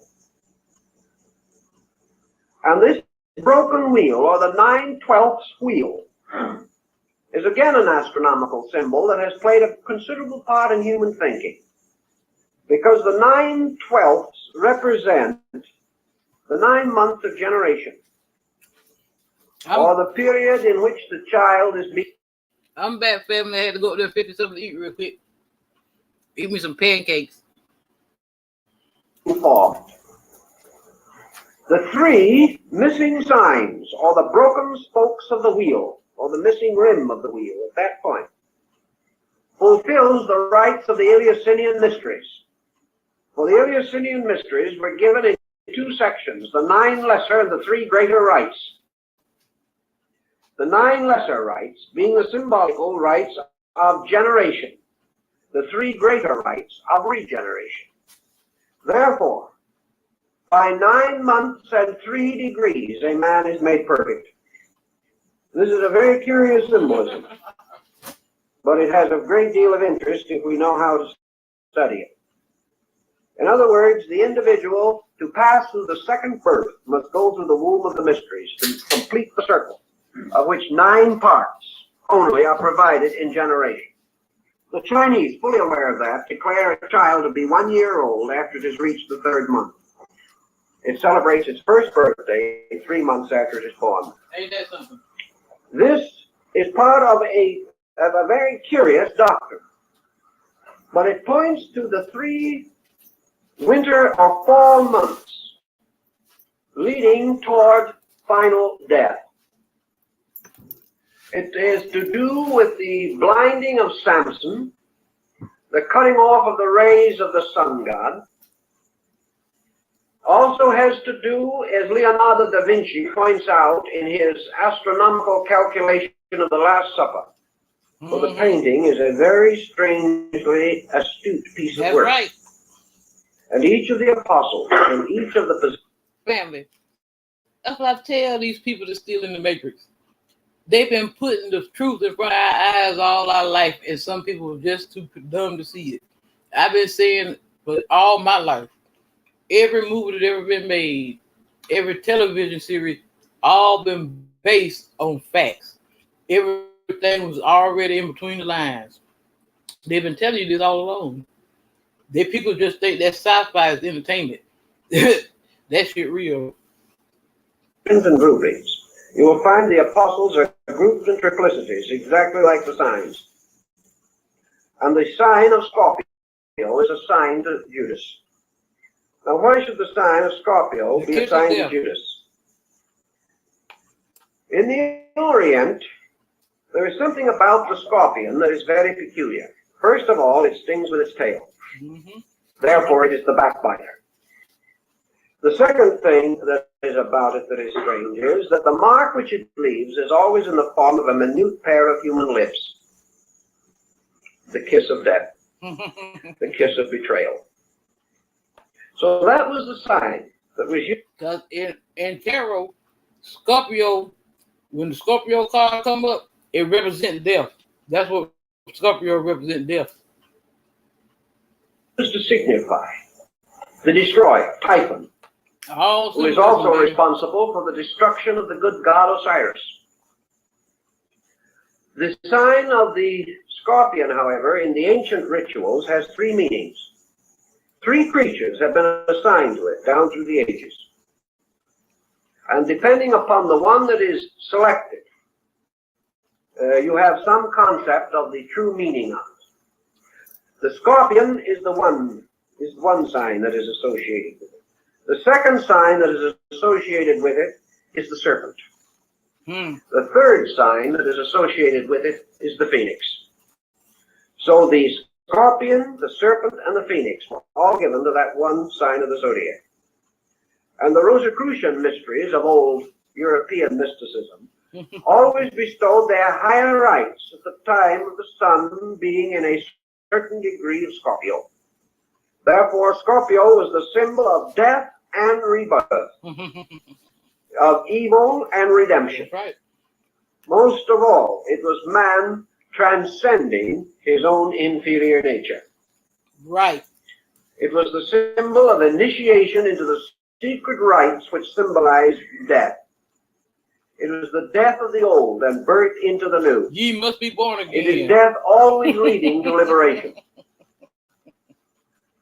And we find all through the ancient symbolism these parallels carefully preserved even into your alchemical mysteries. And in the combinations and structures of the alchemical stone of the wise man, there is what is called the horoscope of the stone.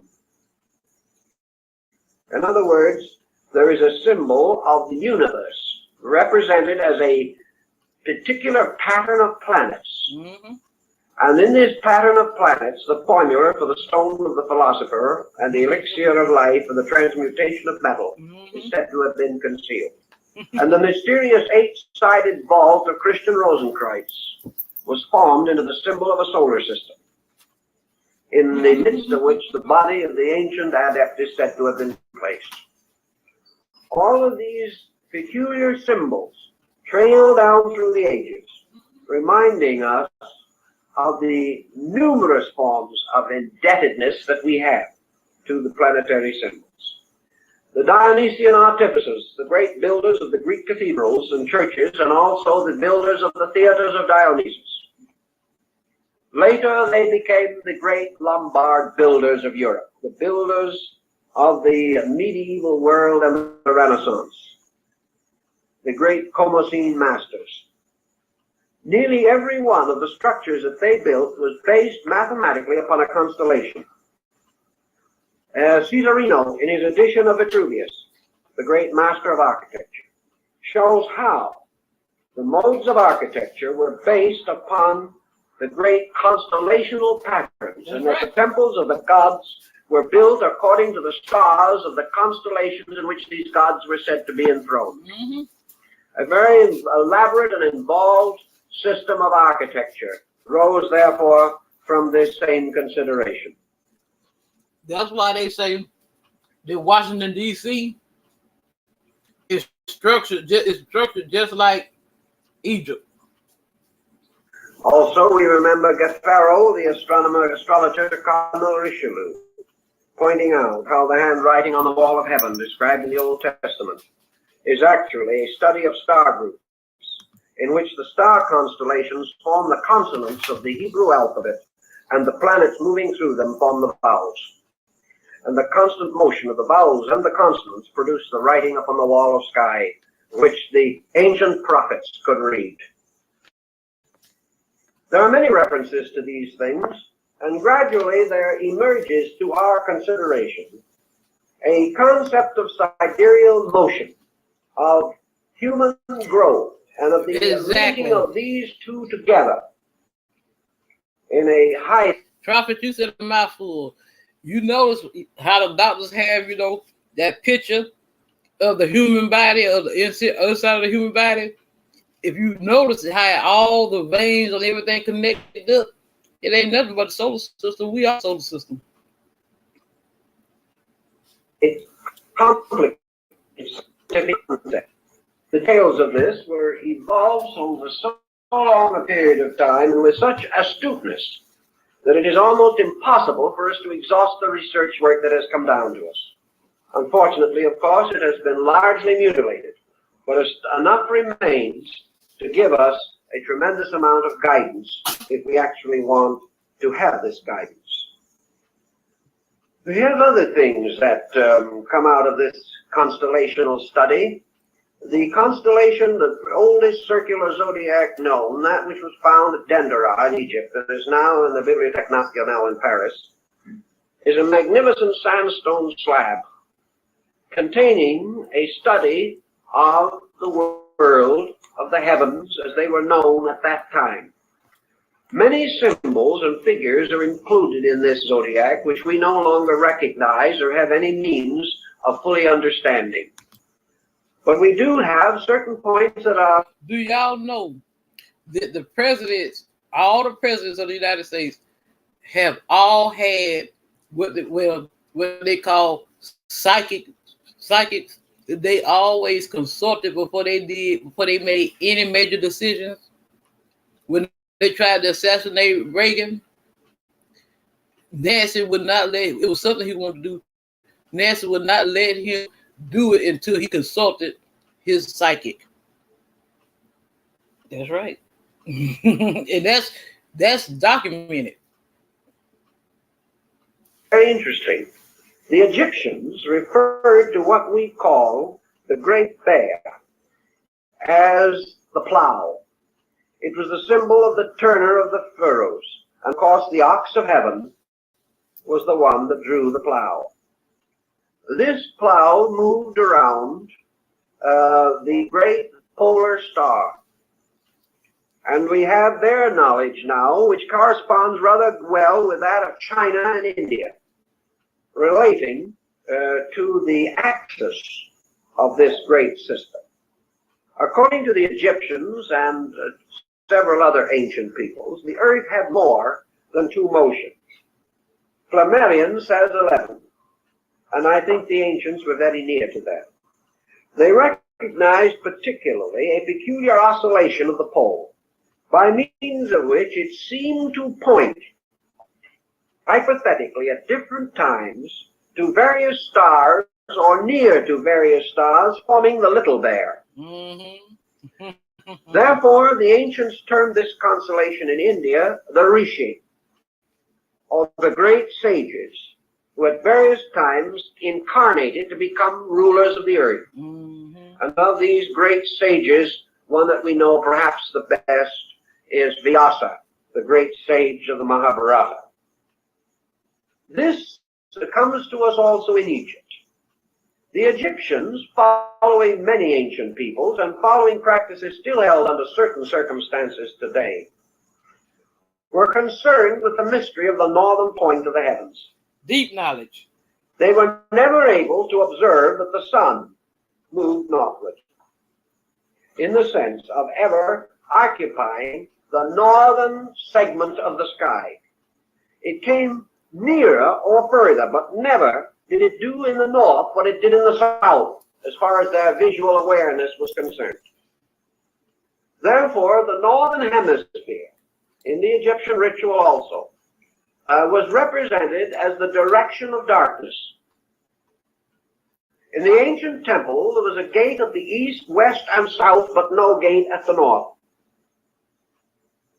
Now, as a result of that, it has been held that people believed that from what the Greeks call the Hyperborean, or the area or region north of the winds, Hyperboreus, that from this region came only frost and snow giants and monsters.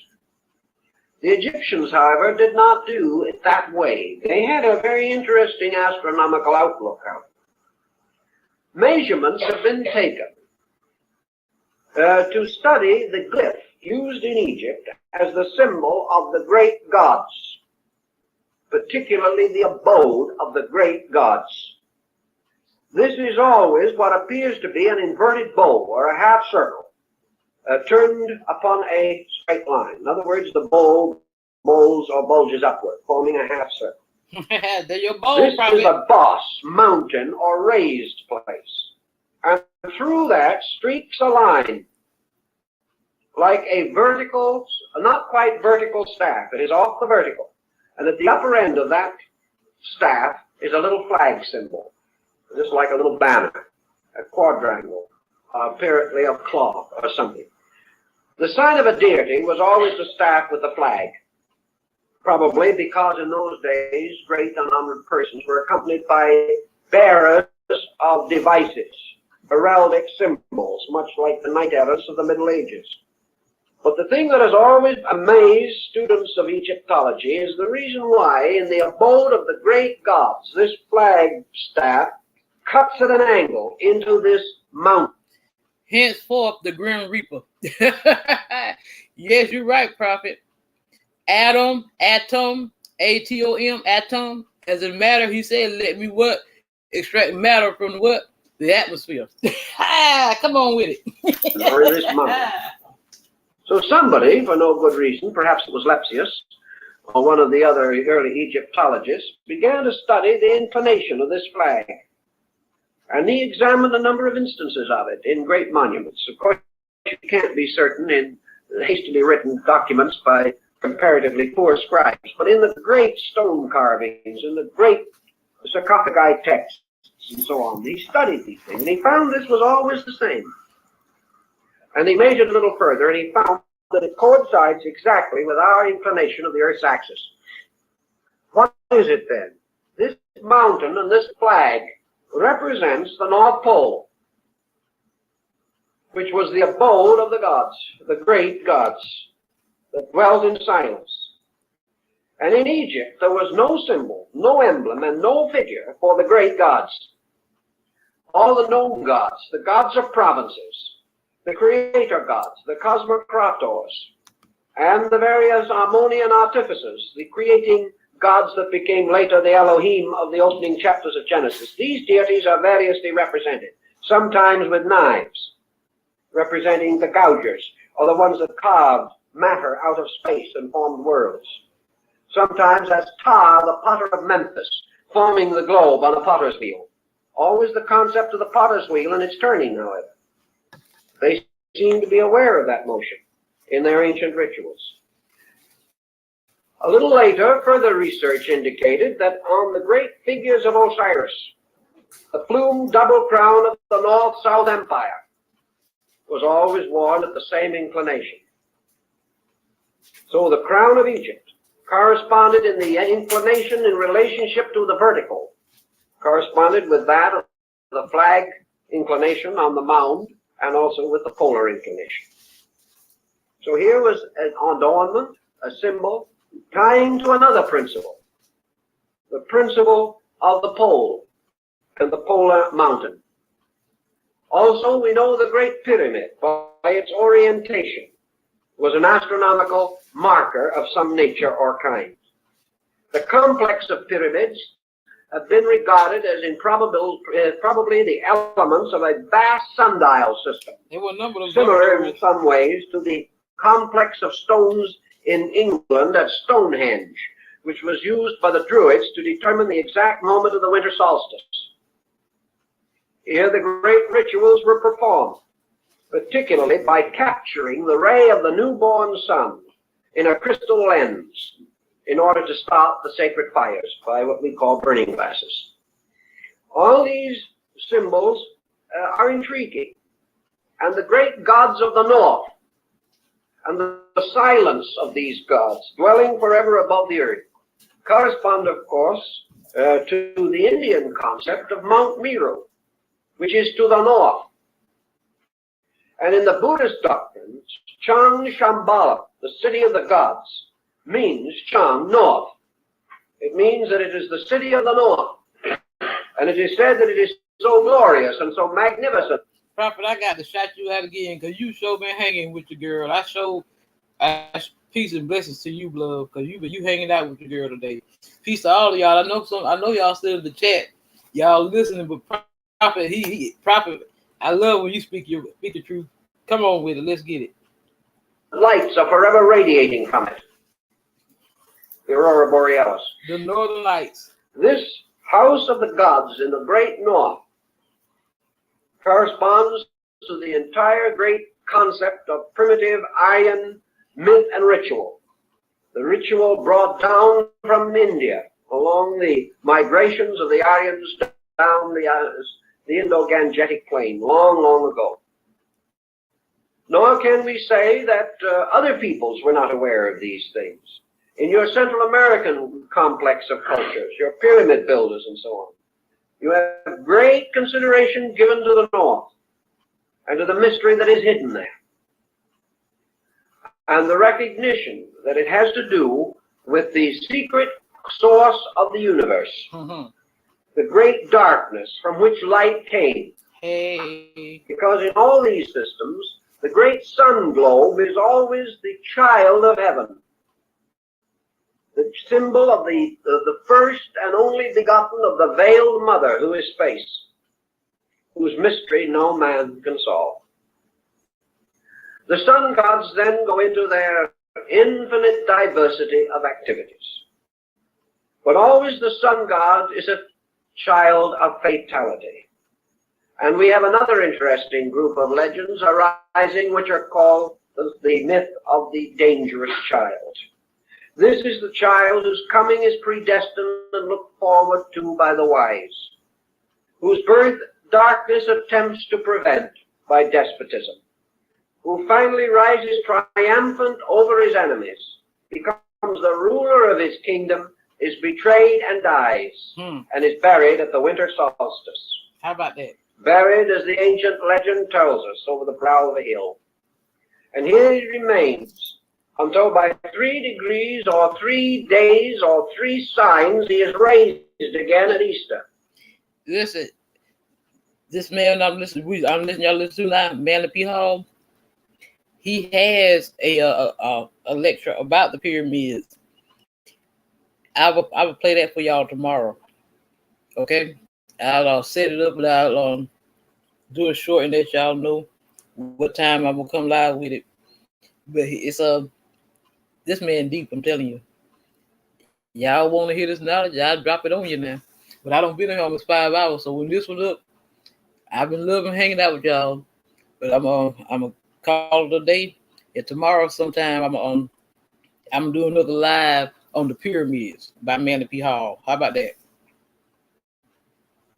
And this great cycle goes on and on and on. The cycle of the religious mystery of the sun divinity. You're welcome, love. Many times we find the solar face also.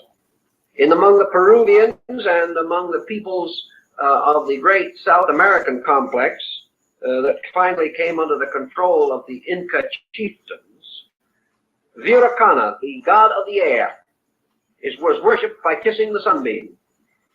All you did was face it and kiss the light, and that was your adoration for God. The symbol, the supreme symbol in that area, was the great golden disk of the sun. And the story is told that it was a disk of solid gold and jewels 11 feet in diameter.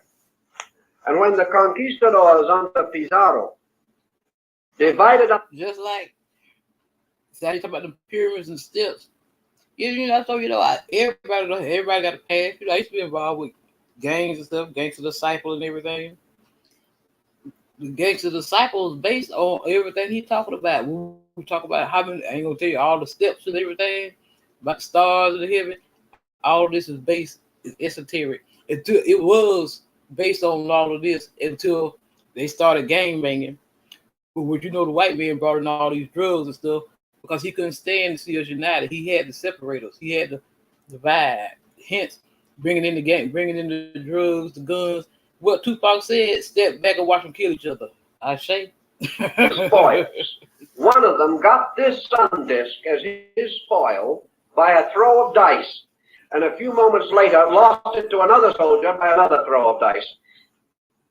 That was the way things were done in those days. But these people undoubtedly recognize the same basic concept. Their rites and ceremonies and what we learn of their religion shows that they also based all of their calculations upon the sovereignty of the solar power and its great journey. That's right.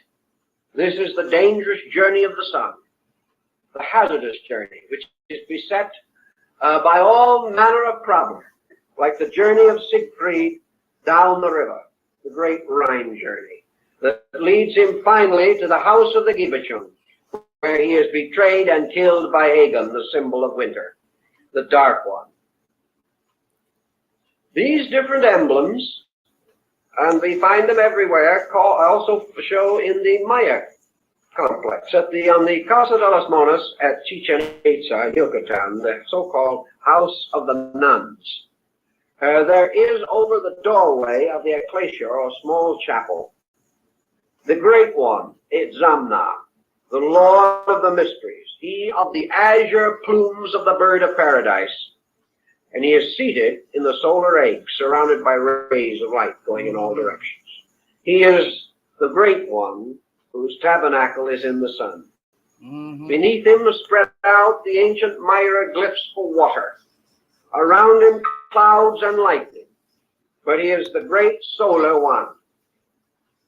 Now later, from him, by an immaculate conception, by the Virgin Xochiquetzal, was born Quetzalcoatl, the feathered serpent, the symbol of the sun's path and also of the same mysterious modes of the lunar arc which cause what we call today the dragon's head and tail in astrological research, the motion of the lunar orbit. And this great deity, Quetzalcoatl, was the good god, the sun god. He wore the bonnet of the Quetzal plumes, which was the symbol of the solar light rays, the feathers going out in all directions. For the Quetzal is the bird that is born of the sun, and when the time comes for it to die, it flies back to the sun. And the Quetzal, like the thunderbird of the American Indian, is just another phoenix. And this again is the symbol of priesthoods, the symbol of the wise ones, or the sun gods, the sun-born ones, who are the keepers of the ancient mysteries. And this Quetzalcoatl served his people well, brought them out of darkness and ignorance. But finally there came from the south the evil one, the red-mirrored god Tezcatlipoca, the god of Mars. And this evil deity destroyed the power of the sun god. And the sun god departed finally upon a raft of serpents from the shores of Veracruz, promising to return. But this whole cycle was a Sun-Venus cycle, and the astronomy of these people proves it. The pyramid of the sun at Chichen Itza is an absolutely correct astronomical representation of the year. There are just as many steps on that pyramid as there are days in the year, and so on. All of these buildings astronomically built and oriented. And at the apex of the year, in the high point, was the temple to the deity.